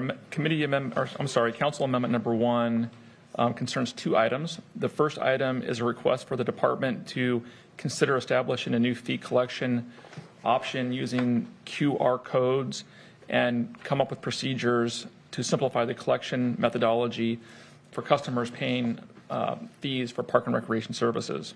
And the department would be requested to report to the council by May 1st, 2024 regarding its efforts to implement a new system. The second part of the amendment would affect the fee for horse rentals at Frontier Park. For horse arena rentals at Frontier Park. The amendment would create 2 categories of fees based upon ridership. The new fee would be $10 for the first rider with no time limit.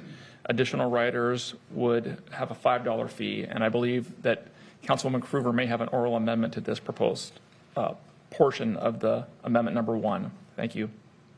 Thank you. Are there questions or comments before we take another amendment to the amendment? Councilmember Kruger? Well, if you wanted other, do you want me to make my oral amendment now, or did you want me to wait? Let's wait to make sure folks understand what's in front of them, and then they can wrap their brains around the potential change you might bring forward. So, are there questions about Amendment 1? Councilmember Morell. Thank you, Mr. Chair. On the QR code, is this implemented anywhere else in the county? I believe it's actually implemented by the Parks Department in some circumstances at this time. And so I think that this would be an expansion potentially of what they're doing now to pay fees. Okay, expansion of the current program, okay. I believe there is the capability to utilize QR codes today. And so this is an effort to potentially expand this throughout the system to simplify the way to pay for services at various parks. Okay. Put your phone up next to the QR code and it charges your Visa and you're good to go. Okay. Thank you. Thank you. Vice Chair Campbell. So reading this again, although late at night, it actually has more clarity to it now.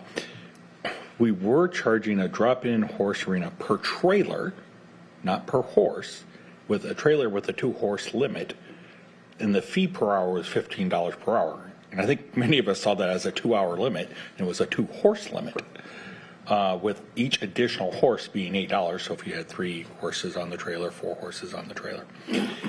And this flips it around to be the rider, and it, where we got confused, this is no time limit, but it didn't have a time limit before. We had a horse limit.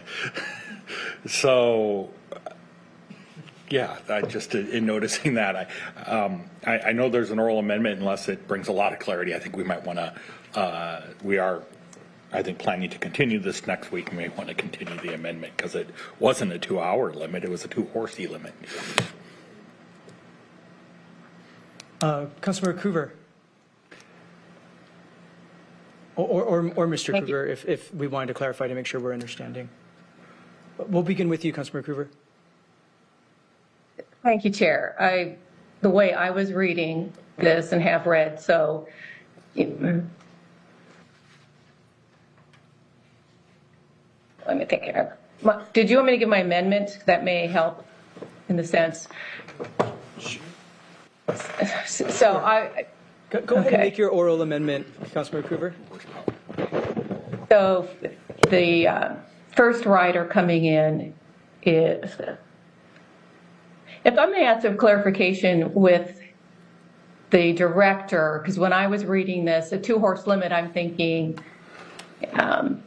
differently, that the first rider is 15 and a second rider is 8. Am I incorrect in that?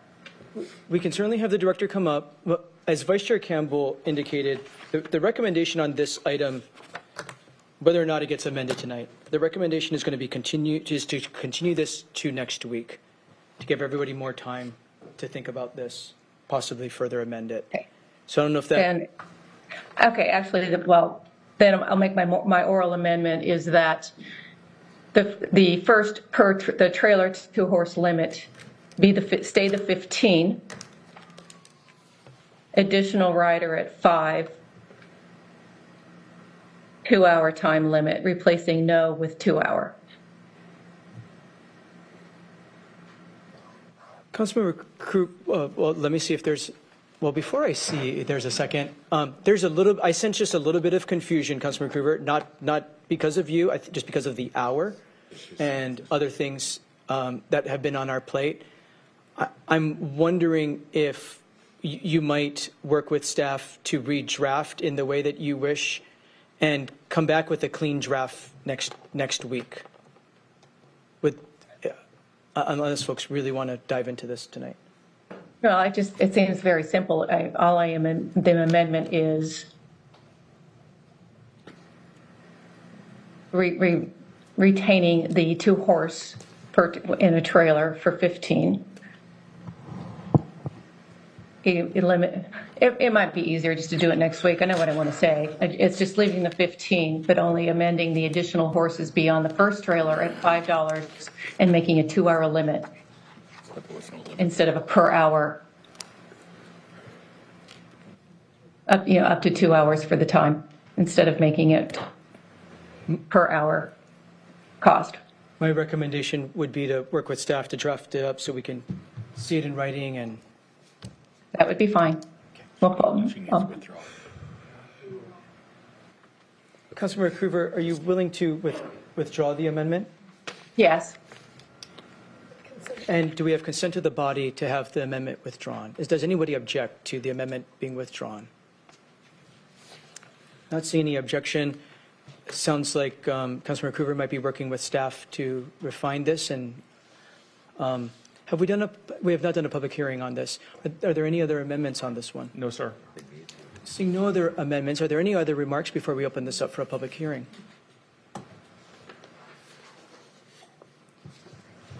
Seeing none, this is a public hearing we are on 2023-50. This is Parks and Recreation fees. Anyone in chambers wishing to provide comment on this ordinance, please come to the podium. Not seeing anybody in chambers. Mr. Weinsberry, anybody in the Zoom room? Yes, sir. For any members of the public who wish to provide comment on proposal number 2023-50, press the raise hand icon in Zoom or *9 on your telephone keypad. See no hands at this time, Chair. Seeing no hands, we'll close the public hearing, bring it back to the council. As has been stated earlier, sounds like members want to work on this more. So I would encourage us to continue this to the meeting of next week, Tuesday, November 21st. Vice Chair Campbell. Thank you, Chair. I move that we continue proposal number 2023-50 to the meeting of November 21st. It's been properly moved and seconded that we continue proposal 2023-50 to the meeting of November 21st. All those in favor, please say aye. Aye. Aye. Aye. Opposed, nay. The motion is adopted. It will be continued to the meeting of Tuesday, November 21st. We're at proposal number 2023-51S. Vice Chair Campbell for a motion. Thank you, Chair. I move proposal number 2023-51S. It's been properly moved and seconded that we adopt Proposal 2023-51S. Madam Clerk, please read the title. Proposal number 2023-51S, an ordinance of the Pierce County Council amending the Parks Impact Fee, adopting amendments to Title 4A of the Pierce County Code, Impact Fees, adopting findings of fact, and setting an effective date. Thank you. Mr. Kruger. Thank you, Mr. Chair. Pierce County Code requires a biennial adjustment of the park impact fee based upon the average inflationary increase of the building cost index and the construction cost index, which are both published in the engineering news record. The engineering news record indicates the average of the two indices has increased by 5.5% annually between September 2021 and September 2023.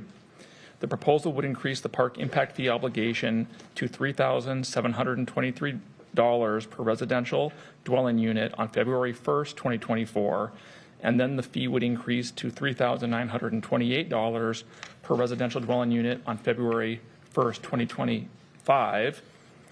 The Park and Recreation Department has estimated that this increased park impact fee revenue would be a total of $721,867 over the biennium.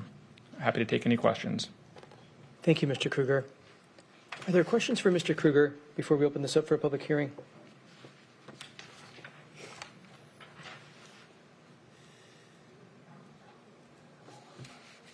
Not seeing any. This is a public hearing on 2023-51S related to amending the park's impact fee schedule. Anyone in chambers wishing to provide comment? We'll start here in chambers. Not seeing anybody rushing to the podium. Mr. Weinsberry. Yes, for any members of the public who wish to provide comment on proposal number 2023-51 Sierra S, press the raise hand icon in Zoom or star 9 on your telephone keypad. I see no hands at this time, Chair. Seeing no hands, we'll close the public hearing, bring it back to council. Are there final remarks by council members?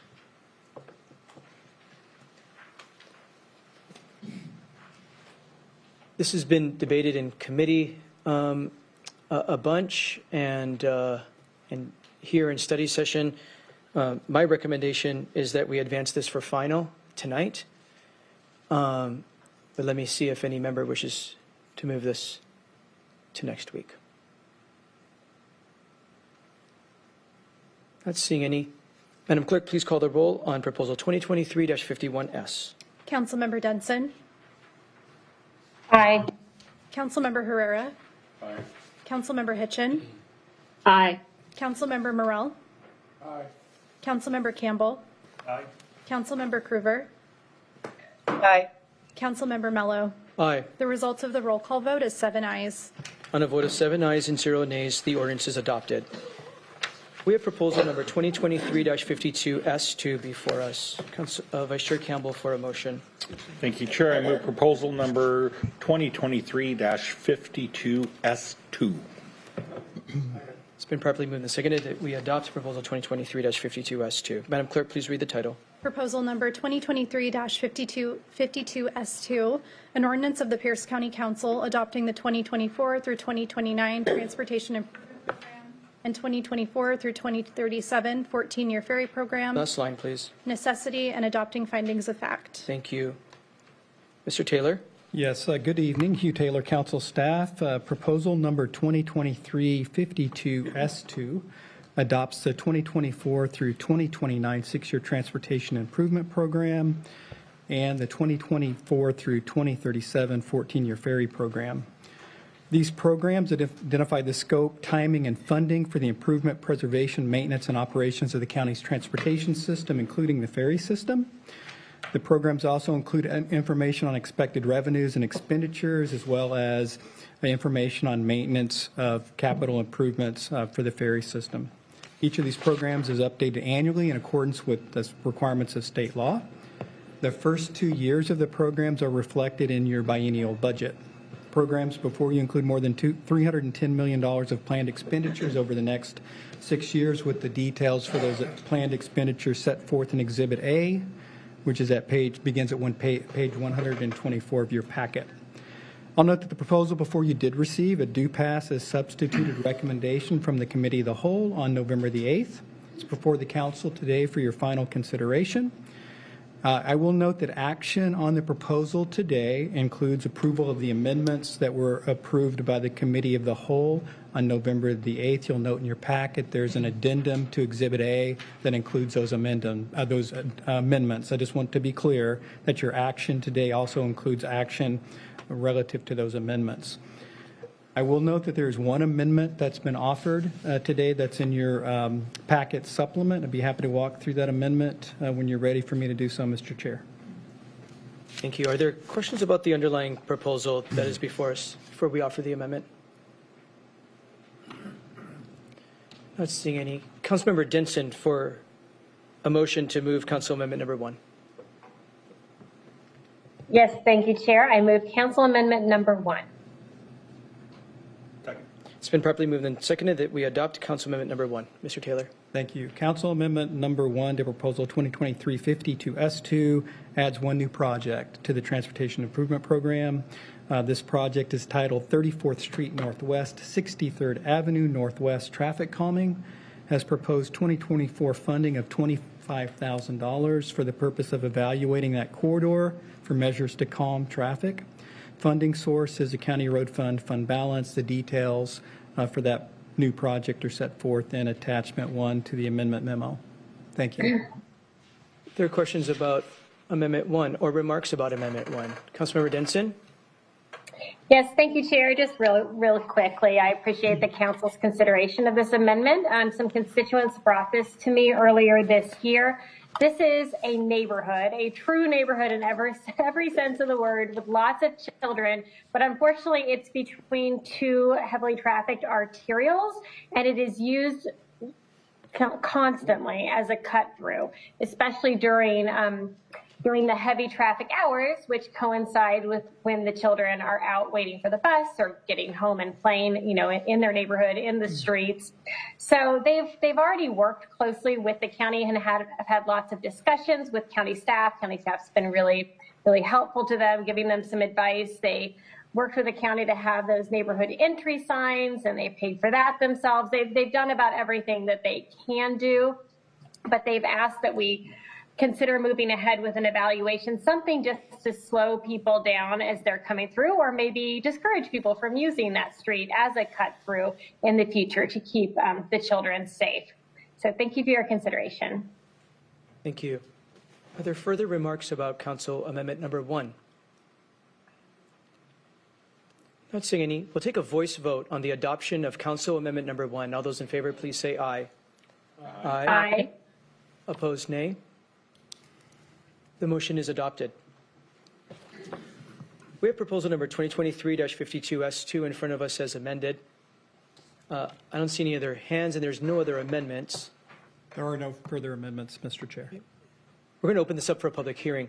Anybody in chambers wish to provide comment on this 6-year transportation improvement program or the 14-year ferry program? Start in chambers. Anybody in chambers wishing to provide comment? Not seeing any. Mr. Weinsberry, anybody in our Zoom room? Yes, sir. For any members of the public who wish to provide comment on proposal number 2023-52S2, press the raise hand icon in Zoom or star 9 on your telephone keypad. I see no hands this time, Chair. Seeing no hands, we'll close the public hearing, bring it back to council. The recommendation here is that we continue this to the next meeting. There's tens of millions of dollars of funding here for our transportation system, including our ferry program, and to give maximum transparency for the public and public input. The recommendation is to continue if the body is willing. Vice Chair Campbell. Thank you. I would like to roll all amendments into a substitute and continue proposal number 2023-52S3 to the meeting of November 21st. It's been properly moved and seconded that we roll all amendments into a substitute and advance proposal number 2023-52S3 to the meeting of Tuesday, November 21st. We'll take a voice vote. All those in favor of continuing to the meeting of Tuesday, November 21st, please say aye. Aye. Opposed, nay. The motion is adopted. We have proposal 2023-53 before us. Vice Chair Campbell for a motion. Thank you, Chair. I move proposal number 2023-53.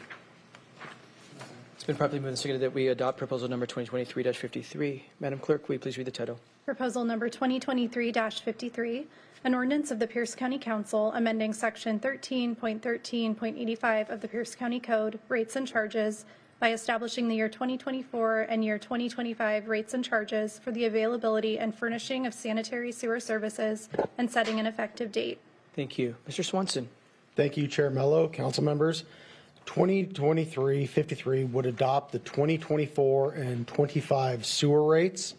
The proposed rate increase for a single-family residence served by the Chambers Creek Regional Wastewater Treatment Plant is 4.25% for 2024 and 4.1% in 2025.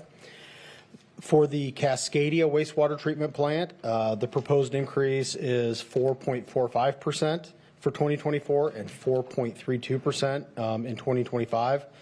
The proposal also contains similar increases for both multifamily and commercial sewer customers. A public hearing was conducted at EIDC on October 31st, where the proposal was forwarded with a due pass recommendation. The proposed rate changes project revenue increases totaling $21.8 million over the next 5 years, with $3.8 million of that in 2024 and $4.5 million in 2025.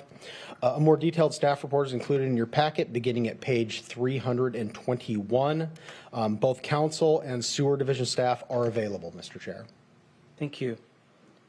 Do any members have any questions before we open this up for a public hearing?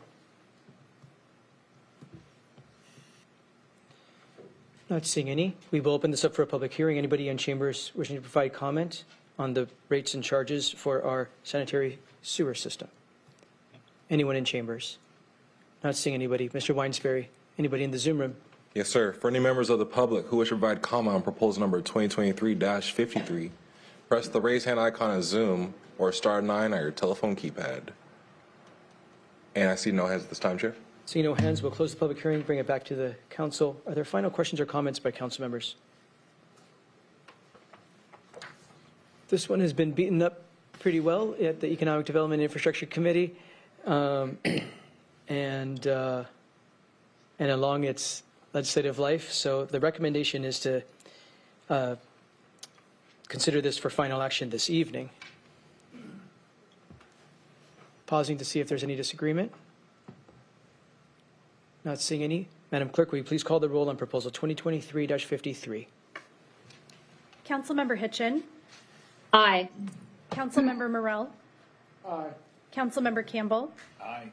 Councilmember Krueger. Aye. Councilmember Denson. Aye. Councilmember Herrera. Aye.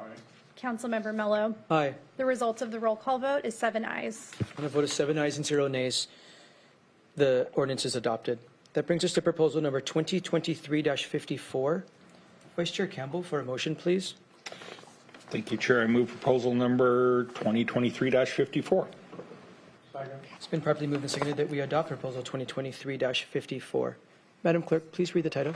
Proposal number 2023-54, an ordinance of the Pierce County Council adopting the 2024 through 2044 sewer improvement program. Last line, please. A public necessity. Thank you. Mr. Swanson. Thank you, Chair Mello, members of the council. 2023-54 would adopt the 20-year sewer improvement plan, or the SIP as we commonly refer to it. The proposed 2024 to 2044 SIP details projects and expenditures of nearly $213 million in proposed capital improvements to Pierce County sanitary sewer system. Just under 93 million of those proposed would be for the 2024-2025 biennium. The biennial and the 6-year total expenditures are detailed greater in Exhibit A to the ordinance. Projects in the SIP are organized into 3 main categories. You have treatment facility projects, collection system projects, and future sewer utility capital projects. Public hearings were conducted at both the Planning Commission, who recommended approval, and at EIDC on October 10th, where the proposal was forwarded with a due pass recommendation. The proposal has no fiscal impact as appropriations for SIP projects are approved as part of the capital improvement program within the budget. A more detailed staff report is included in your packet that begins at page 340. And again, council and sewer division staff are available, Mr. Chair. Does council have any questions for staff? And I'm sorry, I typically ask department staff if they have anything to add. On many of these, we've been with department staff for months now in committee or at committee of the whole. And so that's why I want department staff to know why I'm not calling on you. We see department staff in the Zoom room and in council chambers. So thank you for making yourself available for questions, but I want you to be clear why I'm not calling on you. We've had many months with you in committee of the whole and in committee. Again, do any council members have any questions about this before we open it up for a public hearing? I'm not seeing any. This is a public hearing on 2023-54. Any member of the public, start in chambers, wish to provide comment? Anyone in chambers? I'm not seeing any. Mr. Weinsberry, anybody in the Zoom room? Yes, Chair. For any members of the public who wish to provide comment on proposal number 2023-54, press the raise hand icon in Zoom or star 9 on your telephone keypad. And there are no hands at this time, Chair. Seeing no hands, we'll close the public hearing, bring it back to the council. Final remarks by council members. Ms. Long, in my estimation, this is ready for final tonight, but we did notate that there's the possibility that the council would move this to November 21st. I believe it's ready for final tonight. What is your recommendation? No, that's stated in a way that's tentative. It's just expected to. So if it is ready to move out, you're welcome to do so.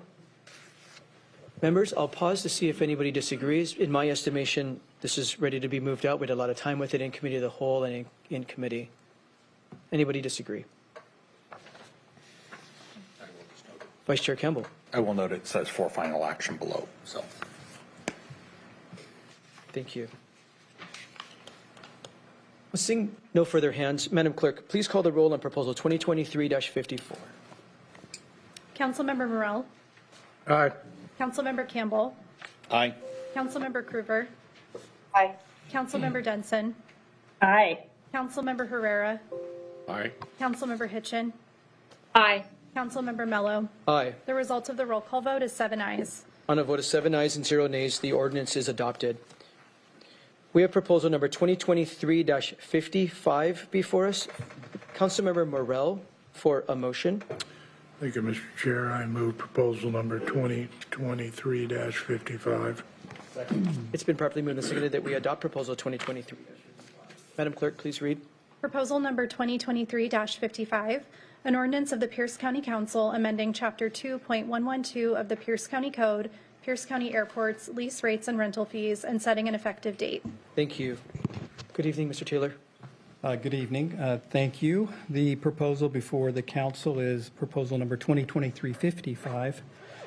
This proposal would approve an increase in the 2024 and 2025 rental rates for hangars and tie-down at the Tacoma Narrows Airport and Thunfield Airports. The effective date of the proposed ordinance would be January 1, 2024. Fees at the airport partially compensate the county for the cost of administering the airports and maintaining those facilities. These fees and rental rates are established by ordinance or codified as Chapter 2.112 of the county code. Rate adjustments are considered every 2 years concurrent with the adoption of the biennial budget. The proposed rates proposal before you reflects a 5 to 15% increase in rates depending upon the airport and the facility type.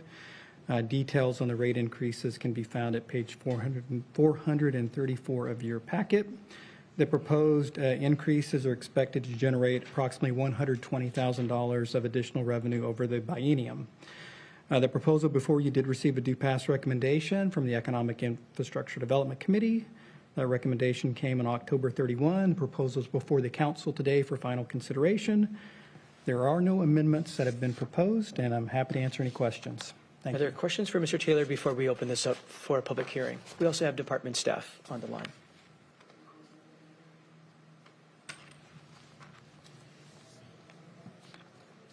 Not seeing any. This is a public hearing on 2023-55, Pierce County Airports lease rates. Anyone in chambers wishing to provide comment? Not seeing any. Mr. Weinsberry, anybody in our Zoom room? Yes, sir. For any members of the public who wish to provide comment on proposal number 2023-55, press the raise hand icon in Zoom or star 9 on your telephone keypad. There are no hands at this time, Chair. Seeing no hands, we'll close the public hearing, bring it back to the council. Are there final remarks by council members? In my estimation, this is ready for final action. Does any member disagree?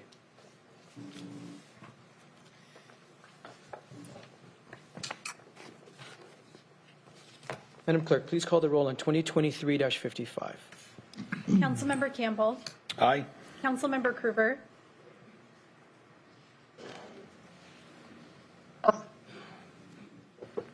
Councilmember Krueger.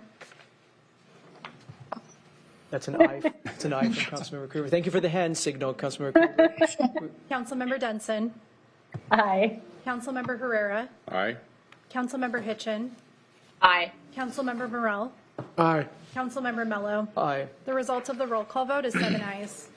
On a vote of 7 ayes and 0 nays, the ordinance is adopted. We now have proposal 2023-57 before us. Vice Chair Campbell for a motion. Thank you, Chair. I move proposal number 2023-57. Second. It's been properly moved and seconded that we adopt proposal 2023-57. Madam Clerk, please read. Proposal number 2023-57, an ordinance of the Pierce County Council approving equipment rental and revolving fund rental rates for the 2024 through 2025 calendar years and setting an effective date. Thank you. Mr. Taylor. Thank you. So proposal number 2023-57, as the title indicates, adopts the equipment rental and revolving, also referred to as the ER&R rates for 2024 and 2025. Those rates are set forth in Exhibit A, which is found at page 452 of your packet. The ER&R fund is an internal service fund. It's used for the purchase, maintenance, and repair of road equipment and other equipment utilized by various county departments. State law provides that the county engineer or the appointee of the county legislative body shall administer the ER&R fund. State law also requires that the rates adopted for that fund or proposed for that fund be adopted by the legislative authority. So that's why it's before you today. The proposal before you did receive a due pass recommendation that came from the Rules and Operations Committee on October 23rd. It's before the council today for final action. There are no amendments proposed. Be happy to answer any questions. Thank you. Are there questions for Mr. Taylor or of department staff before we open this up for a public hearing? I don't see any. This is a public hearing on 2023-57. Anybody in chambers wishing to provide comment? Not seeing any. Mr. Weinsberry, anybody in the Zoom room? Yes, sir. For any members of the public who wish to provide comment on proposal number 2023-57, press the raise hand icon in Zoom or star 9 on your telephone keypad. There are no hands at this time, Chair. Seeing no hands, we'll close the public hearing, bring it back to council. My sense is this is ready for final action. Does any member disagree? Not seeing any. Madam Clerk, please call the roll on 2023-57. Councilmember Krueger. Aye. Councilmember Dunson. Aye. Councilmember Herrera. Aye. Councilmember Hitchin. Aye. Councilmember Morell. Aye. Councilmember Campbell. Aye. Councilmember Mello. Aye. The result of the roll call vote is 7 ayes. On a vote of 7 ayes and 0 nays, the ordinance is adopted. Ms. Long might say I'm breaking some public rule of some kind, but maybe all 3 members in Spokane would get in the same hotel room and use the same working computer, and we can hear your volume. I'm half kidding. Councilmember Krueger, we are recording your votes just fine. We are having a problem with your volume, but it's who knows what's going on. We're recording these votes. We have 2023-58S before us. Councilmember Hitchin for a motion. Thank you, Chair. I'd like to move adoption of 2023-58S. Second. It's been properly moved and seconded that we adopt proposal 2023-58S. Madam Clerk, please read the title. Proposal number 2023-58S, an ordinance of the Pierce County Council relating to ferry fares, amending section 10.38.10 of the Pierce County Code passenger and vehicle fares by adopting a new ferry fare schedule and setting an effective date. Thank you. Mr. Taylor? Thank you. So the proposal before you is 2023-58S. As the title indicates, this relates to the ferry fares for the county ferry system.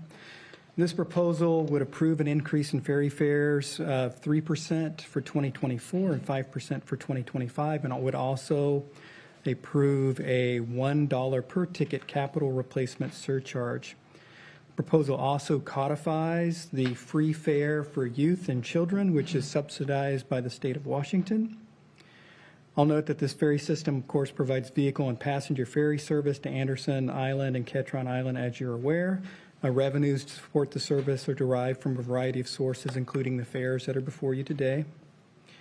The fares are codified as Chapter 10.38 of the Pierce County Code, so the proposal before you would modify that chapter. The proposed fares are set forth in Exhibit A at page 467 of your packet. The proposal did receive a due pass as substituted recommendation from your Economic and Infrastructure Development Committee on October 23rd. It is before the council today for final action. There is one amendment proposed. Before we offer the amendment, are there questions for Mr. Taylor or department staff? Not seeing any. Councilmember Hitchin to move Council Amendment number 1. Thank you, Chair. I'd like to move Council Amendment number 1 to 2023-58S. Second. It's been properly moved and seconded that we adopt Council Amendment number 1. Mr. Taylor. Thank you. So this amendment before you is somewhat of a technical amendment. It would modify the 2024 and 2025 ferry fare schedule to change the age range for the youth and children's fare from age 17 and under to age 18 and under. This change will align the proposal with the State Department of Transportation's policy for youth fare reimbursement, enabling the county to be fully reimbursed for riders aged 18 and under, rather than 17 and under as currently set forth in the proposal. You can see the changes in the amendment memo to accomplish that, and be happy to answer any questions for you at this time. Thank you. Questions? Vice Chair Campbell.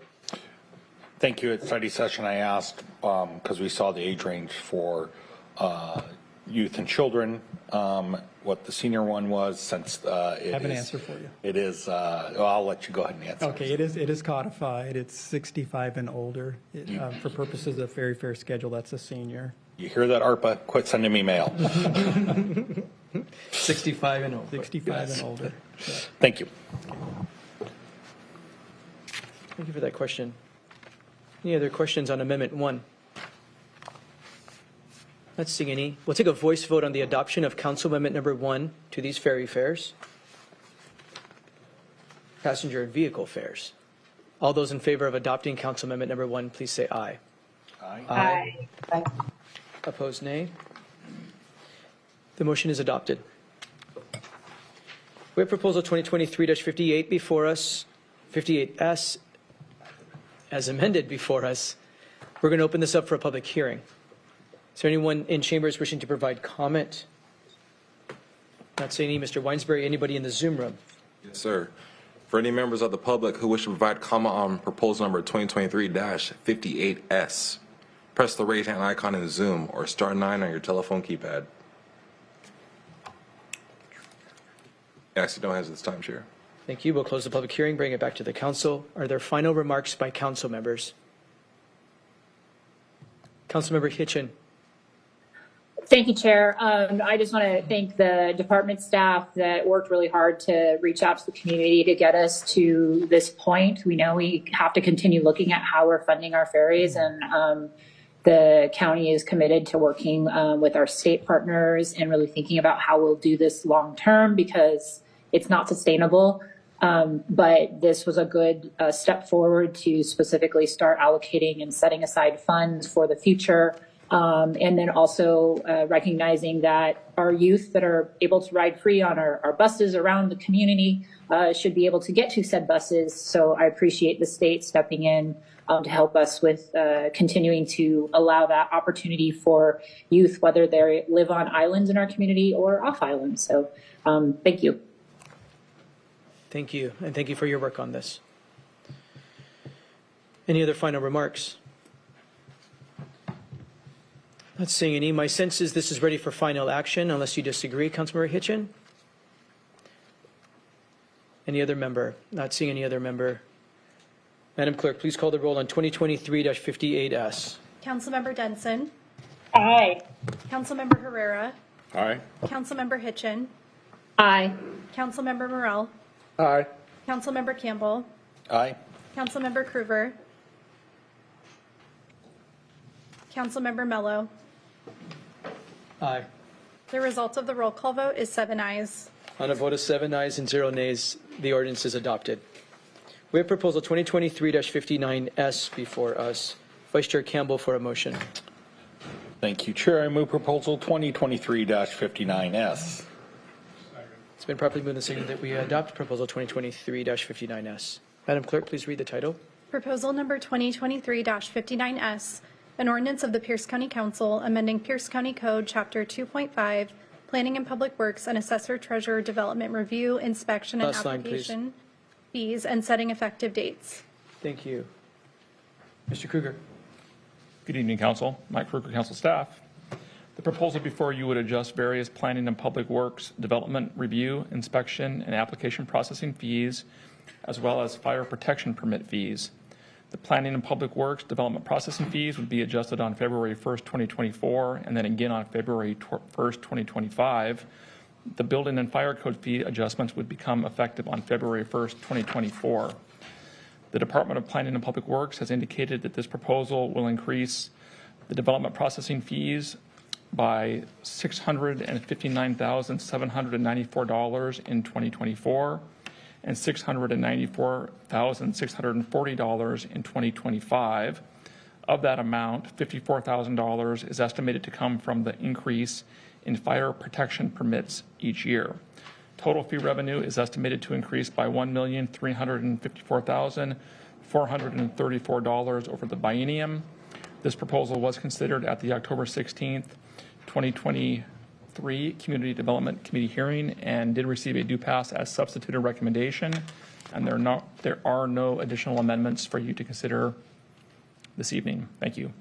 Thank you. Are there questions for Mr. Krueger or department staff?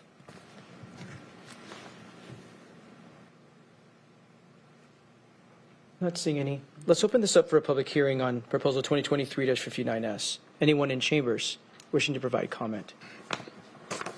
We don't see anyone. All department staff or council staff in chambers. Mr. Weinsberry, anybody in the Zoom room? Yes, sir. For any members of the public who wish to provide comment on proposal number 2023-59S, press the raise hand icon in Zoom or *9 on your telephone keypad. And I see no hands at this time, Chair. Seeing no hands, we'll close the public hearing, bring it back to council. Are there final remarks by council members?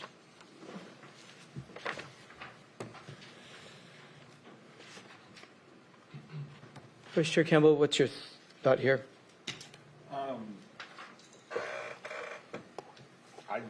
Unless anyone would see a reason why, I don't know why we would go final here. The staff, does staff recommend continuance or? No, sir. Staff recommends you go ahead and finalize this evening if there is no additional questions. Okay, let's give it one more time. Any member wish to continue this to next week?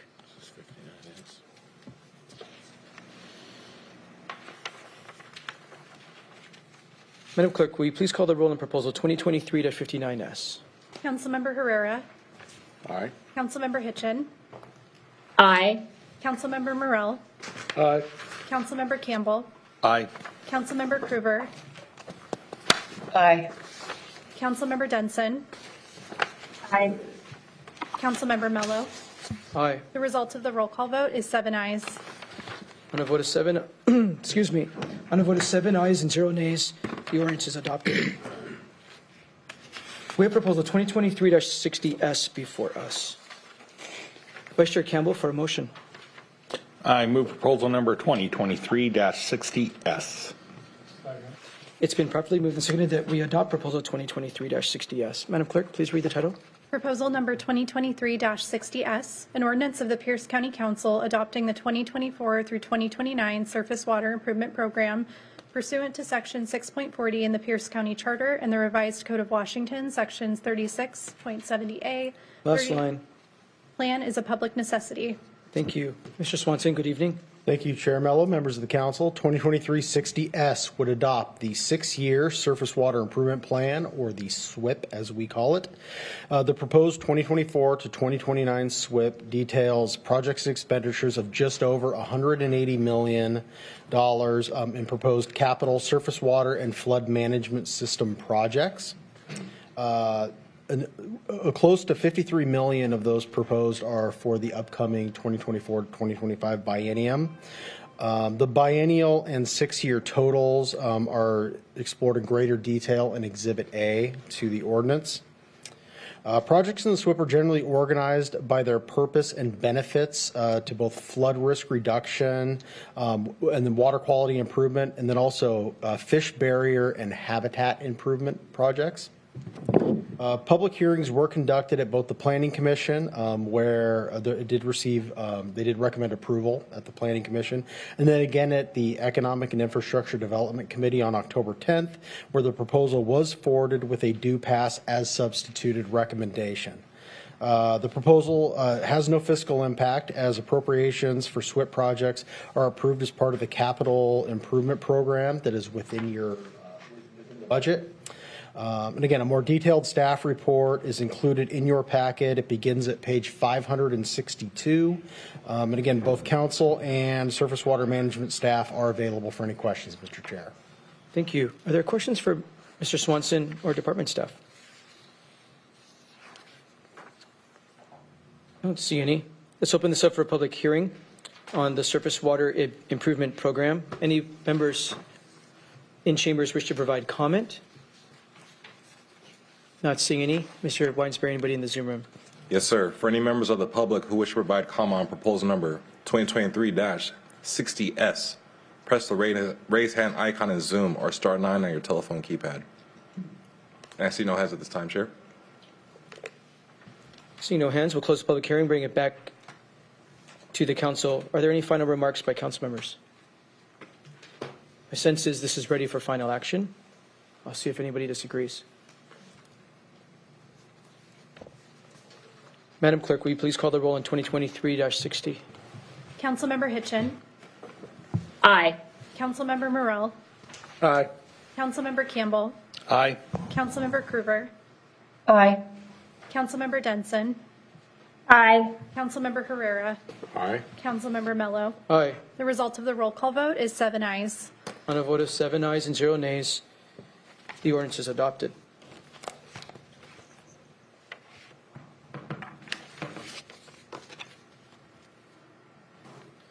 We have proposal 2023-61 before us.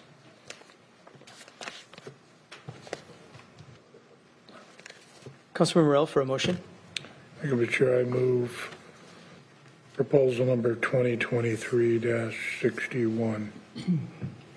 It's been properly moved and seconded that we adopt proposal 2023-61. Madam Clerk, please read the title. Proposal number 2023-61, an ordinance of the Pierce County Council approving the acceptance of an additional $450,000 loan from the Washington State Department of Transportation Community Aviation Revitalization Board for replacement of Pierce County Airport Thun Field hangar doors, and authorizing the Pierce County Executive to execute the agreements necessary for loan acceptance. Thank you. Mr. Taylor. Thank you. So the proposal before you is proposal number 2023-61. This proposal would authorize an increase in loan authority for Washington State Department of Transportation Community Aviation Revitalization Board, or CARB, loan. The purpose of this loan is to help finance the replacement of hangar doors at Thun Field. The CARB loan for the Thun Field hangar doors was previously authorized by ordinance number 2020-59.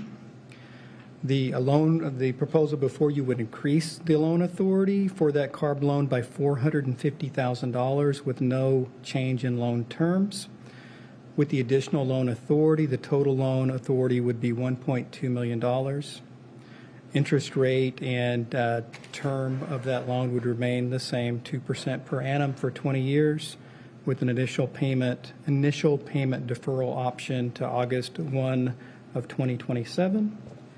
The details are in your proposal as Exhibit A. I will note the proposal before you did receive a do-pass recommendation from the Economic and Infrastructure Development Committee. That recommendation is from October 31. The proposal is before you today for final action, and there are no amendments proposed. Thank you. Thank you. Are there any questions here for Mr. Taylor or department staff? Not seeing any. This is a public hearing on 2023-61. Any member of the public wish to provide comment here in chambers? Not seeing any. Mr. Weinsbury. Yes, sir. For any members of the public who wish to provide comment on proposal number 2023-61, press the raise hand icon in Zoom or star 9 on your telephone keypad. And at this time, I see no hands, Chair. Seeing no hands, we'll close the public hearing and bring it back to the council. Any final remarks by council members? Not seeing any. I believe this is ready for final action unless any member disagrees. Madam Clerk, will you please call the roll on 2023-61? Councilmember Morell. Aye. Councilmember Campbell. Aye. Councilmember Krueger. Aye. Councilmember Denson. Aye. Councilmember Herrera. Aye. Councilmember Hitchin. Aye. Councilmember Mello. Aye. The results of the roll call vote is 7 ayes. On a vote of 7 ayes and 0 nays, the ordinance is adopted. We're making good progress, team. I'm going to ask us to take a 5-minute recess. So let's just come back, call it even. Let's come back at 8:20. We'll be in recess until 8:20.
Well, welcome back from the council's evening recess.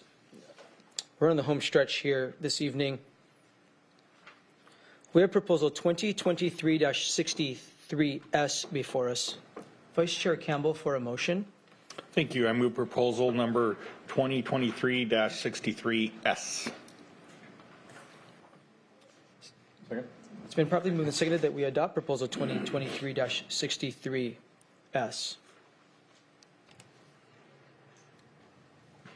Mr. Taylor, welcome back. Thank you. Apologize for being late. So proposal. Oh, excuse me. Madam Clerk, will you please read the title into the record? wasn't He knew late. he had more seconds. Wasn't Yeah. He Yeah. was He was like, planning that something's not right. I don't just right. Proposal number 2023-63S, an ordinance of the Pierce County Council adopting the Pierce County Capital Facilities Plan 2024 amendments, adopting findings of fact, and setting an effective date. He's done this a lot longer than we have.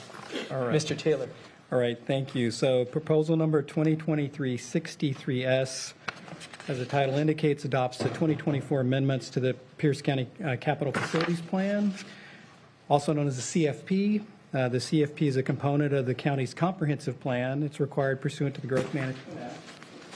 The plan before you identifies major investments in public facilities and infrastructure that's proposed to occur in the 2024 through 2029 time period. This plan is adopted concurrently with the county budget. The first 2 years of that plan are set forth in your budget, so the years 2024 and 2025.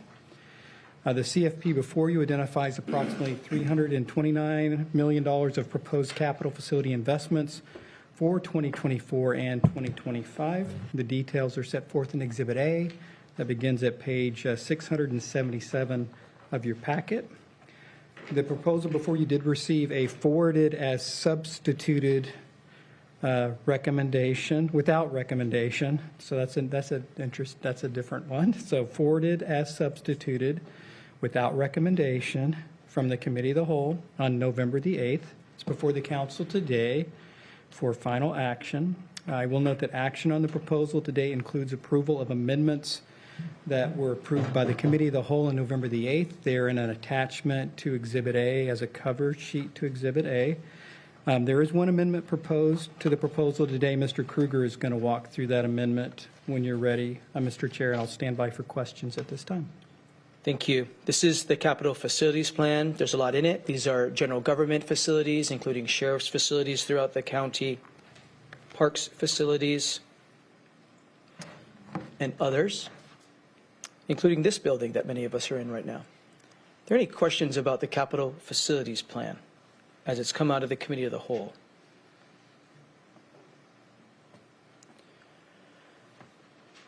I don't see any. We do have one amendment before us. Councilmember Hitchin to move Amendment 1.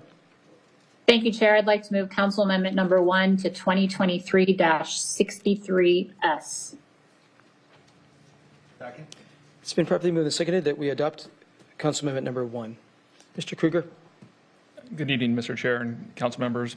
This amendment before you would modify several of the capital facilities park projects. The amendment provides funding to accelerate the redevelopment of Gagne Park, and it would postpone funding for construction of the Buckley Forest Preserve public access improvements, as well as the White River Flume Trail project. The Buckley Forest Land Preserve public access project would have its funding delayed until 2027. If you take a look at attachment 1 to the amendment memo, you can see that the spending would commence in 2027. The 6-year funding total does not change. It's approximately $4 million project.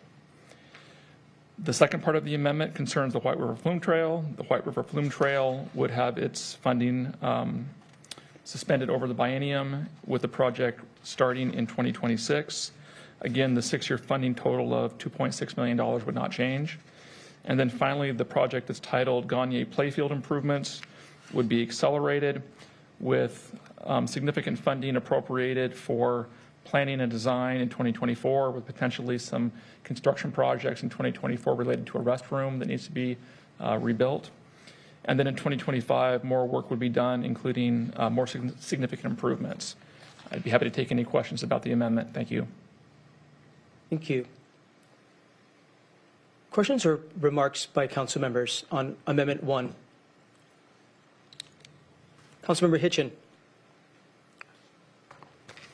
Thank you, Chair. Sorry that this came to us so late. I had an organization that was doing work with University of Washington to do youth-centered planning around Gagne Park, and they finally released their data from 500 students in the Franklin Pierce School District, really coming in and saying, you know, what would it look like for Gagne Park to be a community park that worked for that community? I got the answer to my question yesterday, and Mr. Kruger was able to put something together. I really think that this is a great first step for that, and wanted to get it on the table as quickly as possible. So just wanted to get it out there and see where it goes today, and urging support. Thank you. Thank you. Other questions or comments? Councilmember Morell. Thank you, Mr. Chair. I appreciate the intent of the amendment, but obviously, I guess my good work that I got kudos on last week aren't good this week, so I am getting bumped on this, and so for that reason, I will not be supporting it and would like a roll call on the amendment. Thank you. Thank you. Vice Chair Campbell. Thank you, and I know kudos were shared for good work, but there were also dissenting votes, and it's one of the few things that had come to us with dissenting votes. I hadn't had a chance to thoroughly vet it all through. While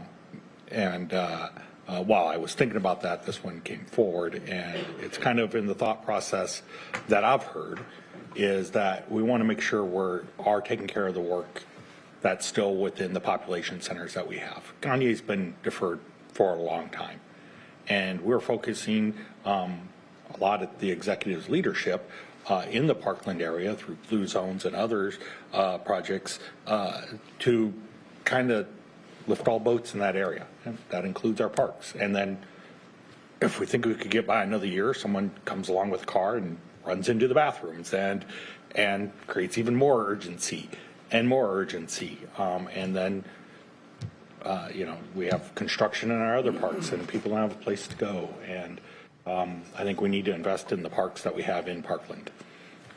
So, thank you. Thank you. Councilmember Denson. Yes, thank you, Chair. I'm struggling with this amendment because I know that Councilmember Morell and I and others have worked really hard on the CFP and on parks and have moved a lot of things around to really get some parks built. This also accomplishes parks built. It just shifts things quite a bit. I absolutely, however, appreciate Councilmember Hitchin and Councilmember Campbell's comments about the population centers, and I know that's where our Parks Department has really wanted to concentrate work for the similar reasons. That's where the population is, and I understand that Gagne has been in line for work for a long time. I know that the Buckley Forest has been in line for a while as well, from what I understand from the limited history I have. So I am going to vote yes on the amendment tonight with the information that we've been presented with, but I definitely will be asking, if it's not already in the plan, to continue this ordinance until next week, because I think that there's still some work that needs to be done with these parks, another fresh look at I think they're all good projects that we want to move forward. They're all needed projects. We can't do them all financially, and we can't do them all staff-wise at the Parks Department, but I would like to continue to work with Councilmember Hitchens and Councilmember Morell and see what we can accomplish in the next week. Thank you. Thank you. Any other remarks? A roll call vote has been requested on Council Amendment number 1 to move up the implementation, move up the investment of Gagne in the Parkland community. So we'll take a roll call vote on Council Amendment number 1. Councilmember Campbell. Aye. Councilmember Kruger. Nay. Councilmember Dunson. Aye. Councilmember Herrera. Nay. Councilmember Hitchin. Aye. Councilmember Morrell. Nay. Councilmember Mello. Aye. The result of the roll call vote is 4 ayes and 3 nays. On a vote of 4 ayes and 3 nays, the amendment is adopted. We have the capital facilities plan before us as amended. Mr. Taylor, are there any other amendments this evening? No, sir. Seeing no other amendments, are there any other hands? Let's open this up for a public hearing. This is a public hearing on the capital facilities plan as amended. Any member of the public wish to provide comment, please come to the podium, state your name for the record. You have 1 minute to make your remarks. Mr. Taylor, do we have department staff behind you who wishes to provide comment? Good evening, members of council. Thank you for your time. I'm Tiffany Odell. I'm a senior planner with the Parks Department. Excuse me. I just want to make sure Mr. Weinsberry is starting the timer. Okay. I don't mean to interrupt. Excuse me. Yeah, no worries. So I think on behalf of both the community and the department, we can say we're really happy to see Gagne advancing. We would really appreciate time to work with council and council staff to make sure that the way that that project is packaged is deliverable and makes the best use of public funds in terms of what the expectation is for when we're doing design and construction. There are issues. I think right now, as it's written, it would show construction every single year. That's not an efficient way to do things. We have to pay mobilization costs over and over again if we do that. So we would just love the opportunity to work with council to make sure that we can meet that expectation and are using funds in the best way. I also wanted to point out that the amendment still shows removing the master plan, and master planning includes 2 pieces. The first is site feasibility. We have to do site feasibility to develop any site that's required, regardless of whether we do a master plan. The other part of master planning is public engagement. This is a community that wants public engagement, needs public engagement, and we need to know what we're building there in order to accomplish things like building a restroom so we understand capacity. So I would ask you to look at restoring that master planning funding, or at least ensuring that there's some funding so that we know what we're going to build there, and providing us some clarity on how we are to make those decisions if we are not master planning. I'm at time. Thank you for your time. Thank you. Thank you for that input. It's very appreciated and valued. Any other member of the public wish to provide comment? Director Miles. Thank you, Chair. Roxanne Miles, Pierce County Parks Director. I want to take the minute to talk a little bit about the existing county policy and how it relates to park impact fees. There is some concern with the allocation on an annual basis of impact fees in second rate to the park districts. So Code 4A0120 says that the impact fee is collected for the new residents' impact on the county park system. And what is being collected is based on the value of the county's park system broadly in totality to serve the whole service area. So the developments are happening in the same region where they're collected, but also across the board because residents use our full system. And it is okay for us to work in partnership with park districts, but the RCW calls for it to be in sound planning and adopted in advance what those projects would be based on the collections, and then we put that in the capital list. The current allocation of $800,000 was done through that process. It's in the fiscal policy, it's in the CFP. There are actually 2 other allocations further out where we've used the community process and planning to decide that those are good investments for the community who live out there. That part of the county, we use regions just for analysis. They're not separate service areas, but it does have the lowest amount of unincorporated residents and the smallest amount of growth. So anything that is shifting or holding and treating that area as its own service level is actually counter to policy, and it's actually withholding their investment because that rate that's being collected is not just to be there. That rate being collected is supposed to be supporting the entire park system. And the DPA's office has been involved. They've done an extensive review of this. There's no legal entitlements to those districts for this funding. It's also not appropriate in their view to treat that area is a separate service area when you've adopted a policy that there is a singular service area, or to relegate the decision of how those funds are used to another entity when we have the RCW requirement to determine how to best serve the growth and to take that through the Planning Commission and the public process. Thank you for your time. Thank you. Did allow more time. I was watching the timer, but I did allow more time for executive staff. We do appreciate the input from executive staff and the staff that implements our policy decisions and our investment decisions. So thank you for the input. Any other members of the public in chambers wish to provide comment? Not seeing any. Mr. Weinsbury, anybody in the Zoom room? Yes, sir. For any members of the public who wish to provide comment on proposal number 2023-63S, press the raise hand icon in Zoom or *9 on your telephone keypad. I see no hands at this time, Chair. Thank you. We'll close the public hearing, bring it back to the council. On this one, I think we have more work to do, perhaps in other areas of capital facilities plan as well, and quite possibly in parks. We encourage the department to continue to work with members who have interest and with our council staff. And again, there very well may be amendments to other areas of the capital facilities plan in addition to parks. Vice Chair Campbell for a motion. Yes, I move that we roll all amendments into a substitute and continue 2023-63S2 to the meeting of November 21st. Second. It's been properly moved and seconded that we roll all amendments into a substitute and advance proposal 2023-63S2 to the meeting of Tuesday, November 21st. We'll take a voice vote. All those in favor, please say aye. Aye. Aye. Aye. Opposed, nay. The motion is adopted. Chair, before we move on to the next one, I know we don't have any more budget cows. Seeing there's a lot of work, perhaps something for, and I leave it to your thing, but maybe a study session, making sure we have department staff here to kind of walk through a conversation on some of these, because this looks like one area where we did some work without getting everyone looped in, and maybe be one that we double back on. Thank you for that input, Vice Chair Campbell.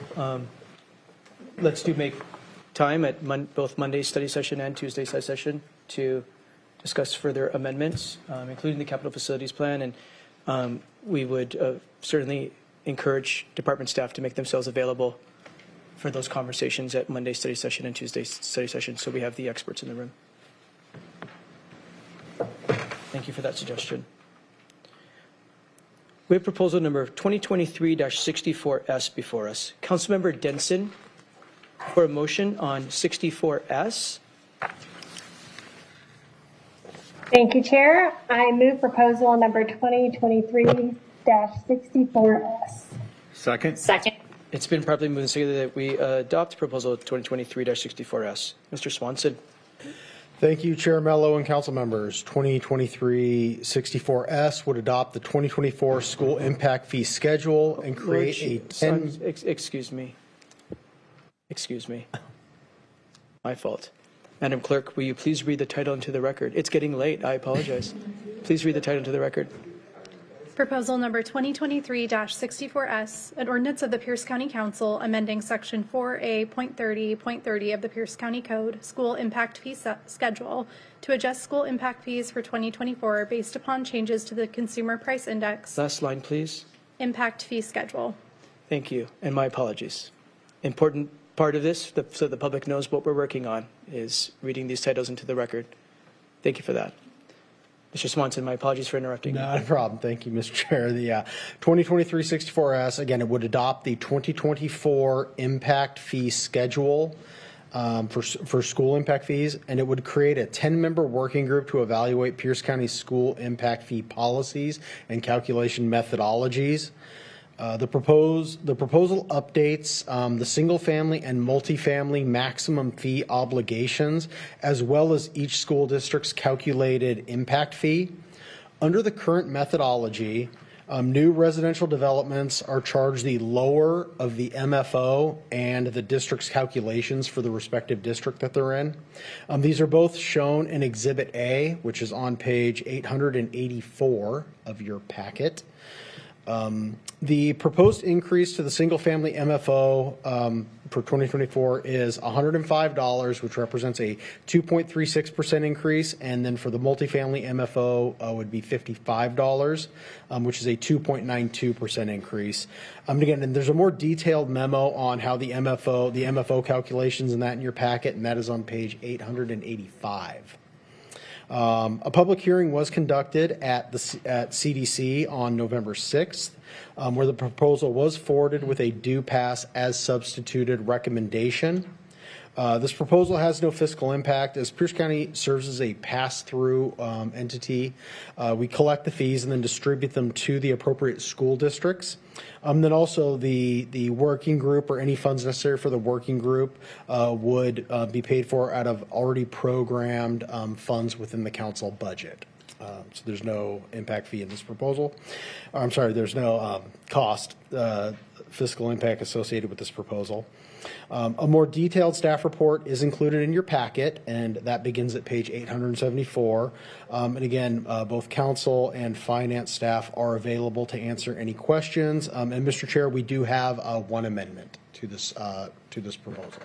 Thank you. Are there questions for Mr. Swanson before we take the amendment? Councilmember Morrell. Thank you, Mr. Chair. Mr. Swanson, who is going to staff this? It would be staffed through the county council office. It would be up to, obviously council and council leadership to assign that. I'm under the impression it would be myself, but it would be council staff. Okay. Thank you. Thank you, Mr. Chair. Thank you. I don't see any other hands. Councilmember Denson to move amendment number 1. I move Amendment 1. Second. It's been properly moved and seconded that we adopt Council Amendment number 1. Mr. Swanson. Thank you, Mr. Chair. Council Amendment 1 would speed up the timeline for delivery of the recommendations to council. It would authorize council staff to solicit contract services to update the 2018 Pierce County School Impact Fee Report. It would also roll forward the report back date for the working group from June 30th to May 31st.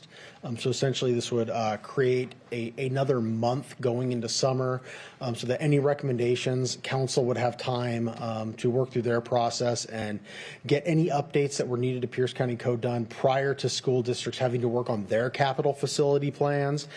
If there were any changes to the calculation methodology, it would leave time for the school districts to make those changes prior to submitting their capital facility plans before the 2025 fee cycle. Thank you. Are there questions or comments about Council Amendment number 1 here?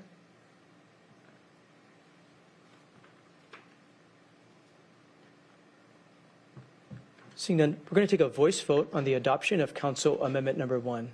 All those in favor, please say aye. Aye. Aye. Opposed, nay. The motion is adopted. Thank you, Mr. Swanson. We're going to open this up for a public hearing. There's no other amendments on this item, so we're going to open this up for a public hearing. Any member of the public wish to provide comment? Please come to the podium, state your name for the record. I don't see any. Mr. Weinsberry, anybody in the Zoom room? Yes, sir. For any members of the public who wish to provide comment on proposal number 2023-64S, press the raise hand icon in Zoom or *9 on your telephone keypad. And I see no hands at this time, Chair. Seeing no hands, we'll close the public hearing. We'll bring it back to the council. Are there final remarks by council members? I'm not seeing any. My sense is this is ready for final action tonight by council. Does any member disagree?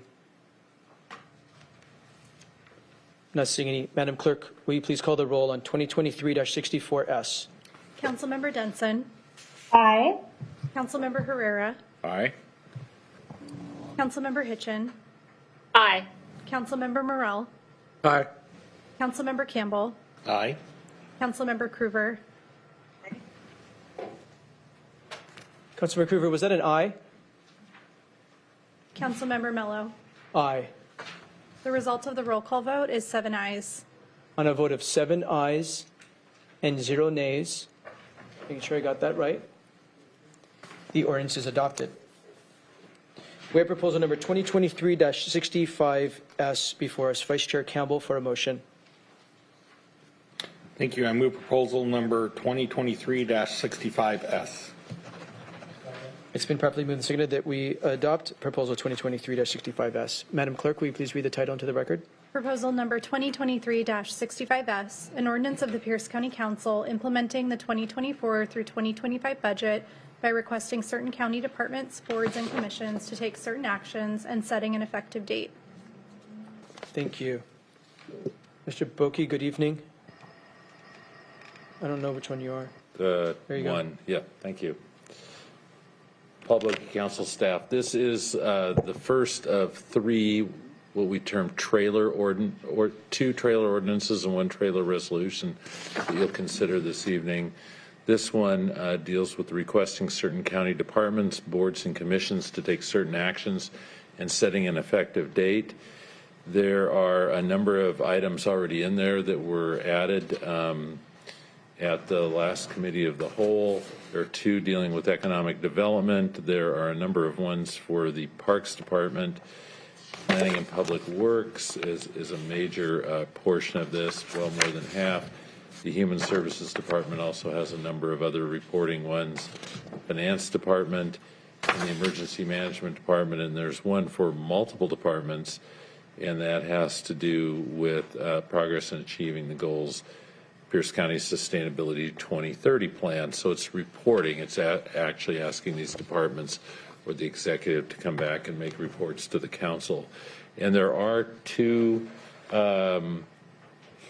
amendments this evening, and Mr. Kruger will handle those because I believe both of them deal with parks. Thank you. Are there questions for Mr. Boki before we get to amendments?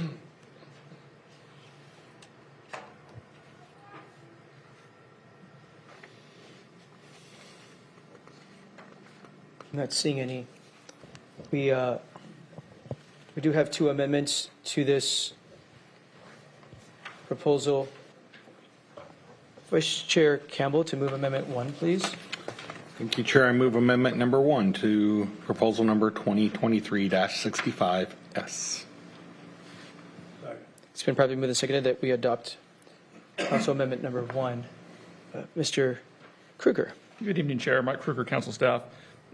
The amendments before you in Amendment number 1 are following discussions with the department directors in both Planning and Public Works and the Park and Recreation Services Department. The first item would be an amendment to Section 7 of the trailer. This particular item concerns a council discussion that's taking place concerning the potential transfer of park properties that are in local park district service areas. And the request is to have the department conduct an evaluation and commence discussions with the park districts regarding potentially having the county surplus and then transfer these properties to these service areas. The initial report back date was June 1st, 2024. The amendment would push that back to October 1st, 2025. And so that is the first modification to the proviso. The second item concerns Planning and Public Works, and this is a kind of a technical change to the description of the Planning and Public Works Permit Workflow Improvement Project, also known as WIP. This would be referred to as the department's workflow improvement project versus the executive's. The next item concerns the report that often comes to Community Development Committee concerning public nuisance and code enforcement cases. The amendment is intended to convey the reports that are taking place at the committee historically. And so the description of what would come to committee through the next biennium has been revised to reflect the reality of how those reports are formatted. And then finally, the last change also concerns Planning and Public Works, and this would modify a request to have monthly briefings concerning the comprehensive plan periodic update, which is a major work item, which will be coming out of the Planning and Public Works Department next year. These reports are intended to determine council's preferred policy alternative to inform the final document preparation in order to meet the deadline for having that periodic comprehensive plan update completed, which is December 2024. And I would be happy to take any questions. Are there questions for Mr. Kruger? All of these were brought to us by the various departments. Councilmember Herrera? Thank you, Chair. Just wanted to take a look at the number 3 on section 15 on the reporting. And there's, I guess, the stuff that's struck out, it was already existing and we're striking that out and we're rewriting it. I guess what's the difference between the two, and what would we envision what this report would have in it? That's correct. It is a strike through and replacement of language, which is I would say a little less detailed in terms of the report out than what was struck. The struck out language actually comes from a council ordinance from 2017 where the council identified its highest priorities for code enforcement. And so a section of that ordinance described a report that the council wanted to receive. And that particular report out has been repeated now for 5 years. Through that time, the reports that come to the committee have been refined to convey information I think that the council considers more valuable. And so that is what is reflected in this change, is the current reports that come to committee concerning code enforcement, concerning the number of cases that are taking more than 90 days to resolve. And I would also note that in the committee of the whole meeting, when this item was discussed prior to this amendment being modified for your consideration this evening, the committee of the whole talked about taking another look at that policy from 2017. And so council staff has added that to our work program for 2024 to take another look at the policy concerning enforcement and what the council's highest priorities are. And so that discussion would work in tandem with this report out as described in the amendment. Thank you. Thank you. Thank you, Chair. Thank you for the question. Any other questions about Council Amendment number 1?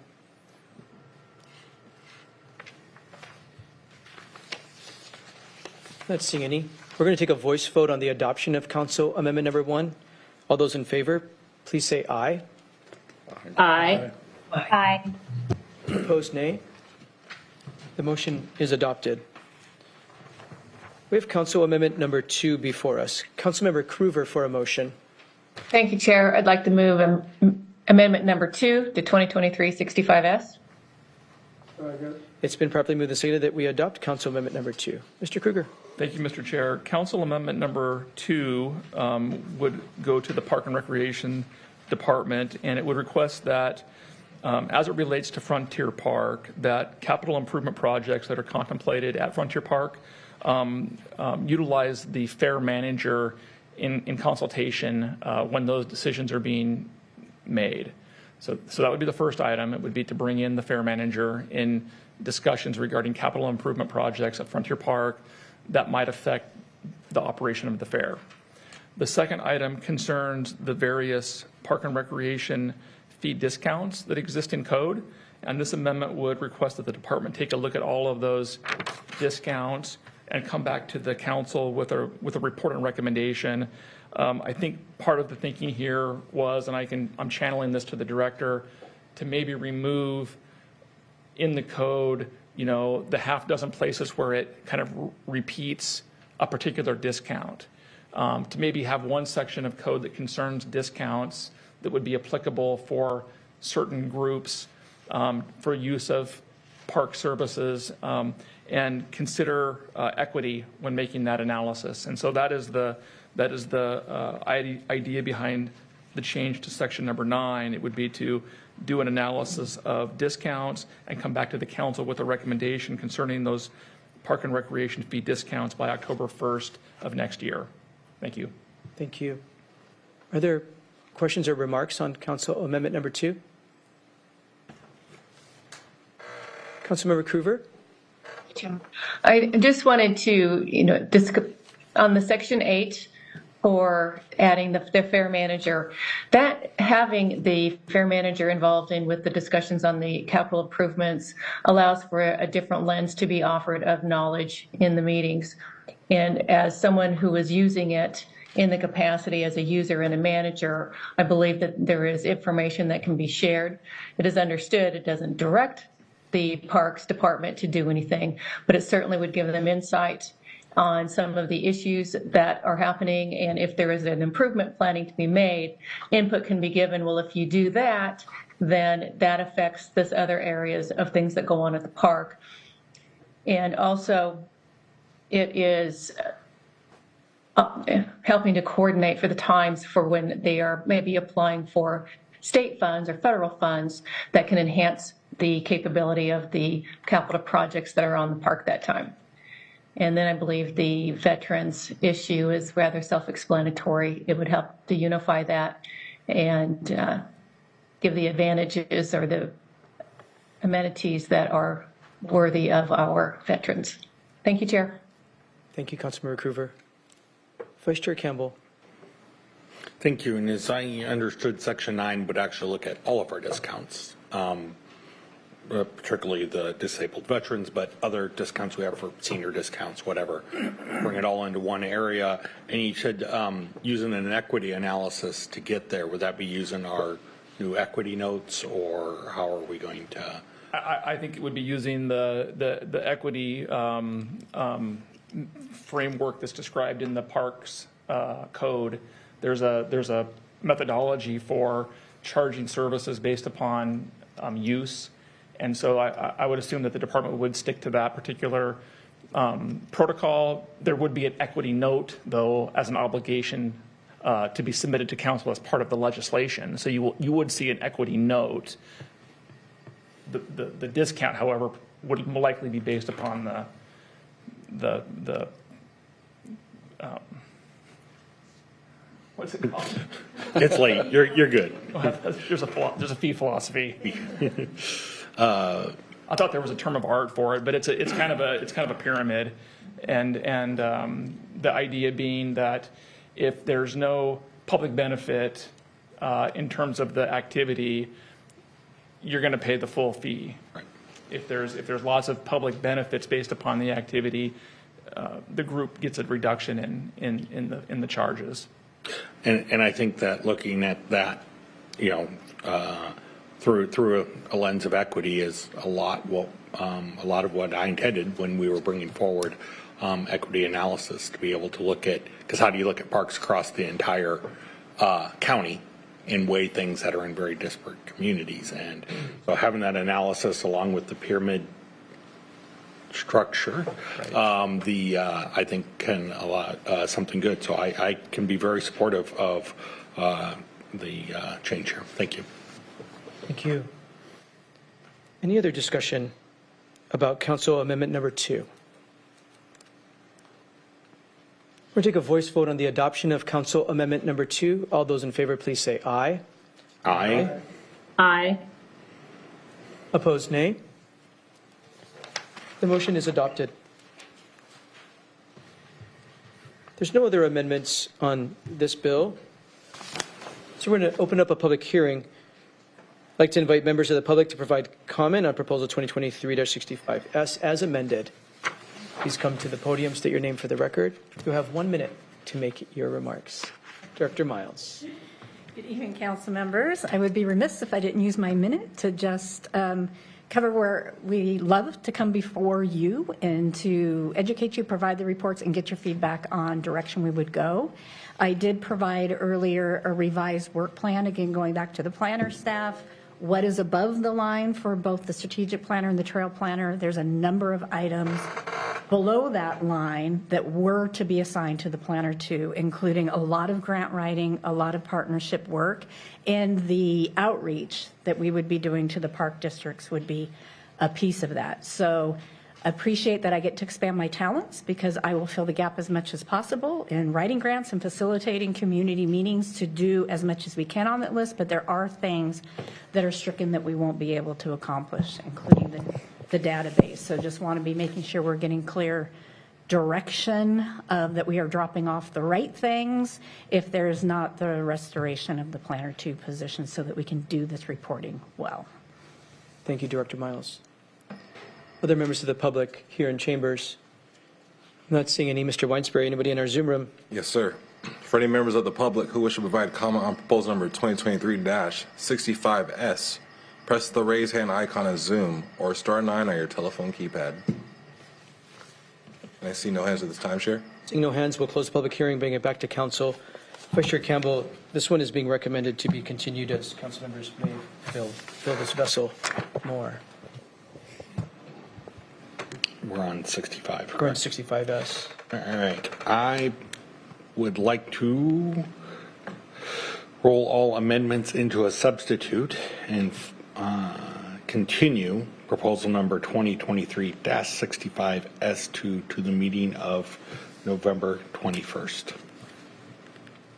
Second. It's been properly moved and seconded that we roll all amendments into a substitute and continue proposal 2023-65S2 to the meeting of Tuesday, November 21. We'll take a voice vote. All those in favor, please say aye. Aye. Aye. Opposed, nay. The motion is adopted. We have proposal number 2023-66 before us. Vice Chair Campbell for a motion. Move proposal number 2023-66. It's been properly moved and seconded that we adopt proposal 2023-66. Madam Clerk, will you please read the title?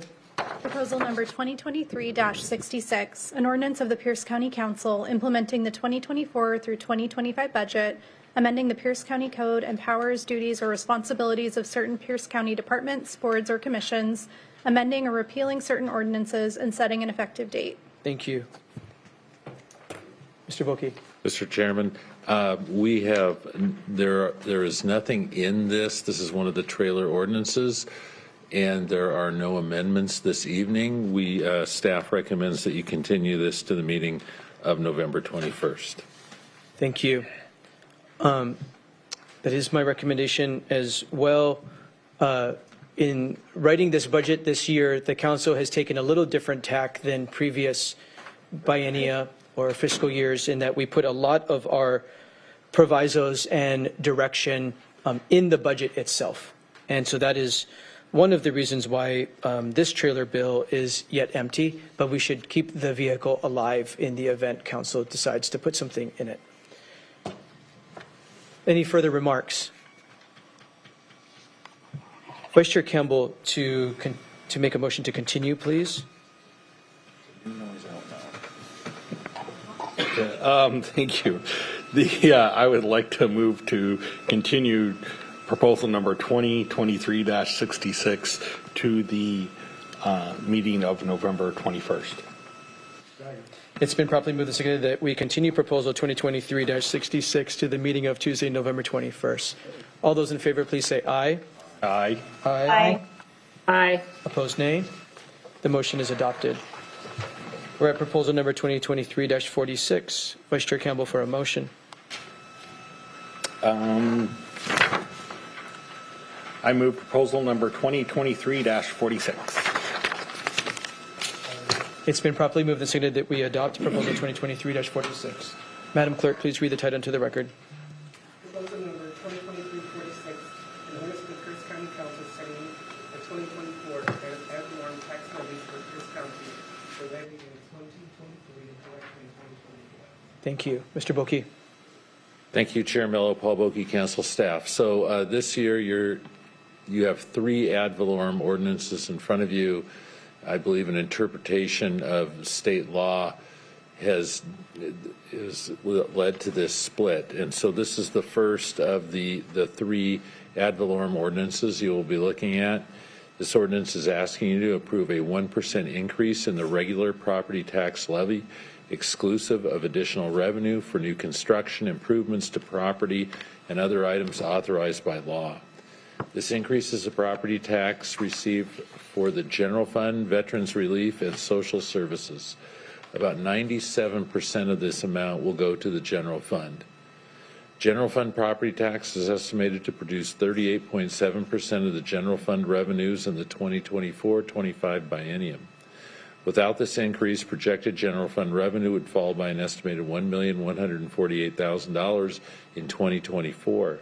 This would necessitate a reduction in general fund expenses or an increase in the use of fund balance. This tax is collected countywide in both incorporated and unincorporated areas. Property tax increases are limited to 1% by law. General final property tax numbers are subject to this increase, the amount of new construction that has been added to the property rolls, and administrative refunds. You are not approving the rate. The rate is determined by the assessor treasurer, and the final property tax rates are not determined until property values have been certified by the assessor treasurer. So this was given a due pass recommendation at the October 23rd Rules and Operations Committee meeting. Thank you. Are there questions for Mr. Boki or finance staff? Councilmember Morrell. Thank you, Mr. Chair. I was just curious, Mr. Boki, is the exec's budget built on the 1%? Yes. Thank you. Just wanted to clarify. Thank you. We do assume this revenue in our budget. Any other questions before we open this up for a public hearing? Not seeing any. This is the public hearing on the ad valorem tax levies for the levy in 2023 to be collected next year. Anyone in chambers wish to provide comment? I'm not seeing any. Mr. Weinsberry in our Zoom room. Yes, sir.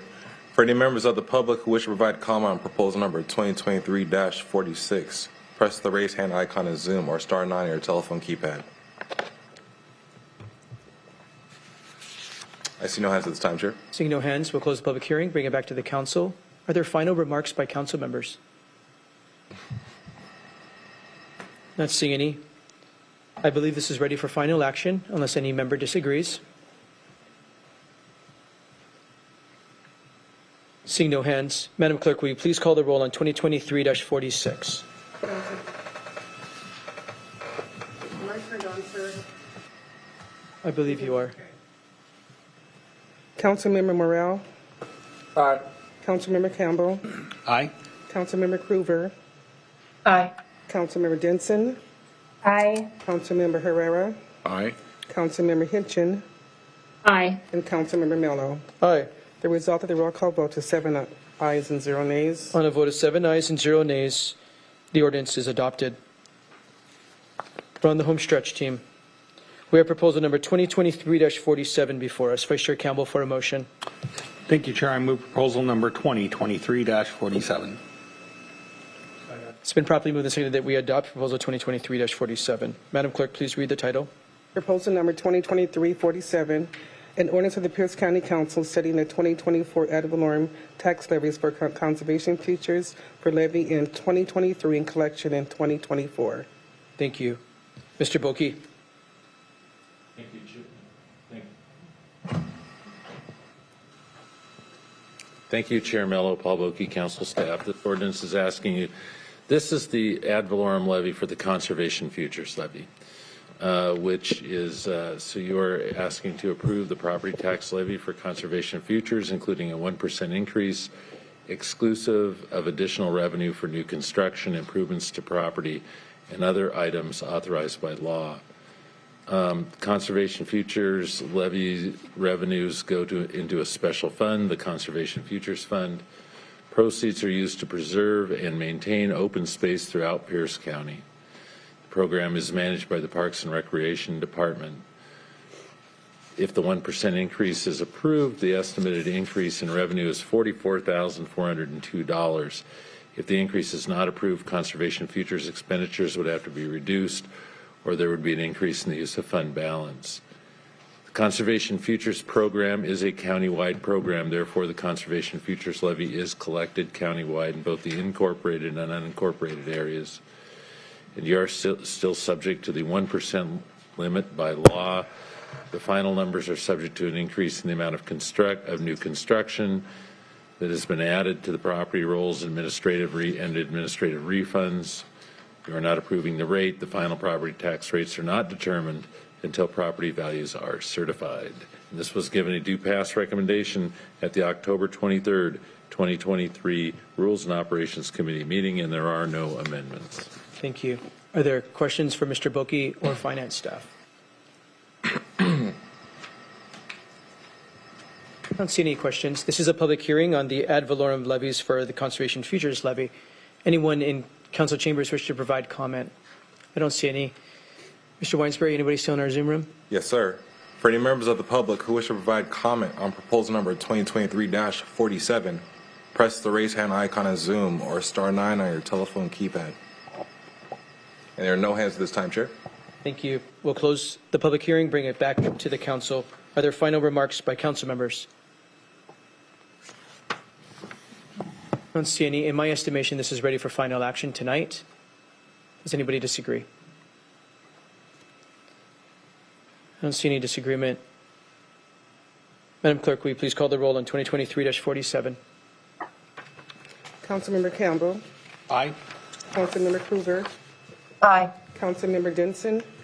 Aye. Councilmember Herrera. Aye. Councilmember Hitchin. Aye. Councilmember Morrell. Aye. And Councilmember Mello. Aye. The result of the roll call vote is 7 ayes and 0 nays. On a vote of 7 ayes and 0 nays, the ordinance is adopted.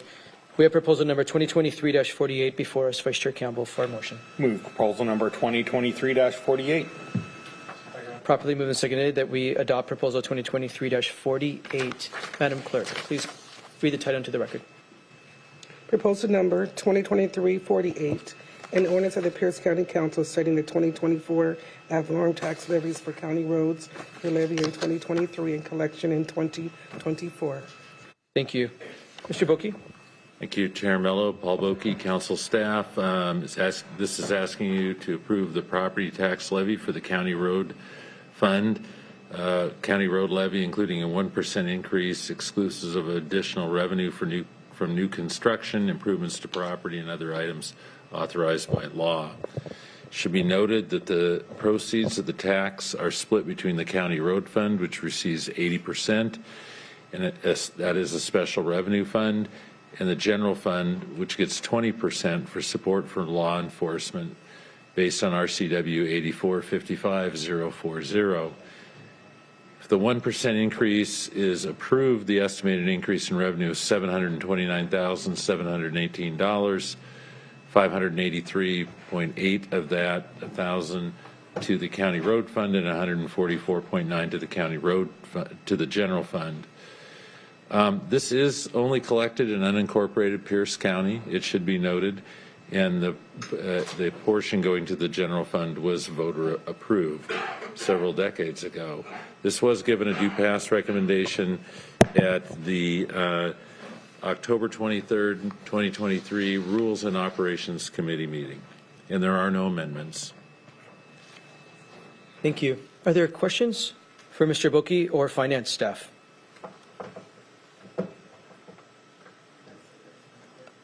I don't see hands for questions.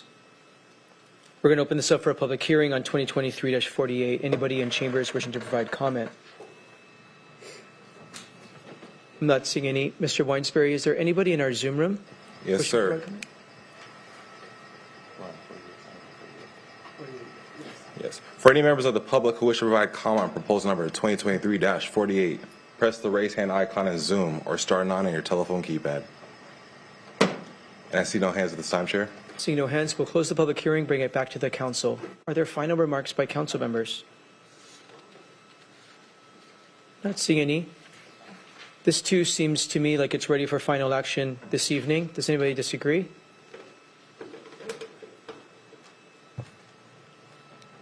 Seeing no disagreement, Madam Clerk, will you please call the roll on 2023-48? Councilmember Krueger. Aye. Councilmember Denson. Aye. Councilmember Herrera. Aye. Councilmember Hitchin. Aye. Councilmember Morrell. Aye. Councilmember Campbell. Aye. and Councilmember Mello. Aye. The result of the roll call votes is 7 ayes and 0 nays. On a vote of 7 ayes and 0 nays, the ordinance is adopted. We're at proposal number 2023-151S. Vice Chair Campbell for a motion. Oh, we've moved on to resolutions. Excellent. I move proposal number R 2023-151S. It's been properly moved and seconded that we adopt resolution 2023-151S. Madam Clerk, will you please read the title into the record? Proposal number R 2023-151S, a resolution of the Pierce County Council repealing the Planning and Land Services fiscal policy adopted pursuant to resolution number R 2011-129 and establishing the Planning and Public Works fiscal policy for the Building and Development Fund. Thank you. Mr. Kruger. Thank you, Mr. Chair. Good evening, Council. This proposal would repeal the Planning and Land Services fiscal policy, which was established with resolution number R 2011-129 and adopt a new fiscal policy for the Planning and Public Works Department modeled after the Planning and Public Works Building and Development Fund. This amendment would be modeled after an administrative guideline that's been established for that particular fund. There are several substantive differences between the fiscal policy established through resolution number R 2011-129 and this proposal. Briefly, this proposal would reiterate that the building official is responsible for determining the value of a proposed structure, which results in the building permit fee. The amendment requests that if a deviation from the total value of new construction is used when a building permit fee is adjusted annually, the council would be notified. This amendment would also provide policy language indicating that Land Use Advisory Commission proceedings will be supported by permit fees. The amendment would clarify that the long-range planning functions are not fee-supported. The change would provide the department with a 4-month reserve to cover critical staffing and overhead expenses versus the current policy, which is a 3-month reserve. The amendment would clarify that a fee adjustment methodology would be established for the following biennium, modifying fees based upon how much or below the average cost recovery rate that particular fee is. So as an example, if one fee, say, only collects 60% of the cost of doing that review, permit review, the fee would be increased more than if the fee was simply at 90% of cost recovery, versus possibly a fee that is charging more than the rate of recovery. So if a fee is charged more than what it takes to do that review, the fee would be discounted accordingly, and that would take place during the next biennium. And finally, there would be a phased approach for reducing the transfers into the Building and Development Fund that come from other funds, for example, from the Sewer Utility Fund or the Surface Water Management Fund. The adoption of this resolution would have the effect of retaining the fiscal policy which is associated with the Building and Development Fund with the council versus an administrative action, and would indicate to the department that the council's adopted fiscal policy would need to be used when developing its permit application processing fees, and it would also inform the department when it's creating its biennial budget proposal. And I would be happy to take any questions. I would note that this proposal received a due pass as substituted recommendation at the October 16th Community Development Committee hearing. Thank you. Thank you. Are there questions for Mr. Kruger or department staff? Not seeing any. This is a public hearing on Resolution 2023-151S. Anyone in council chambers wishing to provide comment? Not seeing any. Anybody in our Zoom room, Mr. Weinsbury? Yes, sir. For any members of the public who wish to provide comment on resolution number 2023-151S, press the raise hand icon in Zoom or star 9 on your telephone keypad. There are no hands at this time, Chair. Seeing no hands, we'll close the public hearing, bring it back to the council. Are there final remarks by council members? Does any member wish to hold this over to the 21st?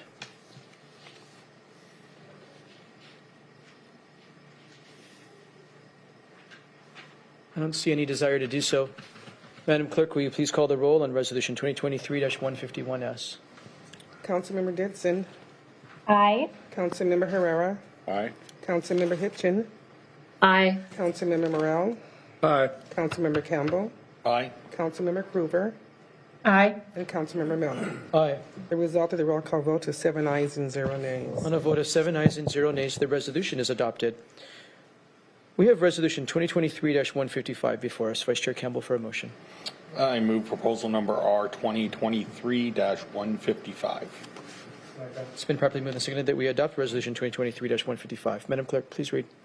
Proposal number R 2023-155, a resolution of the Pierce County Council implementing the 2024 through 2025 budget, declaring certain county policy, and requesting information from agencies of county government. Thank you. Mr. Boki. Thank you, Chair Mello, Paul Boki, council staff. This is what we commonly refer to as the trailer resolution. There is no information in it currently. There have been no amendments made into it, and there are no amendments this evening. Staff recommends that you carry it forward to the meeting of November 21st. Any questions or comments here? Again, the recommendation is that we keep this vehicle alive in case council wishes to place something in it at next week's council meeting. Vice Chair Campbell for a motion. Thank you. I move that proposal number R 2023-155 be continued to the meeting of November 21st. It's been properly moved and seconded that we continue Resolution 2023-155 to the meeting of Tuesday, November 21st. All those in favor, please say aye. Aye. Aye. Aye. Opposed, nay? The motion is adopted. That is our business for this evening. Thank you, members, for working through all of those ordinances and resolutions.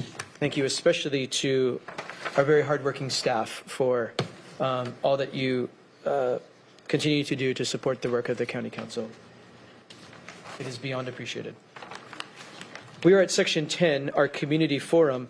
Community Forum is an opportunity for members of the public to address the Council on any topic that is of significance to or affecting Pierce County government and that did not appear on today's agenda. There is a 90-second time limit. We ask you to state your name if you would like it on the record and address all comments to the chair. We usually start with those in chambers. There are no members of the public in chambers. Let me see if any of the department staff wishes to address the council during community forum. Just making sure. I'm sure there's lots of things you want to tell us. Mr. Weinsberry, anybody in the Zoom room? Yes, sir. For any members of the public who wish to provide comment, press the raise hand icon in Zoom or star 9 on your telephone keypad. And I see no hands at this time, Chair. Seeing no hands, we'll close the community forum portion of our meeting. That brings us to other business and announcements. Is there any other business or announcements from council members this evening? Vice Chair Campbell.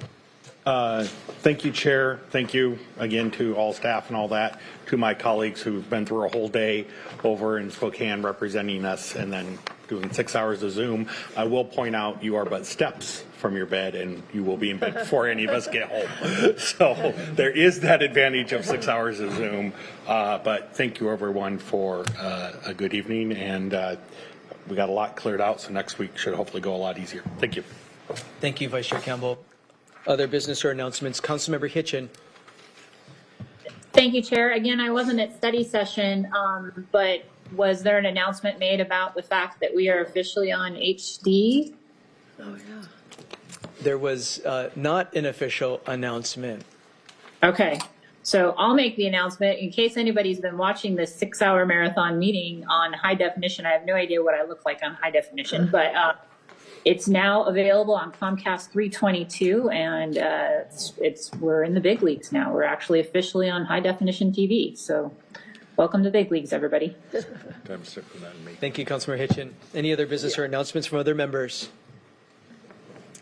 Ms. Long, any other business for council this evening? No, sir. Seeing no other business before the Pierce County Council, we are adjourned.